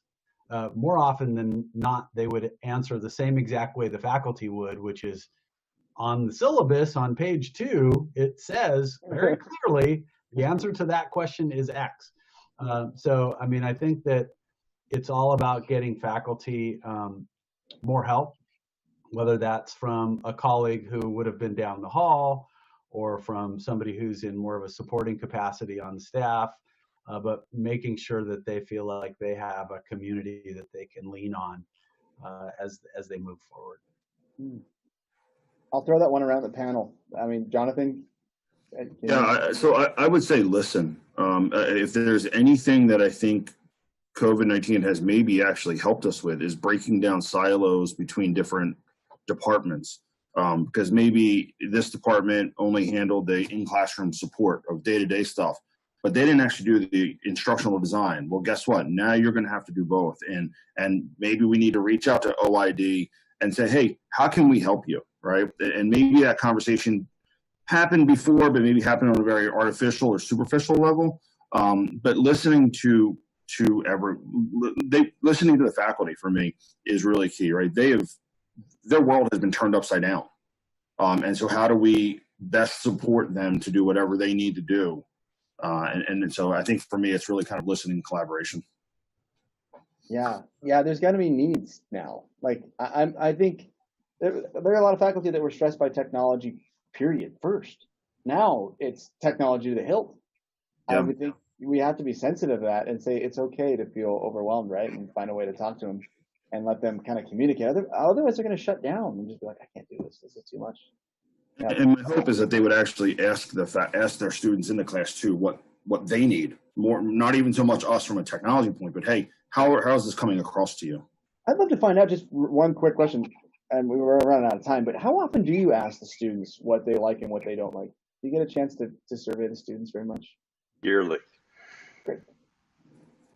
Yeah, the EDUCAUSE Center for Applied Research, called ECAR, has a student survey that many of our campuses utilize as kind of a benchmarking tool to see kind of where we are relative to other universities and our maturation or how mature we are in terms of supporting our students as they evolve and their needs change. And there's a person who's up in the Bay Area near Bob, Phil Hill, who has a podcast, and he's a really interesting guy. Mind Wires, I think, is what he calls some of the work. Put out an example of some different student surveys. I saw a tweet on this earlier this week to get at student reactions to COVID, and then using that data to inform some of our planning and strategizing looking forward. So I think, we need to be asking that whenever we feel tired of asking them for their input, we know we're just getting started, right? That's right. Yeah, right. We only have a couple more moments, so let's closing thoughts. I'd like to give Bob and Rebecca a chance to answer that last question about how do we help faculty. If you have something else to add, or if there's anything else you want to add before we wrap up, please do so. Well, I guess I can touch on two things at once here. I agree with what James was saying as far as community building, and to your earlier question, what can't we do online? I've been sitting in and listening to some faculty meetings in the visual and performing arts school here at San Diego State, and those are some of the things that you can't do online, and they're trying to figure out how are they going to bridge that. So for instance, set design or a music ensemble where you can't play together in real time without an audio lag online, or hazardous materials, or some sort of art physical materials that you can't distribute to students. They have to come to campus and use those materials. Now restructure the class time and the spaces themselves, and maybe you have that mix of some they're doing online off campus, and sometimes they have to come in and be physically in a space. So that's an area that we're all struggling with to figure out. Yeah, we need to get this latency out of in video. Once the latency is gone, we'll be fine. Mm-hmm. Bob, anything you can share? I agree with James and Rebecca and what Jonathan said as well. I think listening is critical. I think community is critical. I think one of the things that's nice about dealing with online classes is that they can be recorded and they can be shared among teachers. How did you handle this? How do you teach your class? How do you actually make the wheels turn on this thing? And within that community, without it being an evaluative or performative thing, it can be an opportunity for faculty to do really incredibly valuable professional development between themselves, with just each other going around. I think my number one takeaway from the conversation, which I think is really great, is this has opened up the willingness to have the conversations about so many things, whether it's active learning or online learning or engaging students with social media, or how are they consuming content, or how would they like your content to be improved, or how do they want to provide feedback, or how should we get feedback? There's so many things that came out, and it seems like everything's kind of broken wide open now. Like everything's up for discussion, and I think that's just fantastic. I think it'll be really interesting to see what happens in the next 12 to 24 months, where everything lands and how we come out from it. Well, we're out of time for now. I really want to thank you so much. I think this conversation has been fantastic. We really came at this from so many different angles, and I think our audience is really going to appreciate it. I'm going to give a quick update on what's coming up next. So at 4 o'clock in the special content stage, we're going to be doing buying, financing, leasing, and funding strategies for getting your projects moving forward in a turbulent economy. That's with Kevin Spillane. We are also going to have a different panel discussion with Rebecca Jean-Baptiste on funding higher education projects with grants. So much grant money came out through the recent stimulus packages and such, and George Hahalis will be involved in that.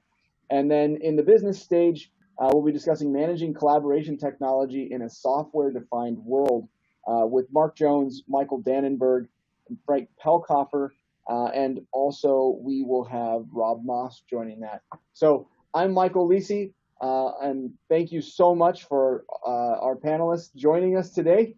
It was an excellent conversation. We hope you will stay with us live, keep enjoying all the live content, and don't forget to join our virtual happy hour at 6 o'clock Eastern. You might also want to check out our Napkin CAD Design Lab or the interactive virtual booth tours. Thank you so much for joining. Thank you. Thanks, Michael.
Rebecca Jean.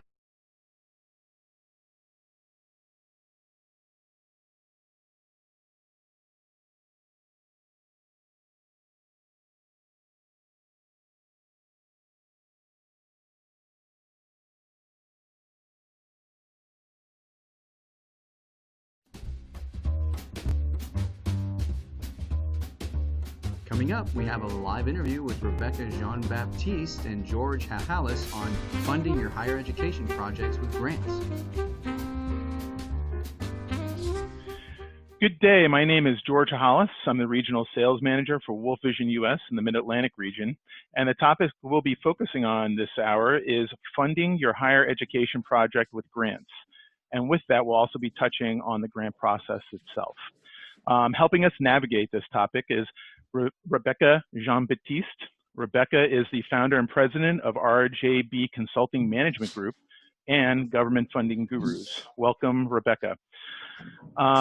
What your company does is help small businesses pursue and win business opportunities with government agencies. And as the lead guru, I would like you to explain a little bit more about that, if you can. Absolutely. Well, let me first start by thanking you, George, for the opportunity to be here today. In terms of a little bit about me, I have spent over 15 years in a government agency and higher ed organization. So while I was there, I worked on various projects that were from grant funding. And that gave me the opportunity and the experience of working on all sides and seeing all perspective of grant-related work. So I've worked on the pre-award end in terms of identifying grant proposal, bringing teams together to go after grant funding, as well as writing the proposal and putting the application package itself. I've also worked on the post-award end of grants, which included ensuring proper financial management, compliance and evaluation, and reporting of grant projects. So about 5 years ago, I decided to take my experience to other organizations that may be in smaller scale, but still have wonderful missions in ways of supporting the community that they serve. So I launched my consulting company, RJB Consulting Management Group, working with nonprofits, educational organizations, as well as higher ed institutions to help them increase their revenue funding. Then I've also launched Government Funding Gurus, which focuses on helping small businesses in increasing their revenues through government contracting. So this is really what brought me here today. So again, thank you for having me. Well, thank you. In terms of receiving grants or applying for grants, one of the focuses that we're looking at is higher education. What resources are available out there for higher education institutions to identify a grant opportunity? Yeah, well, higher ed institutions are very well suited to go after grant funding. Part of it is because their missions centered around education is definitely one of those areas that receive a great amount of grant dollars. Specifically, higher ed institutions that are serving diverse groups of student populations, those that are serving underrepresented populations, first generation, or other disconnected youth. Also, there are grant opportunities that may be available for specific programs. So if you have a program that is targeting an industry that's experiencing shortages, as well as being a growing industry, that there may also be various grant opportunities there. So we see that for teachers, education program. We also see that for nurses. So that's an area that may place an institution to also receive funding. In addition, a lot of higher ed institutions are involved in research. So lots of funding opportunity there is for research-based or institutions conducting research. Wow. Is there a lot of money out there in terms of grants for higher ed, whether it's research or at any level? Absolutely, absolutely. At any time, truly, there could be hundreds of opportunities that may be available. Those can be from private foundations, such as the Bill and Melinda Gates Foundation. There can be corporate grants anywhere from Delta to Coca-Cola to AT&T. There also may be grants that are available at the local government level where the institutions may reside, such as the county or the city level. More importantly, and that's the area that I'm mostly focused on, is at the federal level, the various federal agencies, anywhere from NIH to NSF to the Department of Education, they all may have federal programs that are available and where higher ed institutions may be eligible. In addition to those ongoing programs, with COVID-19, there have been specific funds that have been allocated through the various actions that Congress has taken in responding to COVID-19. So we know so far there's been about 3 specific actions that Congress has taken in terms of trying to provide trillions of dollars into the economy and to help support various industry. And higher ed is definitely one of those industries that have specific funds that were allocated for it in the CARES Act. So the CARES Act was finalized on March 28th, and funds from the CARES Act includes almost $14 billion worth of funding for higher ed institutions. And these fundings are wonderful support for higher ed institutions because they include activities that may help prevent or prepare or respond to COVID-19. They include additional funding to help defray or provide direct grant expenses to certain student populations who may be having higher need because of COVID-19. And then there's also some discretionary funds that the U.S. Department of Education also has to provide additional funds to some institutions that may be experiencing higher needs or may not have the proper things in place to really respond to COVID-19. And the wonderful thing too with these grant funds, the institution can take any of those funds to help support the cost that's associated with changing the instructional delivery. So we know a lot of them had to close down, change from face-to-face model to distance learning model. So these funds can help support those type of costs. Very interesting. So the grants themselves can be just this specific grant for the CARES Act grant actually works towards maybe directly dealing with distance learning and a hybrid classroom that we might be seeing down the road. Very good. Absolutely, absolutely. Yeah. Kind of take us through the process. What does applying for a grant look like? And is it something that somebody should be? Is it something that an organization should be doing internally, or is it smarter to outsource? Yeah, I mean, really the process to go after grants is really going to be a decision to be made by the organization.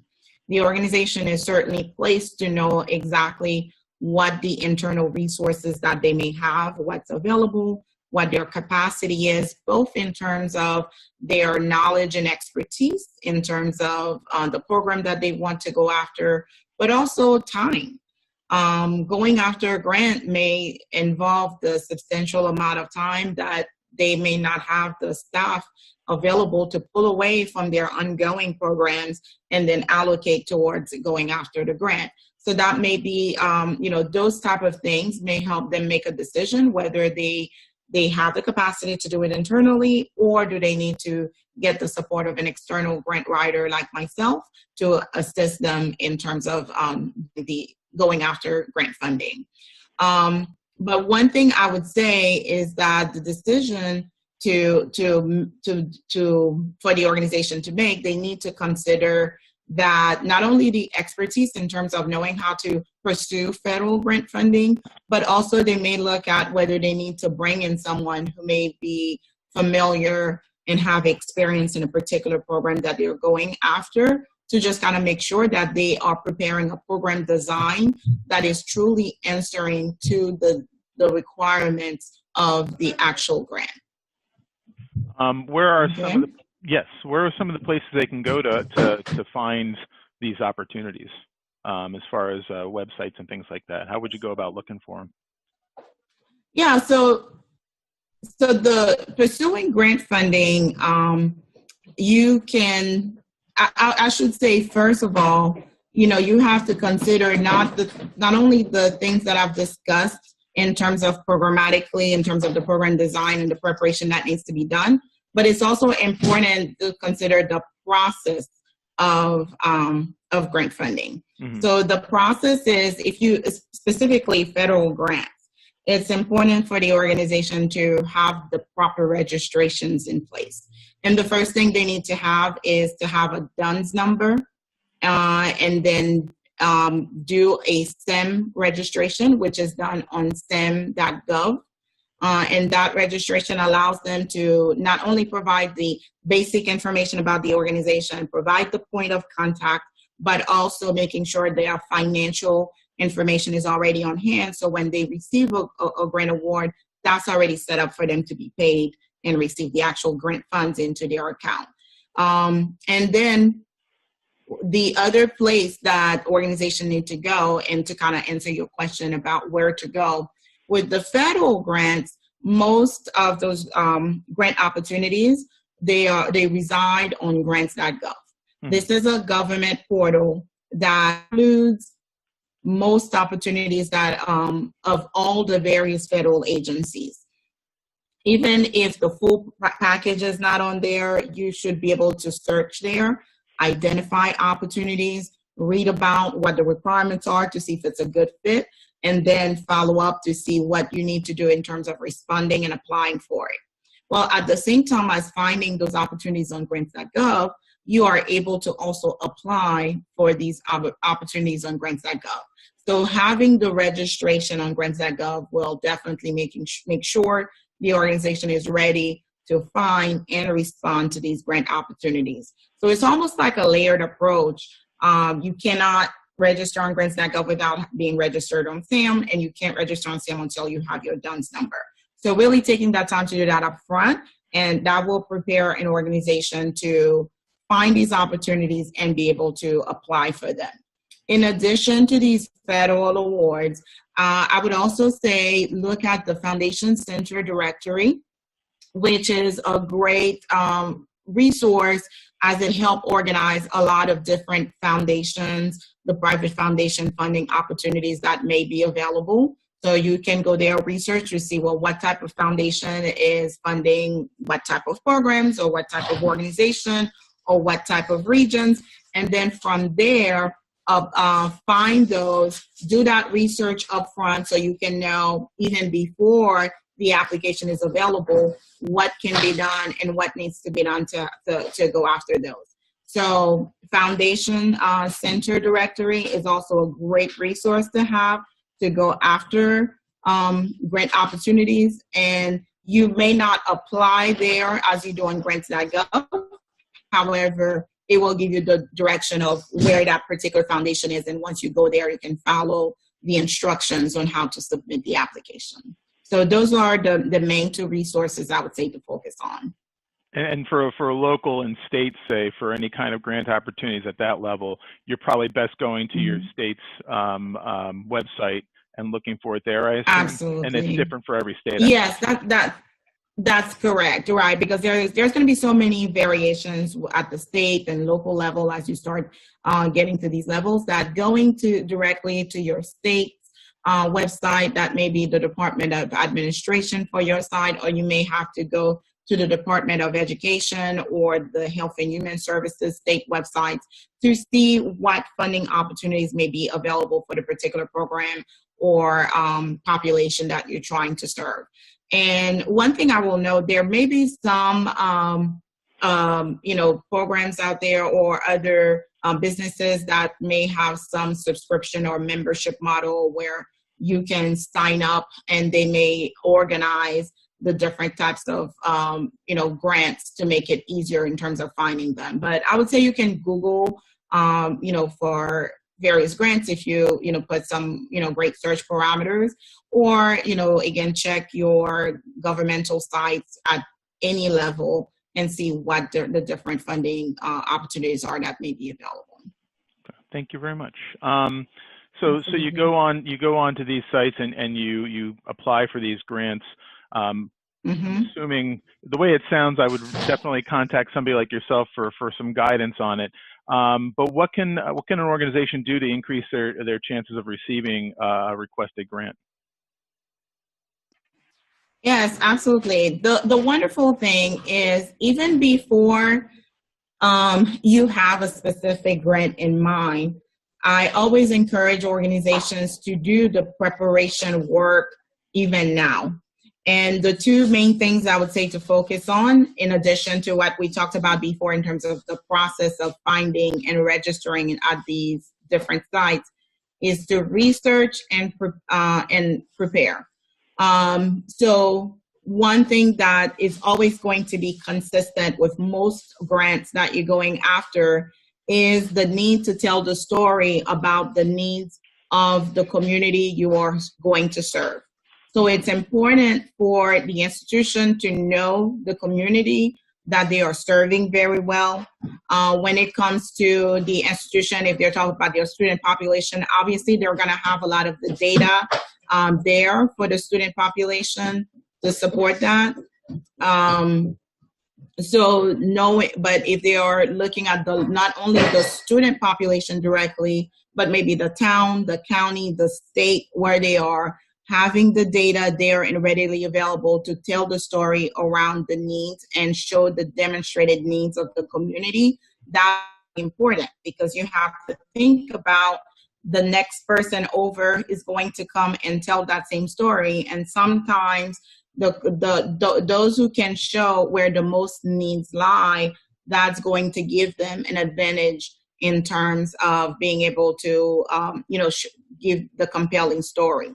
So in addition to telling the story about the community's needs, I would say align your program with the funder's goals and priorities.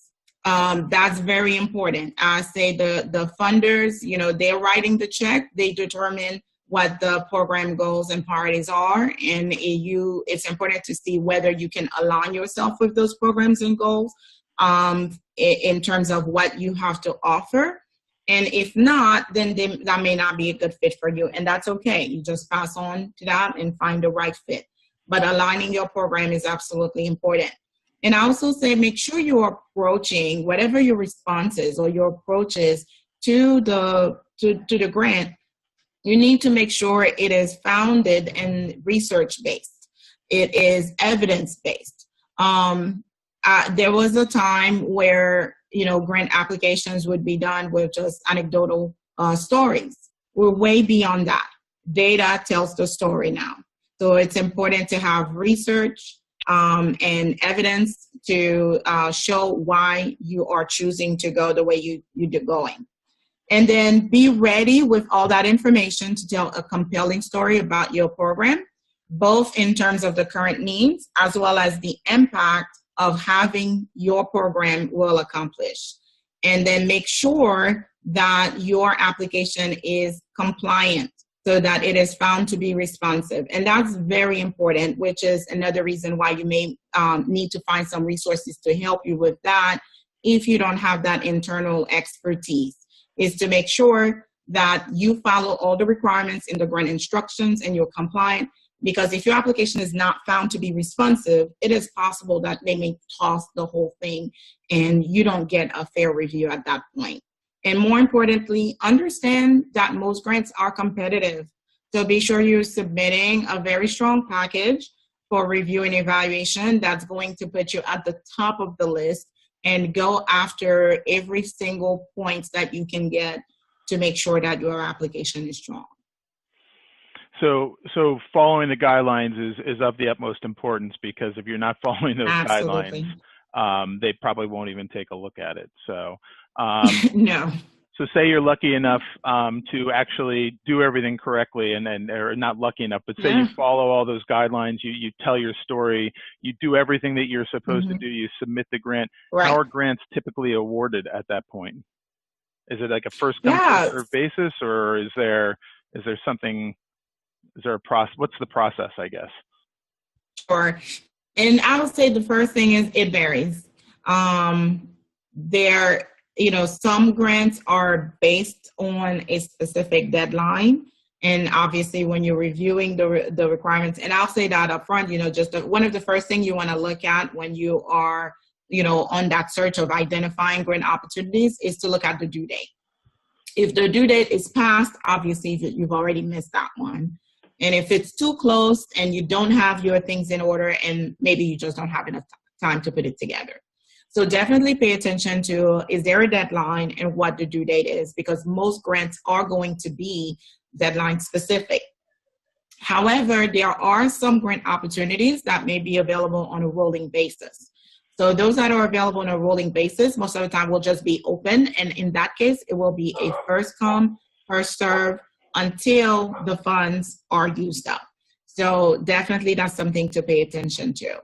And then in terms of how the funds are awarded themselves, as I said before, most grants are going to be competitive. It's kind of a test in which you do get a little bit of a cheat sheet to take you along with it. Most of these funding opportunities announcement or the request for proposal that gives you the information about the grant, a lot of time they will include the evaluation criteria, which list how the decision for funding will be made. So these sections, they will tell you not only what sections your project narrative or your grant application needs to have, but it will also tell you what the scores that's going to go with each section. So it's important to kind of have that as your guiding block and make sure you're answering every single thing so you can maximize on the number of points that you can get. So what they do is after they receive all the applications, they will review them and they will establish a cut score. And sometimes, depending on how competitive that particular program opportunity was, the core score may be pretty high. Once they establish the cut score, anyone that has a score above that cut score will be funded. There's also some grants that are formula grants. So those grants that are formula grants, they have a little bit of a different approach. So they're not so much on that scoring model base, but they are on a formula. For example, if a higher ed institution is going after formula-based grant, that is set on the number of Pell grant recipients that they have on campus. So the number of Pell grant students, times whatever the percentage or the formula they're using, that will determine whether they are eligible, first of all, and how much in terms of the funding they will receive based on that formula. Very good. Thank you. So kind of take it, I appreciate that. But once you get that award, at that point, I apologize. I got mildly distracted for a minute there, so I'm trying to collect myself. This is the world. That's all I gotta be right. honest. That is This okay. is the world of Zoom. I literally had somebody walk into Oh my my place. God. Yes. So, This is what happens when we're all working from home, this unfortunately. is exactly what happens. I don't know if you heard my dog Yes. barking, but that was a. Oh, well, I'm sure you've heard my children. So. So we explained how you can get that award. Is there something you can do to kind of increase your chances of receiving that grant? Oh no, you answered that already, didn't you? Did I ask? Yeah, well, right. We talked about I did, and I apologize. the things that they can. Yes, it's okay. That's exactly what that. But I will add one more thing there. Is one thing I think funders have come to realize is that not one organization can solve most of the problems. So you see now there is more this approach of collective impact and partnerships. So it is important when you're putting a grant together to think about all the different facets of what could affect the success of your program or what's affecting the population you're serving. And as much as possible as you can in terms of having partnerships, that is something that can help make your application stronger. I wanted to just kind of make that note. And then in terms of partnership, it also could work the other way around.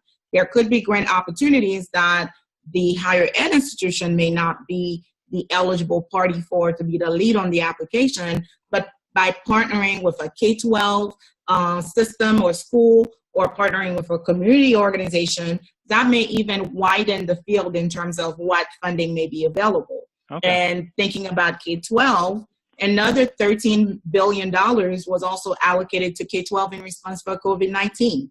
There may be a need to partner with higher ed institution in terms of the preparation they're making.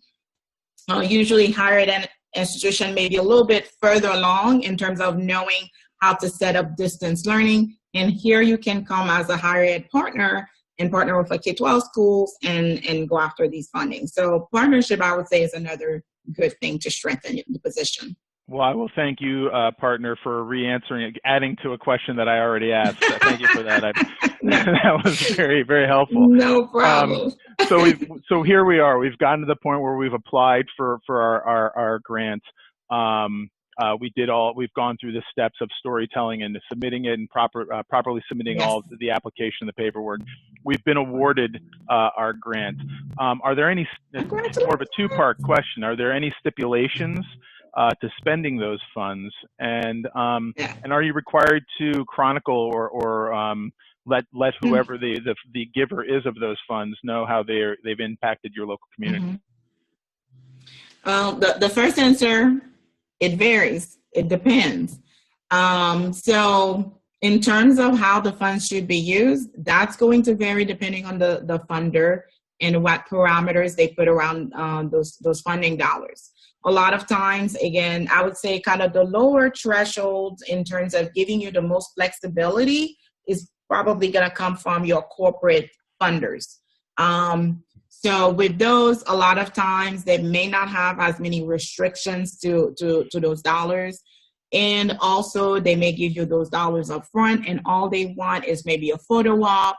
They want to see you post something on social media, on your website, or do a little bit of a press release for them, and they're satisfied and they're happy with that.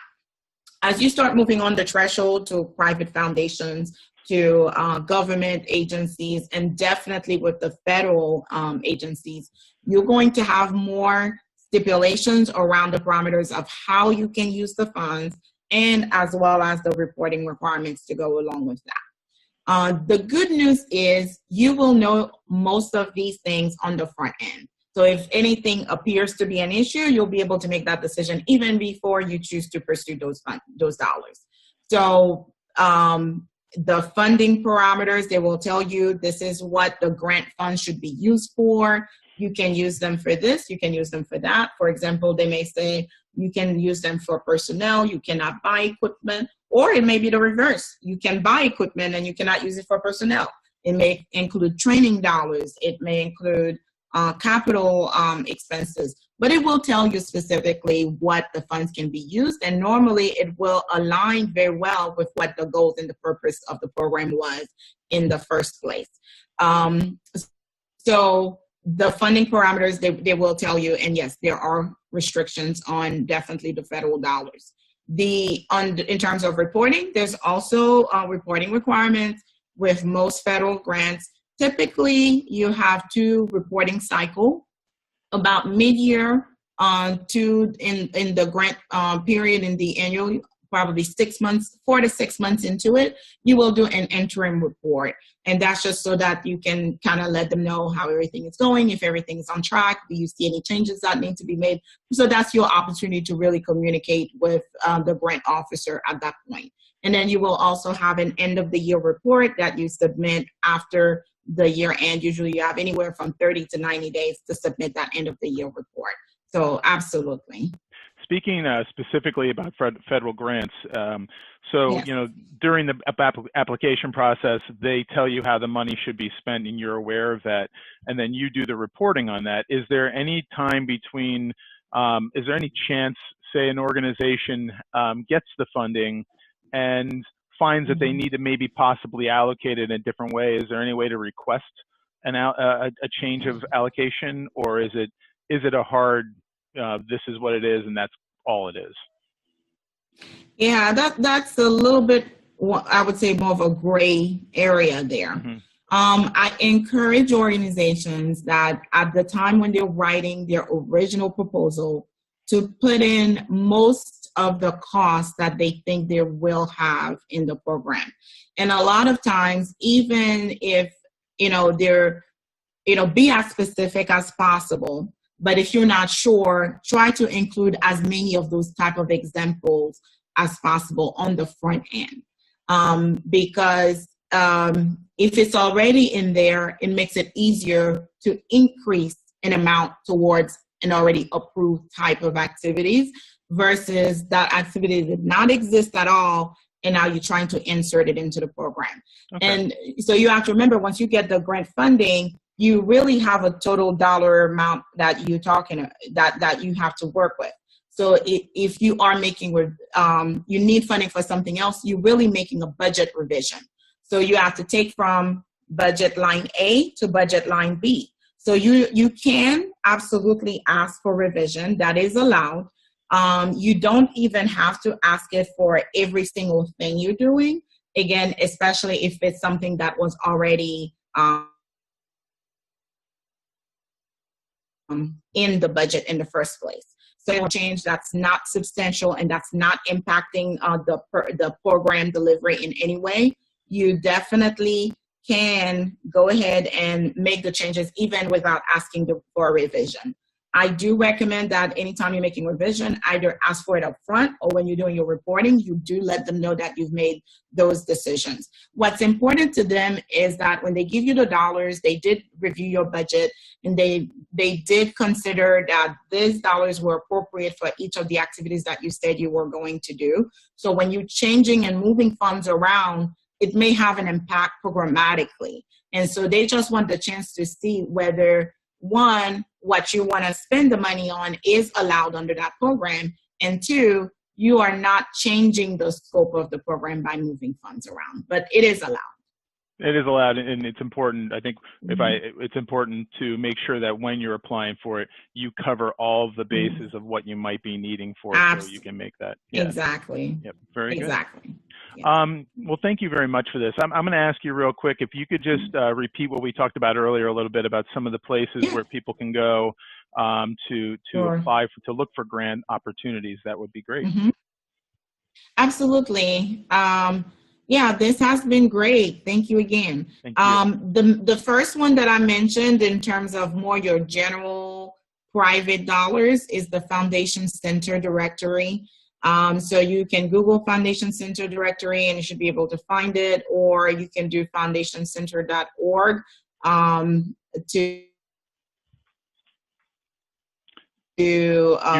actually the direct URL online. You broke up on me there for a real quick minute. So I found Foundation Center directory is what I heard last. Right. And okay, thank you. I was giving you the direct link, which is fconline.foundationcenter.org. So you can go there to find, a lot of information about the various private foundation grants.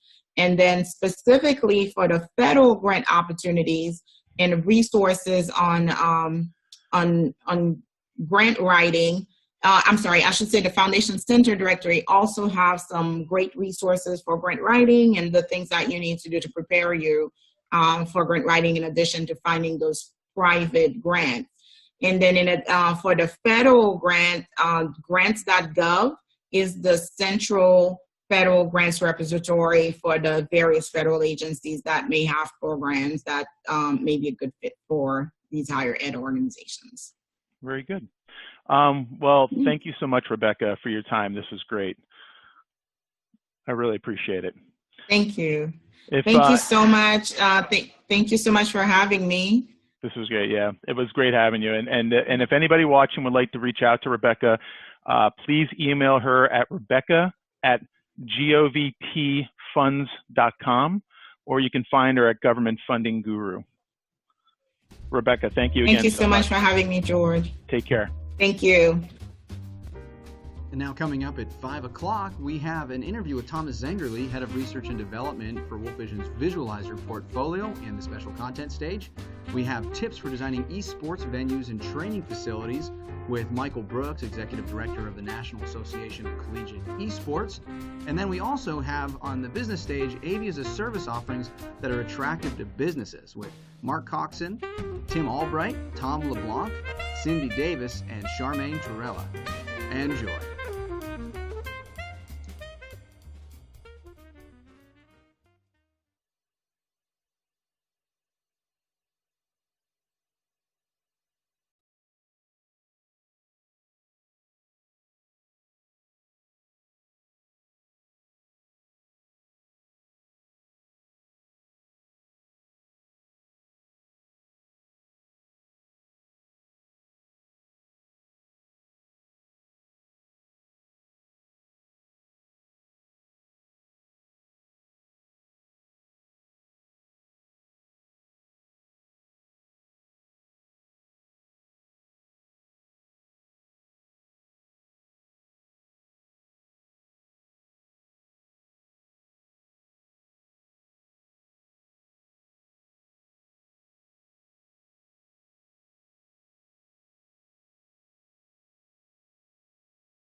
Hello and welcome, everyone. Thank you for joining us. We have a very exciting topic for you to close out our 2020 Virtual Collaboration Experience event. In case you haven't heard, we'll be having a virtual PR. Sorry about that.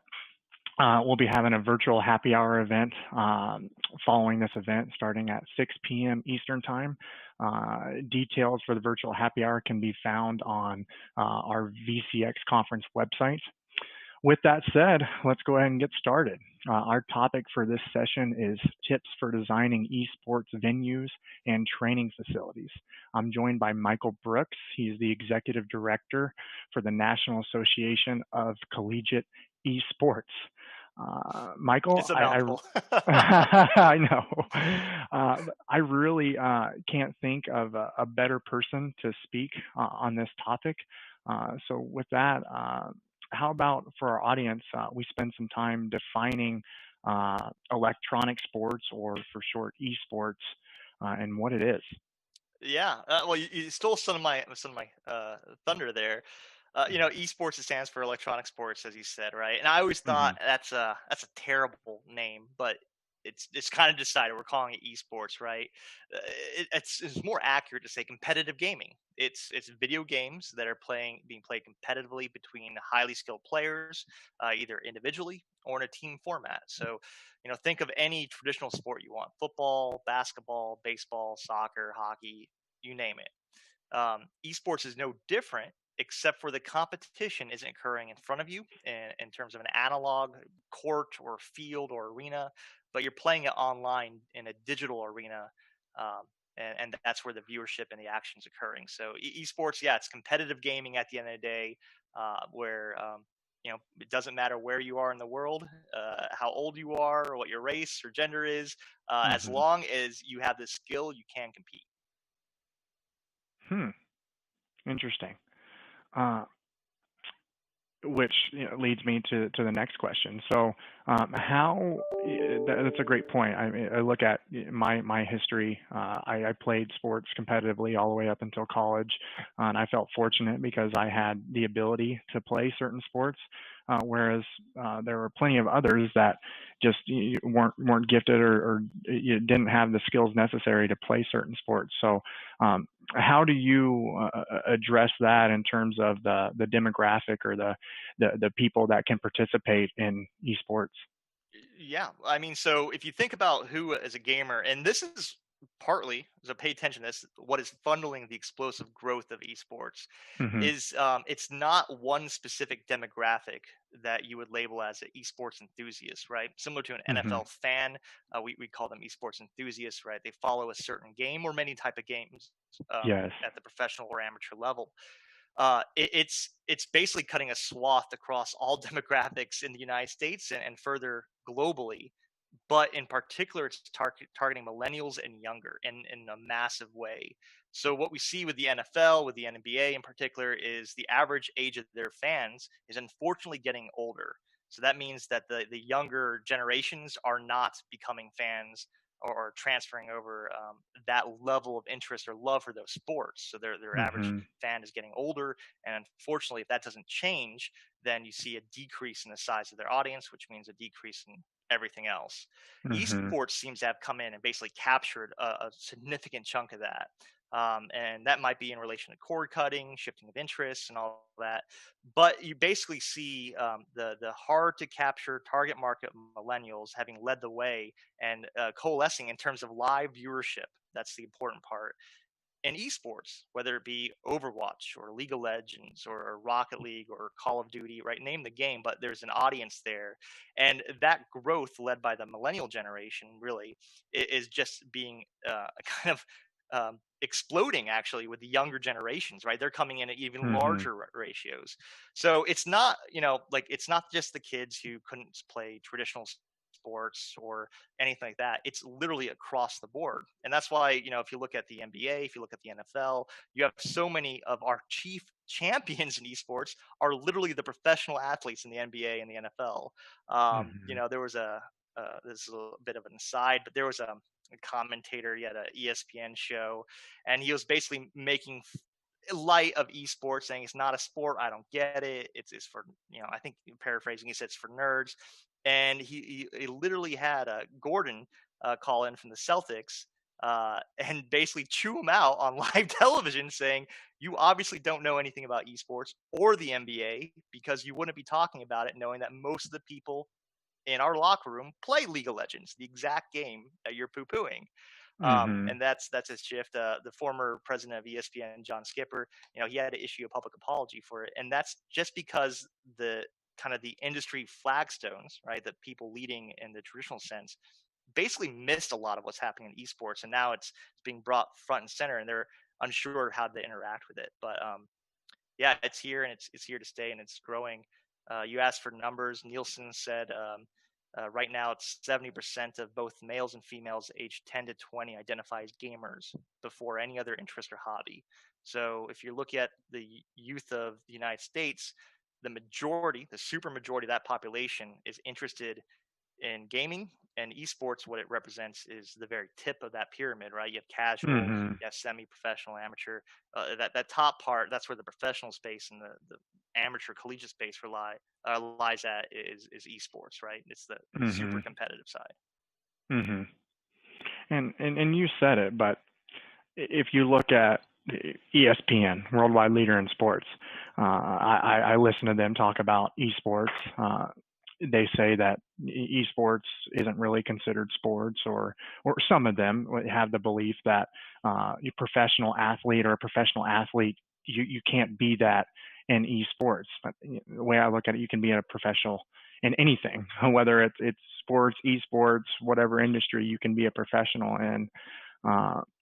Now with esports, or with the demographic we're talking about, I look at my history, my generation. What's instilled in me growing up was sports. I wasn't aware of virtual sports or esports, but I'd say definitely within the last 5 to 10 years, with platforms like Twitch or what have you, these streaming platforms, it's been brought to the forefront. I mean, you look at what a pandemic has done to sports. Now esports, I think, has maybe grown even bigger, and not esports in terms of being in an arena, but in terms of people watching people play games. I think that has grown significantly due to the pandemic. So when you just look at esports as an industry in the growth, what are we talking about here? I mean, you look at the NFL, NBA, MLB, some of these top organizations, and in their growth and what they have. Where does esports stand in terms of how big of an industry it is? Sure. Well, if we're talking about dollars and let's say dollars in revenue, Mm-hmm. in 2007, the conservative numbers were about 1.5 here in the United States, $1.5 billion in revenue in 2007. In 2020, the year we're about to close out, is projected to end for this year's revenue just in the United States. Let me see, it's $2.3 billion. So it's growing rapidly. The kind of surprising thing, outside the last 3 years, it's been growing organically as well. So it hasn't really been driven by large venture capitalist firms or significant investment by high net worth individuals or anything like that until the last 3 to 4 years, and then that's really accelerated things. But Mm-hmm. before then, it was community driven. It was your typical fan coalescing with other fans to do something bigger, to run a giant LAN party and have a couple thousand people show up from around the region, or around the country, or globally. I mean, that's what you were seeing, and a large chunk of it was driven through in-game monetization and sometimes sponsorships, but that was even small back then. Everything has skyrocketed. The brands that are coming into the place, Visa, MasterCard, Buffalo Wild Wings, Cheetos. We just saw Ford just enter the space. Nike and Adidas is entering the space, right? Mm-hmm. Rep to one of my partners. If you didn't see, that's an Adidas thing. But you're seeing these massive brands, right? They're coming in because they're now one of two things. They're finally recognizing that, wow, that missing audience that they've been funneling advertising dollars to try to get a hold of, but with no success really, they figured out where that audience went, and they're trying to now interject their brand with that audience so that they can move their own needle in terms of sales and marketing, obviously, right? The Mm-hmm. second component is the infrastructure. That is the production, the streaming, the event management, the team organizations around esports has professionalized to such a point that they can easily interject their brands on a national system, right? Before that, nothing was of scale, nothing was of size enough to match the level of investment they wanted to put in or to reach Mm-hmm. the marketing size they wanted without them needing to partner with many multiples of groups to hit the same types of numbers. If you're looking at just traditional television ad buying, right, within a few minutes you can go to a marketplace, figure out the exact demographic you want, the time of the year, the day, actually the time, the time of that day. You want to get in front of that audience, and you can do it, right? It'll show, here's all these options across radio, across television, across the internet now as well. And if you click a button, you can spend your entire budget getting whatever campaign you have built out. Yeah. For esports, that didn't exist, and it's now starting to come out in its infancy to where now brands of those sizes can get involved and hit the Mm-hmm. type of marketing numbers, the population numbers that they wanted, without basically having to build it themselves. That was the big thing. They didn't want to get in there and be unoriginal to the space. And try to build something that the audience that's living there would look at and go like, who the heck are you? Why are you trying to get involved Mm-hmm. in something that's a passion of mine when I know that you have, as a company or as an individual, have no interest in the space? And that Mm-hmm. still exists to today, but definitely there's been a seismic amount of growth in terms of the dollars being spent as well as the dollars being invested. Mm-hmm. And you said it, but major brands now, Pepsi or whoever it may be, they're getting on board. And I think previously maybe it didn't make sense, like you said, it didn't make sense for them to invest in something like this. Whereas now, just due to the exposure and the anticipated growth, that was going to be another question I had for you, is the plan for the growth over the next 5 to 10 years, percentage wise, because you look at some of these major sponsorships that are happening, but the ones that are coming, I think will be much bigger, and that will continue to allow for esports to grow the way that it needs to grow. Yeah, I mean, absolutely. I mean, if you just look at, the LCS, that's the League of Legends Championship Series. That's their Mm-hmm. professional arm here in the United States. For Overwatch, you have the Overwatch League, OWL. Just look at what it costs to formally to buy a team in those, right? It would go back to 2006, 2007, a couple $100,000, and you can have yourself one of the most premier teams playing in the LCS, right? And those back then, you'd have all these young guys, less so women, but they're too. Basically living in a McMansion, all of them gaming, and that would be your Yeah. clubhouse, right? That'd be your team. That's all Mm-hmm. gone away.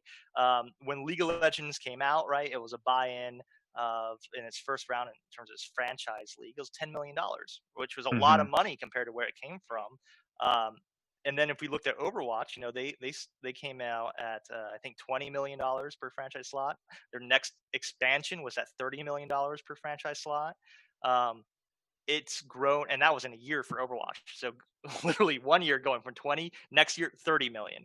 Mm-hmm. It's just entirely exponential in terms of all the numbers you look at, and especially when you're trying to tap into that professional space. But that's where you're seeing the facilities being built, the investments being made. I want to point out the Philadelphia Fusion.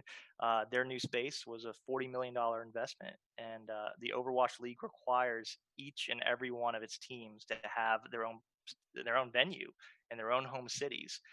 That's another big evolutionary step for esports, to have not only your home team as opposed to every team being out of LA, but you have your own home Mm-hmm. team with its own venue to build up its own fan base in each respective city. Mm-hmm. And let's not forget about the gamers. I mean, the gamers are the ones that are really where the eyes are. I think everybody wants to watch certain people play these games and have success, whether those people are associated with a particular team or what have you. I'm curious. So if you look at your organization or some of these organizations that exist in esports, what are some of these organizations that people may not be aware of or probably should be aware of, especially as it pertains to higher education? Well, yeah. If you're just looking at the higher education space, because there's a number of organizations at the professional level, most of them are run by the publishers. That is the company that owns the game. They produce the game, they distribute the game, they run the game. Mm-hmm. And even a little bit in the collegiate space, you'll still see that. So, for example, Riot, which owns League of Legends, which is, I would say, probably the biggest esports that exists for about the Mm-hmm. last 10 years. Um, they run something called CLOL, College League of Legends. Blizzard, which owns Overwatch, they run tests through an organization they own called TESPA. They run a whole bunch of collegiate competitions in a bunch of their games, from Hearthstone to Overwatch, to StarCraft, and then a few others. So those are two examples of organizations that are in actuality the publisher, the owner of the game.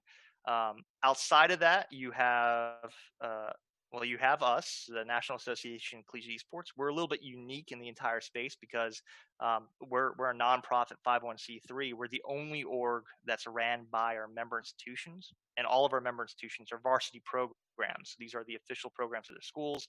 It means they all have facilities on campus. They all have staff leading these programs. These students are recruited to come to campus, to come to the institution as a varsity esports athlete.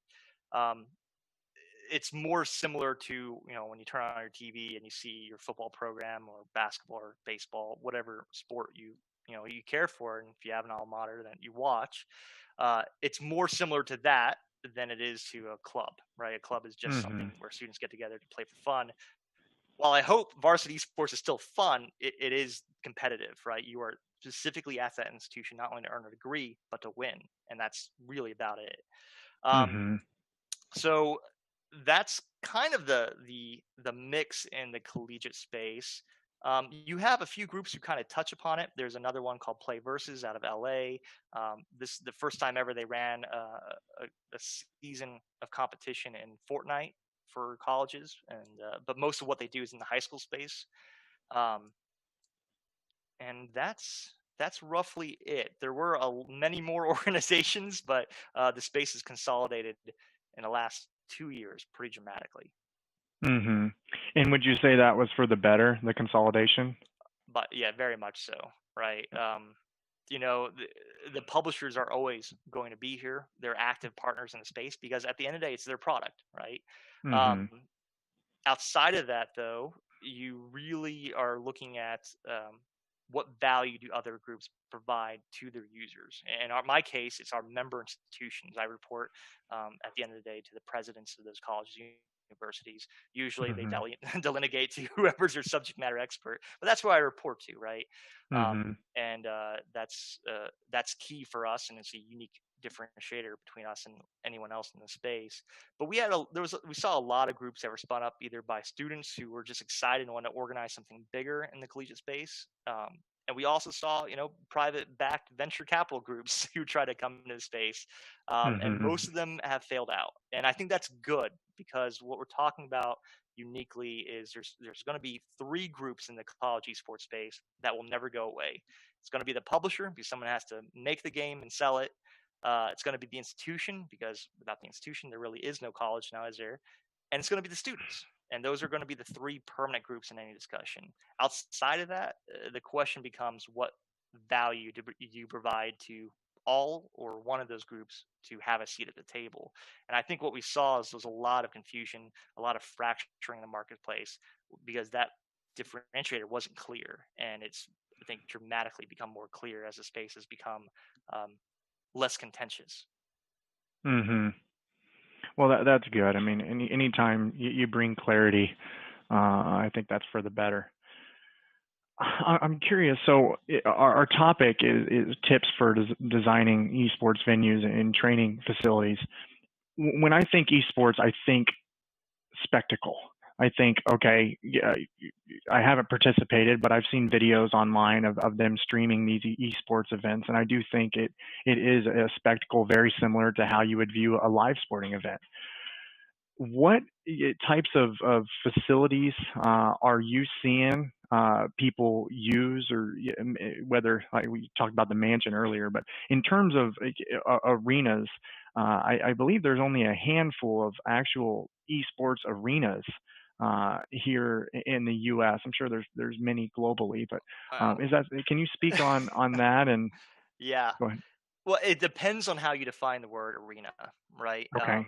I think when you use that word, people tend to think back to what they're familiar with, and they might think more of a basketball arena, right? Mm-hmm.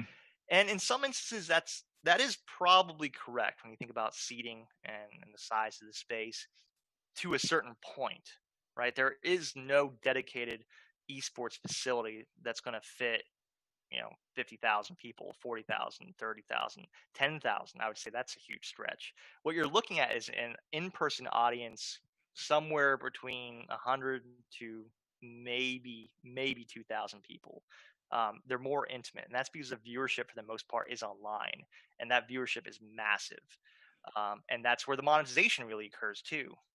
So you're not really going to monetize to that great of level as of right now from your in-person audiences.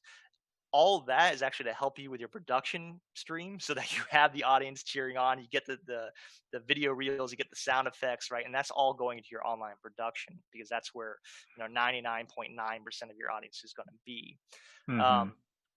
So we do see those, and again, we're seeing more and more of those pop up every day in the United States. If you go a step below that, what you're really talking about is gaming cafes, and Mm-hmm. those are not meant for spectators at all. That's meant for players, whether at the amateur or even semi-professional level.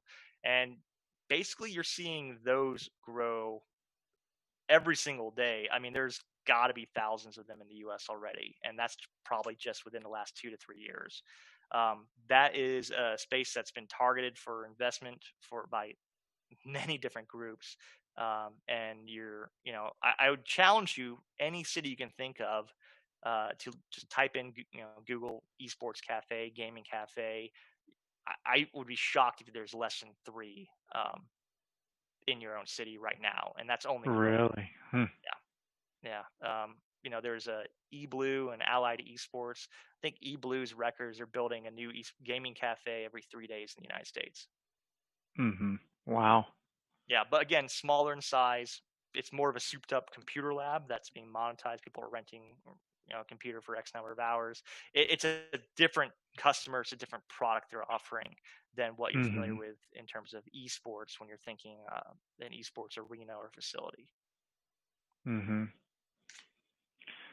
When I think about athletics and higher education, I'm curious, but how far are we away, you think, from colleges competing against one another, or divisions competing against one another, and you actually have X amount of teams per division that are a part of a conference? Or because as far as I know, that doesn't exist, or something like that doesn't exist currently. Maybe it does, but on a smaller scale. I'm more so thinking larger scale, where it's the Dallas esports team versus the LA esports team.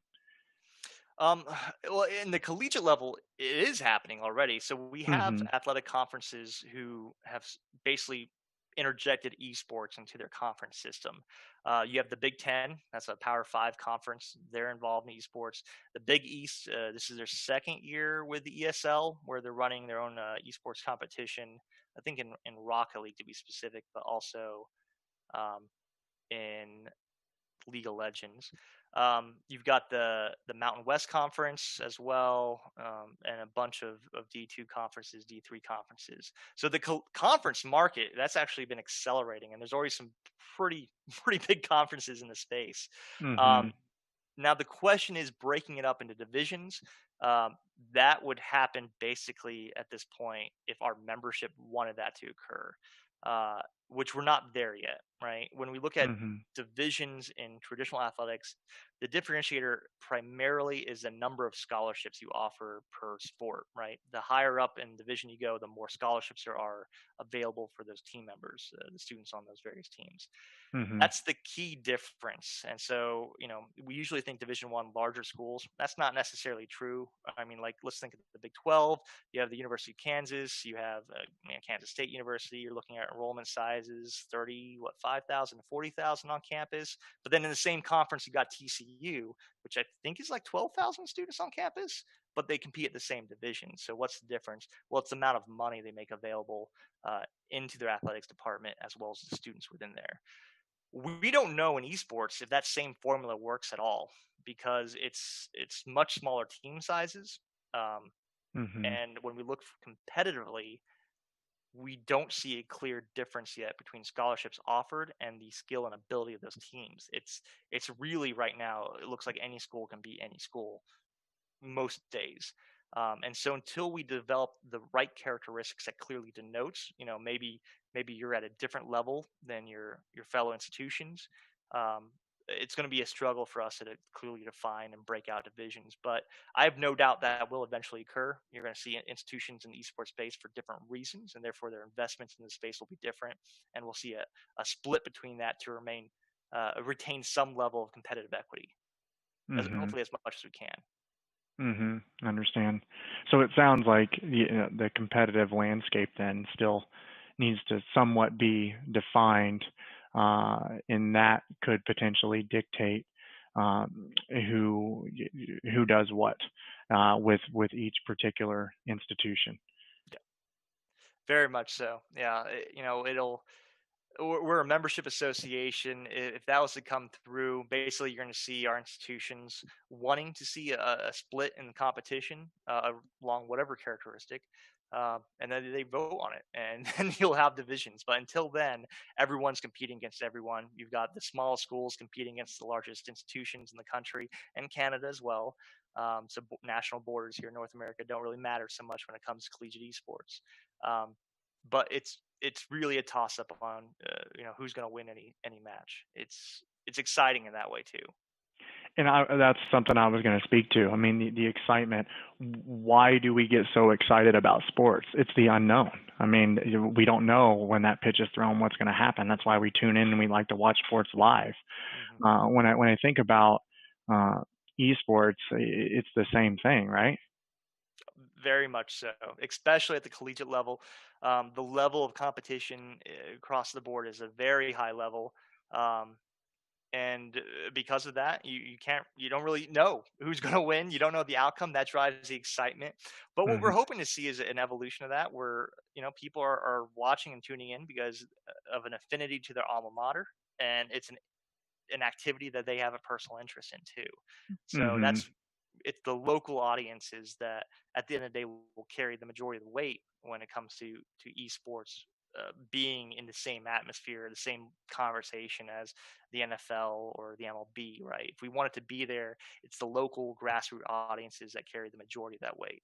Mm-hmm. It's the fans. I mean, what are you without the fans? In my eyes, no matter what sport you are or organization in general. I do think, though, that coming back to what we were just discussing, it's exciting that, because like I said, with sports, I'm attracted to the competitiveness. So I tune in, I may not watch a baseball game all year long, but I'm going to watch the playoffs. Well, and I'm going to watch the baseball right now, unfortunately. I know, it's right? Killing me. Yeah. No one's watching anything right now. But I think the excitement around sports and that competitiveness, that's why people tune in. However, if you look at collegiate sports, there is an issue with certain teams in certain conferences. Let's just say certain colleges, universities competing with each other, and the level of competitiveness just isn't there. I mean, the football games are 54-0, and it's like, why are they playing each other? And coming back to what you were speaking to earlier, I mean, it's obvious what team's going to win there. Why are we watching it? And I think coming back to it, you probably don't see as many people tuning in to the games that everybody knows who's going to win versus the games where I have no idea who's going to win this game. This makes sense for me to watch. The national championship, bowl games, things of that nature. You just don't know who's going to win. With esports, I know there are the people that play these games, Overwatch, what have you, that are a level above everybody else. Someone told me something a while ago about the Red Baron, how the Red Baron shot down so many more fighter planes than everybody else. There was just this level of difference between the Red Baron and everybody else. And I think you have that not just in sports, but in esports and gaming. You have some of these gamers that are a notch above everybody else. How is esports addressing that when you have somebody or a group of individuals that is so far ahead of everybody else competitively that they're whatever game it is, there's not going to be a chance for them to win. Now, maybe if it's team-based, something like that, but Fortnite, Battle Royale, in some cases it's 1 versus 150, 200 versus 3 versus however many. Can you speak on that? So you're, if I understand the question, you're asking how do we, if I was in another team or anything, how do we beat LeBron James of esports? That's what you're asking, right? Yeah, right. Yeah. Because, the answer is if it's LeBron James, you throw everyone you got at him. Look, there's team-based. If it's team-based, yes, one person can carry a significant amount of the game. Because the team sizes, we're talking about, 5-player, 6-player per team, one person can make a significant difference. It's not like football to where no matter how great of a running back you are, that doesn't matter because there's enough people on the other side that it kind of balances out, right? So strategy becomes a huge part. Physical dominance is still there, right? But when you're talking at that level, everyone's amazing. So, right? We see that in esports too. So really you're talking about strategy. That's why we have coaches in the space, because coaches do make a sizable difference. And when you're at that level, right, every inch matters. Of course, we're talking esports, so the inch we're talking about is digital. It's not a real inch, but it's there, right? It's that skill difference. So a lot of it's strategy. A lot of it is scouting your opposing team, knowing what they're doing. There's a lot of technology around that, eye tracking technology, stuff, that's actually going through the data points and measuring, in a certain situation, this person is more likely to do this. So what's your response? Well, that's where strategy comes in place. Practice and competition. Ranking's a big thing. So we know what level your natural skill is and what we can do to refine that. So it's very similar to traditional athletics. That question you ask, it's no different than what you'd ask in traditional athletics compared to what you would ask in esports. You do the exact same type of things to counter a superstar where it's possible. Everything but the kitchen sink. Yeah. I gotcha. And you said it. In my eyes, it's the physical dominance versus virtual dominance, right? Because in some cases, it's an avatar or someone I can't even see. LeBron James physically is 6'8", 275 pounds. He's going to dominate the game of basketball more often than not. Whereas somebody playing a game, it's virtual dominance, right? It's their ability to do things with their hands or do things with a controller that other people just cannot do. That's or doing it in ways that you didn't even think to do, right? That's a big thing. That's where, in StarCraft, Brood Wars, which was, I'd say one of the first televised season-wide esports out there, right? Really blew up in Korea. This was like plus 10 years ago when it was on television, and huge arenas were being sold out for this. But their tracking on a professional athlete was 200 actions per minute. So basically, that player, to be considered just on their analog ability, their ability to enter commands through a keyboard and a mouse, would input 200 commands per minute, and those commands would be important and influential in the the output, the impact that it has in the game. So they're not just frivolous, I'm moving left to right, left and right 200 times. No, anyone can do Mm-hmm. that. Well, maybe not anyone, but you can give it a shot. It's 200 actions that actually had an influence on the outcome of the entire match and were strategic. Now think about you or me or any other normal person thinking 200 steps in a minute and actually executing all 200 of those steps in a minute. It's incredible. The way that a high-level gamer processes information visually is very different than us, right? When we look at a game, we typically are looking at where the action is occurring. What we know from professional gamers is they're rarely looking at that. They're looking at all the other information flows around them. They don't need to look at what's happening on the screen necessarily in terms of all the graphics, the cool lights, and attacks and all that. They already know that. Now they're planning their next step and the next step over that and the next step over that, right? It's a totally different way of processing the game that a typical fan wouldn't process the same information they're seeing. Anybody can pick up a controller and play a game, but some of the things you see in esports, what they're able to do, it really is mind blowing.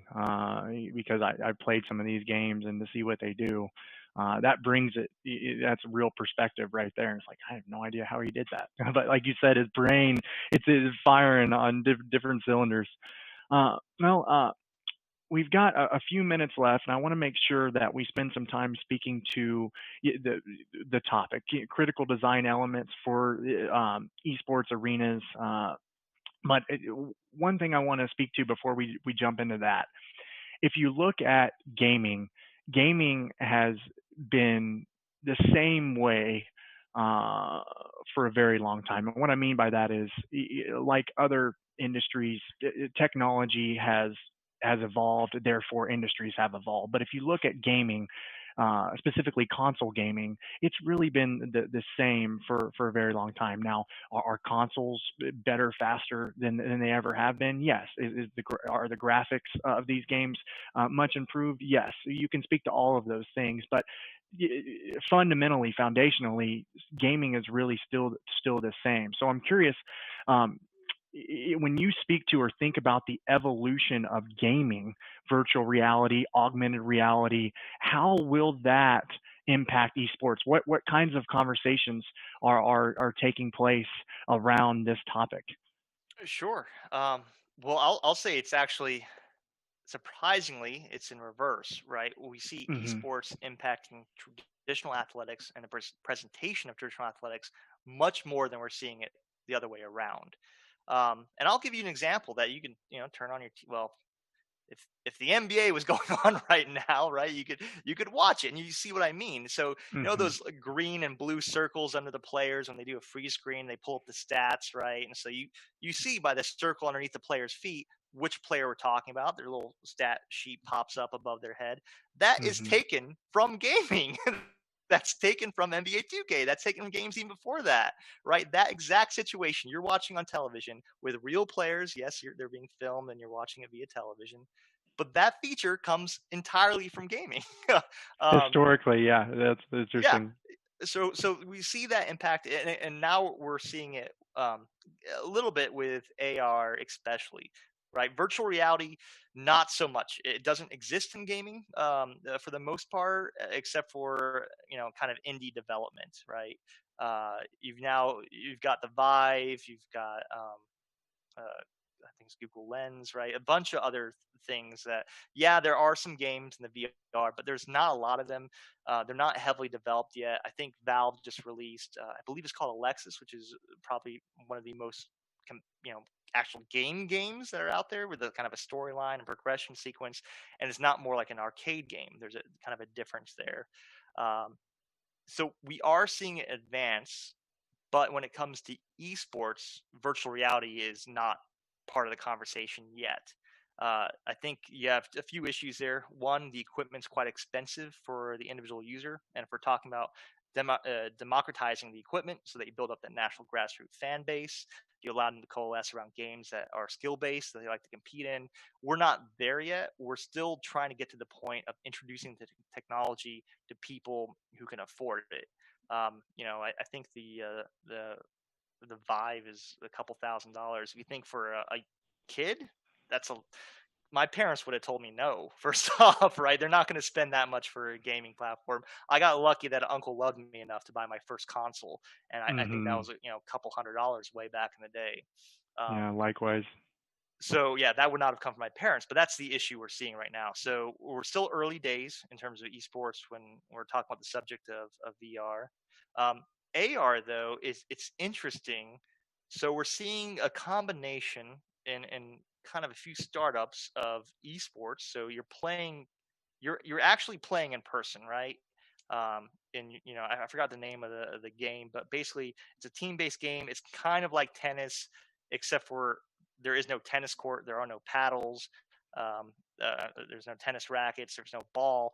That's all AR. So you see what you're playing on, but you also see overlays of there's the net, your hand is now the racket, and you're playing that way. And if you didn't have an AR setup and you saw people doing that, you think that they've lost their minds, right? Because they're going around this imaginary parking lot or whatever, and they're playing with that. That exists, and that's amazing. Also, going back to the NBA as another example, and I say the NBA does a lot in forward thinking and testing out new technologies, more so than most other organizations I'm familiar with. But they've also, through your phone, and I've got my this is an iPhone, but this is my personal phone, right? They've implemented last season technology so that you can hold up your camera, and there's an app that they release, right? And you in real time can follow with your camera any action that's going on in the court. And as it's doing so, you can select any player as they're moving, and it'll bring up their box chart, it'll bring up their stats, right? You can do comparisons in real time as you're watching the game that you're in person, right? But through the camera lens of your phone.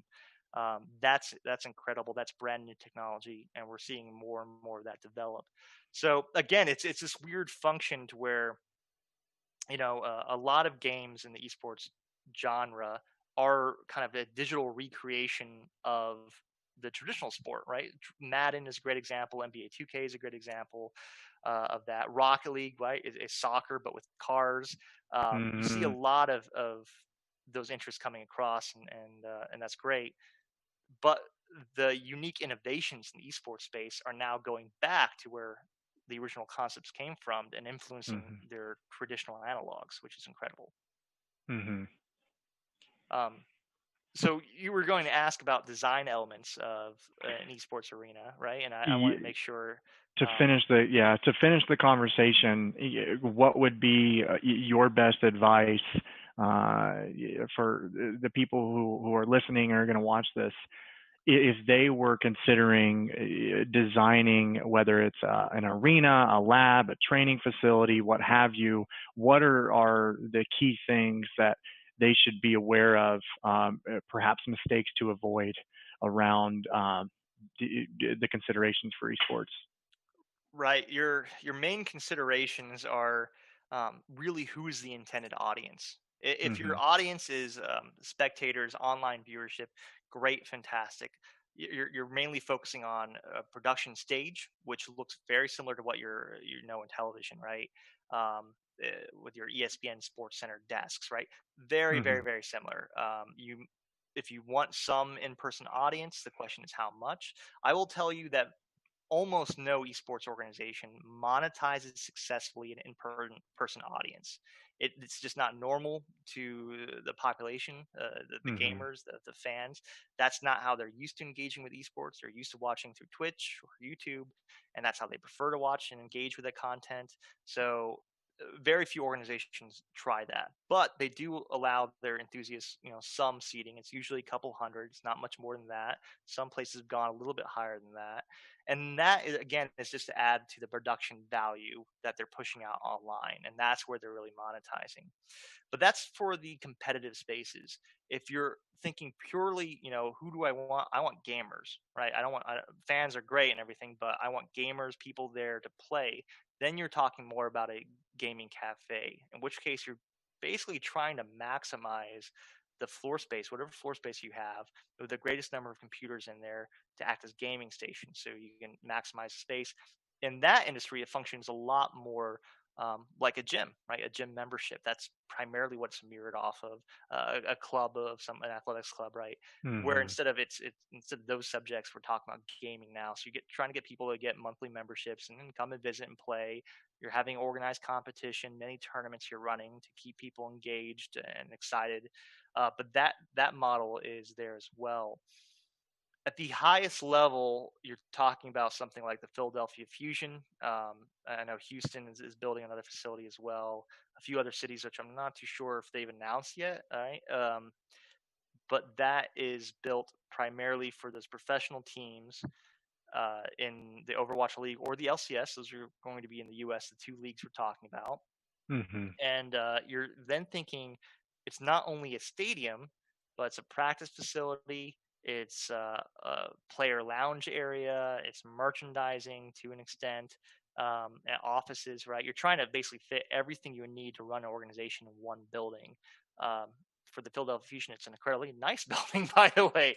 But it's interesting. Instead of having your administration separate from your players, they're basically in the same space, but different sections of the space are maximized for the use of a designated group, even within the same organization, with the most of it being outsized to the stadium. That is to say, the stage, the displays there, the shoutcaster analyst studio, and then some for spectator seating. The last thing I'll say on this is I think, this is my prediction, but if you're looking at an esports arena or facility, the best bet you can make to maximize your likelihood of success is to make sure it's a flexible space. So that 1 week it's for an esports competition, and then next week maybe it's for some sort of concert, right? Maybe it's a TED Talk, right? Keep the space flexible so it's not just locked in for just esports or just anything else, right? You want to maximize flexibility because you're going to have off seasons, you're going to have bye weeks, right? You're going to want to keep pandemics, right? Well, pandemics hasn't slowed esports down at all. We've actually only accelerated because we can still compete remotely online while unfortunately nothing else is. Nobody likes to say like, oh yeah, the pandemic was great for us, right? But for esports, unfortunately, we can say like it's been the greatest thing in the last few years that's happened to esports because it's everywhere right now because it's the only thing that's able to keep going on really undisturbed. And that, yeah, I'm with you. That's what I was speaking to. Go ahead. Yeah. Again, still weird to say like, yes, the pandemic helped esports along, but esports was already growing at an exponential rate. I mean, it was like a rocket ship. So now it's the only rocket ship out there right now. That's why it has some more eyeballs on it. Earlier I saw some statistics that said the viewership has grown significantly, upwards of 10-20% on the various platforms, whereas I was referring to the arena. Esports arena world is impacted by pandemic, but if you actually create spaces, by spaces I mean where people are going to come to, a pandemic could. Oh yeah, yes, you're absolutely right in that. And look, we all want to get back to normal. I'm still under a shelter-in-place order in my city, and I don't know when that's going to be lifted. I'm assuming one of my neighbors will eventually go, "Whatever happened to Michael?" and maybe let me know. But yeah, it's going to have an impact, and I think it will shift the way that we design facilities and the way we stage them as well. I don't think we're ever going to get back to a full sense of normalcy, at least not in the interim future. Hopefully, I hope we do.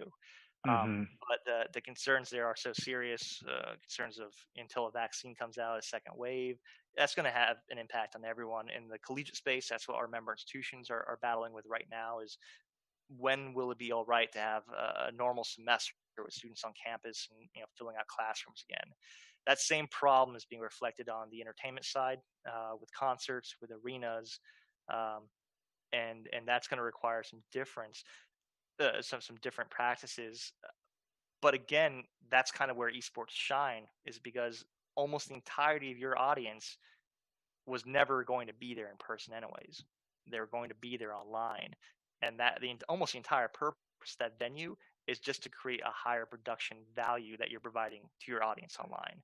So again, esports is able to continue at an accelerated rate. It's perfectly situated for people who are working and living remotely, and it still offers an opportunity for communities to come together and coalesce around something that they're passionate about.